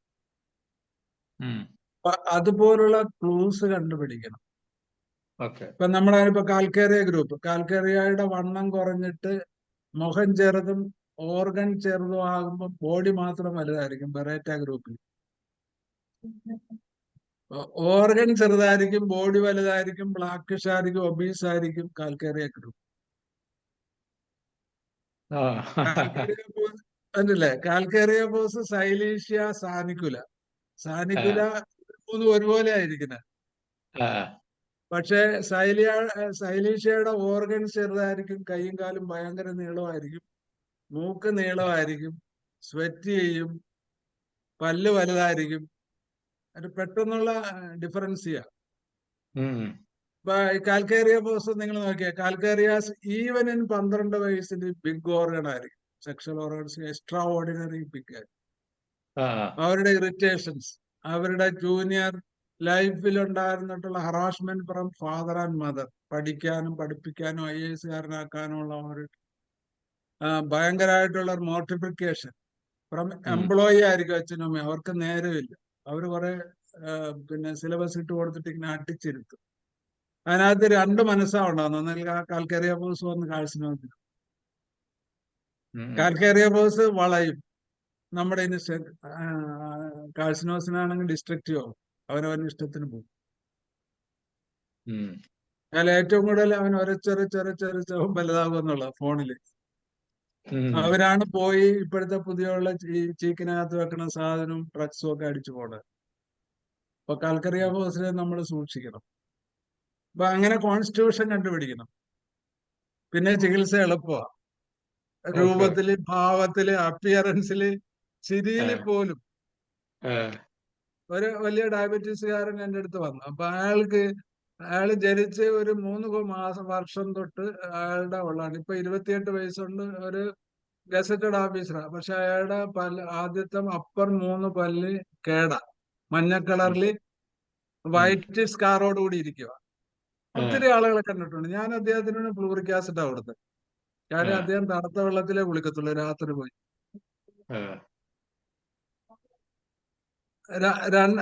2 മക്കളുണ്ട്, വൈഫുണ്ട്. 5 പ്രേമം ഉണ്ടായിരുന്നു പുള്ളിക്ക്. അന്ന് സക്സസ് ആയില്ല. എന്റെ പ്രീവിയസ് കഥയല്ല. ഞാൻ ആസിഡ് ഫ്ലോറാ കൊടുത്തത്.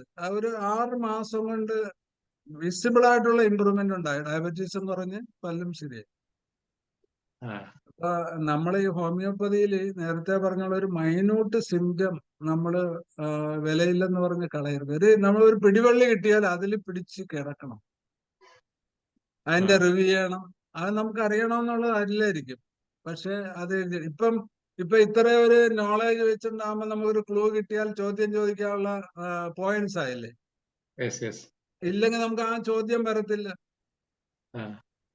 ഇപ്പൊ നെർവസ് സ്ട്രോക്ക് ഉണ്ടായിട്ടുണ്ടോ, മെന്റൽ സ്ട്രോക്ക് ഉണ്ടായിട്ടുണ്ടോ, ഫിസിക്കൽ സ്ട്രോക്ക് ഉണ്ടായിട്ടുണ്ടോ, ഇഞ്ചറി ഉണ്ടായിട്ടുണ്ടോ, മാനസിക സംഘർഷം, ഡിസ്ചാർജ്, അവേർഷൻ, നേച്ചർ, സ്റ്റൂൾ, ഇതെല്ലാം നമുക്ക് ചോദിക്കാൻ, മനസ്സിൽ ക്ലൂ ഉണ്ടെങ്കിൽ ചോദിക്കാൻ പറ്റും. അതിനെ മെറ്റീരിയൽ മേടിക്കുക, കമ്പാരിറ്റീവ് മെറ്റീരിയൽ മേടിക്കുക പഠിക്കണം. പഠിച്ചാലും തീരത്തില്ല. അതുകൊണ്ട് ആരും അങ്ങനെ സർവകലാവല്ലഭന്മാരാണെന്നൊന്നും ഹോമിയോപ്പതി അവകാശപ്പെടാൻ പറ്റത്തില്ല. പിന്നെ നമുക്കൊരു ബേസായി ഇപ്പൊ ഒരു മയാസ്മാറ്റിക് ഡിഫറൻസിയേഷൻ. ഇപ്പം ക്യാൻസർ ആയാലും വെറും ട്യൂമർ ആയാലും അൾസറേഷൻ വെറുതെ ആയാലും ഇൻഫെക്റ്റീവ് ആയാലും തെറാപ്പറ്റിക്സ് കറക്റ്റ് ആണോ, ഇതെല്ലാം ക്യൂർ ചെയ്യുക. അല്ലാതെ നമ്മൾ ക്യാൻസർ ആണെന്നൊക്കെ പറഞ്ഞ് വെറുതെ ശ്വാസം പിടിക്കേണ്ട ഒരു കാര്യമില്ല.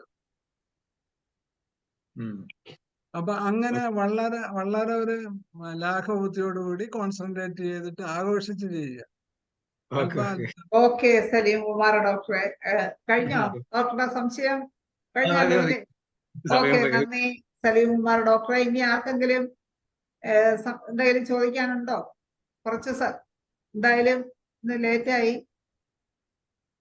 ആർക്കും സംശയങ്ങളൊന്നും, സമയം കഴിഞ്ഞതുകൊണ്ട് ആർക്കും സംശയങ്ങളൊന്നും ഇല്ലെന്ന് വിചാരിക്കുന്നു.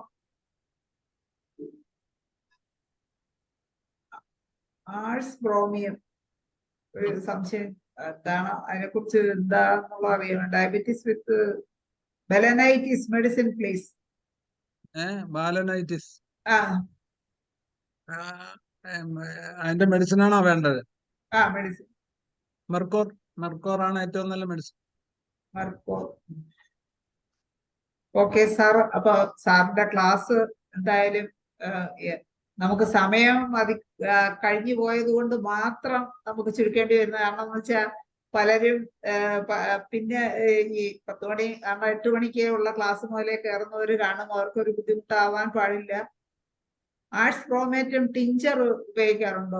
ആഴ്സ് ബ്രോമേറ്റോ ഒന്നും ടിഞ്ചർ ഉപയോഗിക്കരുത് സാറേ. ടിഞ്ചർ ഉപയോഗിക്കരുത്. ആരോ എഴുതി ചോദിച്ചിരിക്കും, അതാണ്. ആഴ്സനിക് എന്ന് പറഞ്ഞ പാഷാണല്ലേ, അതിന്റെ ഏത് ഡൈവർട്ടീവ് ആണെങ്കിലും ടിഞ്ചർ ഭയങ്കരമായിട്ട് ദോഷം ചെയ്യും. Never use. ഇപ്പോഴും ഒരു ധർമ്മസങ്കടം എന്നൊക്കെ പറഞ്ഞു കഴിഞ്ഞാൽ ഒരു PGക്ക് പഠിക്കുന്ന ഒരു കൊച്ച്, അല്ല PG എം ഡി കഴിഞ്ഞ ഒരു കൊച്ച് സർക്കാർ ആശുപത്രിയിൽ ഇരുന്ന് ലാക്ടസ് ടിഞ്ചർ എഴുതി കൊടുത്തെന്ന് പറഞ്ഞാൽ എന്ത് ചെയ്യാൻ പറ്റും?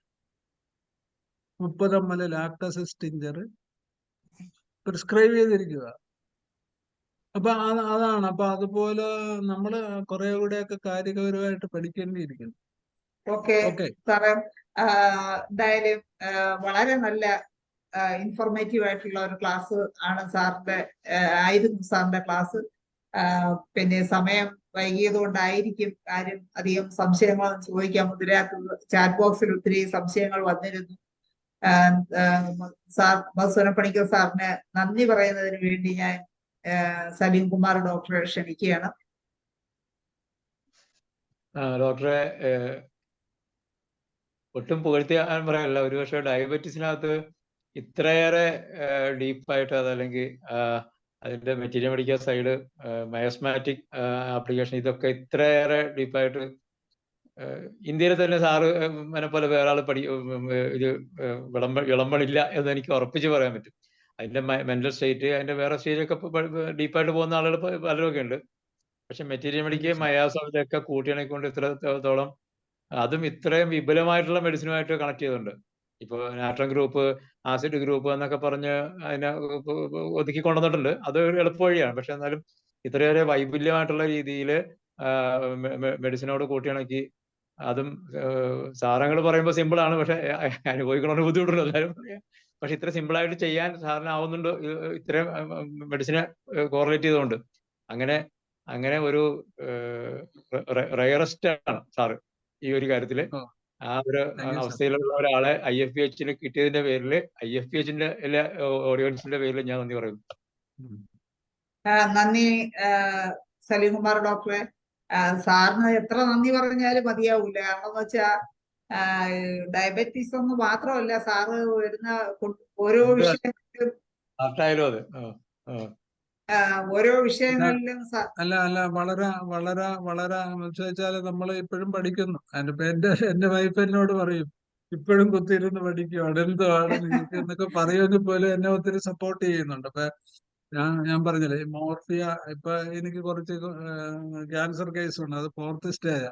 അപ്പൊ 4th സ്റ്റേജിൽ ക്യാൻസറിൽ നമ്മൾ എന്ത് ചെയ്യുമെന്ന് ചോദിച്ചപ്പോൾ നമുക്ക് ഒത്തിരി നന്മ ചെയ്യാൻ പറ്റുമെന്ന് പറഞ്ഞപ്പം കുറച്ച് പേഷ്യൻസ് വന്നു. അപ്പം എന്നോട് കോഴിക്കോട് മെഡിക്കൽ കോളേജ് ഡോക്ടർ അവിടെ നിന്ന് വന്ന ഒരു പേഷ്യന്റിന്റെ ഒരു ബൈസ്റ്റാൻഡറാ, അബ്ദുൽ ഖാദർ. അദ്ദേഹം എന്നോട് ചോദിച്ച്, പേഷ്യന്റിന്റെ അടുത്ത് നിന്ന് കഴിഞ്ഞപ്പോ ഹോമിയോ ചെയ്യുന്നെന്ന് പറഞ്ഞപ്പം അപ്പൊ അദ്ദേഹം ചോദിച്ചു, നിങ്ങൾക്ക് എന്ത് ചെയ്യാൻ പറ്റും ഇതിനകത്ത്? അപ്പൊ ലങ് മെറ്റ് ഉണ്ട്, ലിവർ മെറ്റ് ഉണ്ട്, ബ്രെയിൻ മെറ്റ് ഉണ്ട്. അവർക്ക് സിവിയർ ബോൺ മെറ്റിൽ ബോൺ പെയിനാ, ലെഫ്റ്റ് സൈഡ് സയാറ്റിക് പെയിൻ ആണ്, കംപ്ലീറ്റ് കാല് റെഡിയിട്ട് മരണവേദന. അപ്പൊ അവര് 32 വയസ്സേ ഉള്ളൂ, കോളേജ് ലെക്ചറാണ്. അവരതുകൊണ്ട് മരിച്ചു പോകുന്നു. പക്ഷെ 6 നേരം മോർഫിൻ കഴിച്ചുകൊണ്ടിരുന്ന. ഞാൻ അവർക്ക് കൊടുത്ത ലൂപ്പിലിനോ എന്ന് പറയുന്ന ഒരു മെഡിസിൻ ഉണ്ട്. ലൂപ്പിലിനോ ആണ് 30 ounce ടാബ്ലറ്റ് നമ്മൾ ഇവിടുന്ന് കൊടുത്തു വിട്ട്. അതിനകത്ത് bone involvement with brain met. Bone ലാക്ട് ചെയ്യണ ഒരു മെഡിസിനാണ്, അനാൽജസിക് ആണ്, ക്യാൻസർ പെയിൻ ഉള്ള ഒരു മെഡിസിനാണ്. 4 ഗുളിക 30 ml വെള്ളത്തിൽ ചേർത്തിട്ട് 10 മിനിറ്റ് ഇട്ട് ഓരോ സ്പൂൺ കൊടുക്കാനാണ്. 2 ദിവസം കൊടുത്തപ്പം മോർഫിൻ വേണ്ടാതായി. 5 ദിവസം കൊടുത്തപ്പം വേദന മാറി. അവർ 1 മാസം കഴിഞ്ഞപ്പോ ഇന്നലെ എൻ്റെ അടുത്ത് വന്നാൽ പറയാൻ, ഡോക്ടർ ഞാൻ ഇതുകൊണ്ട് മരിച്ചു പോകുമെന്ന് ഓർത്തു. എനിക്കിപ്പോ ഉണർവായി, ഇപ്പൊ എനിക്ക് നടന്ന് ഡോക്ടറെ കാണാൻ വരാൻ പറ്റി. അതാണ് ഹോമിയോപ്പതി. ഇപ്പൊ നമ്മൾ പഠിക്കുന്നതുകൊണ്ട് ഒത്തിരി നന്മയുണ്ട്. അത് നിങ്ങളുമായിട്ട് സ്പെയർ ചെയ്യുമ്പോൾ അതിൽ കൂടുതൽ ഒരു സന്തോഷമാണ്. ഇതൊന്നും വ്യാജമില്ല, it is truth in our practice. അപ്പൊ എല്ലാവർക്കും നന്ദി. കാര്യം ഹോമിയോപ്പതി അത്രയും ഒത്തിരി നന്മകൾ ചെയ്യാൻ പറ്റുന്ന, അതിനകത്ത് നിന്ന് കിട്ടുന്ന പ്രോഫിറ്റ് അല്ല, ആ പേഷ്യന്റിന് കിട്ടുന്ന നന്മകള്, അവരുടെ ഒരു ആശ്വാസമൊക്കെ സമൂഹത്തില് ഒരു ഭഗവത്ഗീത അല്ലെങ്കിൽ പിന്നെ അതുപോലെയൊക്കെ തന്നെ നന്മയുടെ മൂർത്തിഭാവമുള്ള ഒരു സിസ്റ്റമാണ്. അതുകൊണ്ട് ആരും ലൈഫിൽ ഒരു നിമിഷം പോലും കളയാതെ ഹോമിയോപ്പതി കുറേകൂടെ പഠിക്കുക, പ്രാക്ടീസ് ചെയ്യുക. നന്മകൾ ഇങ്ങനെ പൂക്കളായിട്ട് വന്ന് എല്ലാവരുടെയും, സാധുക്കളും അല്ലാതെയുള്ളവരുടെ സവറിംഗ് പീപ്പിളിനെ അർച്ചന ചെയ്യട്ടെ. അതുവഴി നമ്മളിലൊക്കെ ഓരോ പുതിയ സാമൂഹ്യ ഹനുമാന്മാര് ജനിക്കട്ടെ. എല്ലാവർക്കും നന്മ നേരുന്നു. എന്നെ കേട്ട നിങ്ങൾക്കും എന്നെ ഇഷ്ടപ്പെടുന്ന നിങ്ങൾക്കും ഒത്തിരി നന്ദി പറഞ്ഞുകൊണ്ട് എന്റെ വാക്കുകൾ സ്മരിക്കുന്നു. ജയ് ഹോമിയോപ്പതി, ജയ് ഹനുമാൻ. ഓക്കെ സാറേ, സാറിന്റെ ഡയബറ്റീസിന്റെ ഇന്നത്തെ ക്ലാസ്സിൽ ഇനി ഡയബറ്റീസിലെ ഏത് പ്രശ്നമായിട്ട് വന്നാൽ പോലും നമുക്കൊരു പിടിവള്ളി സാറിന്റെ ഇന്നത്തെ ക്ലാസ്സിലൂടെ. പിന്നെ തീർച്ചയായിട്ടും എന്നെ ഒന്ന് വിളിച്ചാൽ മതി, ഞാൻ ക്ലൂ തരാം. അതെ, ഈ ക്ലാസ്സിലെ നോട്ട് എഴുതി വെച്ചിട്ടുള്ളവർക്കെല്ലാം അതെടുത്ത് നോക്കിയാൽ ഒരുപാട് പ്രയോജനം ചെയ്യും എന്ന് ഏറ്റവും ബെസ്റ്റ് ലില്യന്താള് മേടിച്ചാൽ മതി. ലില്യന്താൾ എന്ന് പറഞ്ഞൊരു ബുക്കുണ്ട്, ലില്യന്താളിന്റെ മെറ്റീരിയൽ മേടിക്കും. അത് പഠിച്ചാൽ മതി അല്ലേ സാർ? സാറ് ഓരോന്നും പറഞ്ഞപ്പോ ഞാൻ വിചാരിച്ചു സാർ ഏത് ബുക്കാണ് റെഫർ ചെയ്തെന്ന് ചെയ്യുന്നതെന്ന് ചോദിക്കണം. അല്ല, ഇത് ലില്യന്താളി മാത്രമുള്ളതല്ല, ഇത് ഡേ ടു ഡേ അനുഭവങ്ങള്. പിന്നെ റഡാറിനകത്ത് നിന്ന് കിട്ടുന്നത് നമ്മളിപ്പോ തന്നെ മരണം സംഘടിപ്പിച്ച് കൊടുത്ത് പരീക്ഷിച്ച് ഈശ്വര കൃപ കൊണ്ട് പേടിച്ച് അതുകൊണ്ടാ ഓക്കെ നമ്മൾ ഒന്നും വിടത്തില്ല. ഓക്കെ സാറേ, ശരി. അപ്പൊ വളരെ സന്തോഷം. ഓക്കെ, സാറിന് ഒരിക്കൽ കൂടി നന്ദി പറഞ്ഞുകൊണ്ടും താങ്ക് യു. ഇന്നത്തെ ഈ പ്ലാറ്റ്ഫോമിൽ സാറിന്റെ ക്ലാസ് കേട്ടിരുന്ന എല്ലാവർക്കും ഒരിക്കൽ കൂടി നന്ദി പറഞ്ഞുകൊണ്ടും ശുഭരാത്രി നേർന്നുകൊണ്ടും ഇന്നത്തെ മലയാളം സെക്ഷൻ പ്രോഗ്രാം വൈൻഡപ്പ് ചെയ്യാണ്. നന്ദി, നമസ്കാരം. തീർച്ചയായും നാളെ നമ്മുടെ പ്രോഗ്രാം ഫിക്സ് ചെയ്തിട്ടില്ല. നാളെ ഒരു ചർച്ചയായിരിക്കും മിക്കവാറും. ധനേഷ് ഡോക്ടർ ഉണ്ടായിരുന്നാ? കേൾക്കുന്നുണ്ടായിരുന്നു സാർ, പക്ഷേ സാറിന് അഭിപ്രായം ഒന്നും പറഞ്ഞില്ല. അല്ല, ഞാൻ പറയാൻ വന്നപ്പോഴത്തേക്ക് ഡോക്ടർ കൺക്ലൂഡ് ചെയ്യുന്നതുകൊണ്ട് പിന്നെ ഞാൻ അല്ല കൺക്ലൂഡൊന്നും ഇല്ല. എനിക്ക് ഇന്ന വഴിയൊന്നും അല്ല, വളരെ നല്ല പ്രസന്റേഷൻ ആയിരുന്നു. പിന്നെ അത് എടുത്തു പറയേണ്ട കാര്യമില്ല, കംപ്ലീറ്റ് കവർ ചെയ്തല്ലോ. നിങ്ങളൊക്കെ ഇഷ്ടപ്പെടുന്നുണ്ടെങ്കിൽ അതാണല്ലോ സന്തോഷം. എന്റെ സാറേ, ഈ ഇന്ന് ക്രിക്കറ്റ് കളി ആയിട്ട് പോലും 140ഓളം പേരുണ്ടായിരുന്നു. കണ്ടായിരുന്നു, ഞാൻ കണ്ടായിരുന്നു. അതാണ് സാർ എനിക്ക് സാറ് ഇനിയും ഇതുപോലെ മറ്റൊരു വിഷയത്തിൽ തീർച്ചയായിട്ടും നമുക്ക് ഇതുപോലുള്ള അറിവുകൾ പങ്കുവെച്ച് തരണമെന്നുള്ള റിക്വസ്റ്റ് മാത്രമേ ഉള്ളൂ. ഇത് തീർന്നില്ല സാറ് പറഞ്ഞേക്കണം. അല്ല, തീർന്നില്ല. ഡയബറ്റീസിന്റെ കുറെ കൂടെ നമുക്ക് അതിന്റെ ഒരു ചർച്ച നാളെ തുടർന്നാലോ സാറേ? നാളെ അല്ല ഡോക്ടറെ, ഞാൻ ഈ 26th പത്തനംതിട്ട സെമിനാറിന്റെ പുറകെ നിൽക്കുക. കാര്യം എനിക്ക് അവര് അത് കഴിഞ്ഞിട്ട് ഞാൻ വരാം. ശരി, ഓക്കെ. IHMയുടെ ഒരു സെമിനാറുണ്ട്. Okay sir. ഓക്കെ, ശരി.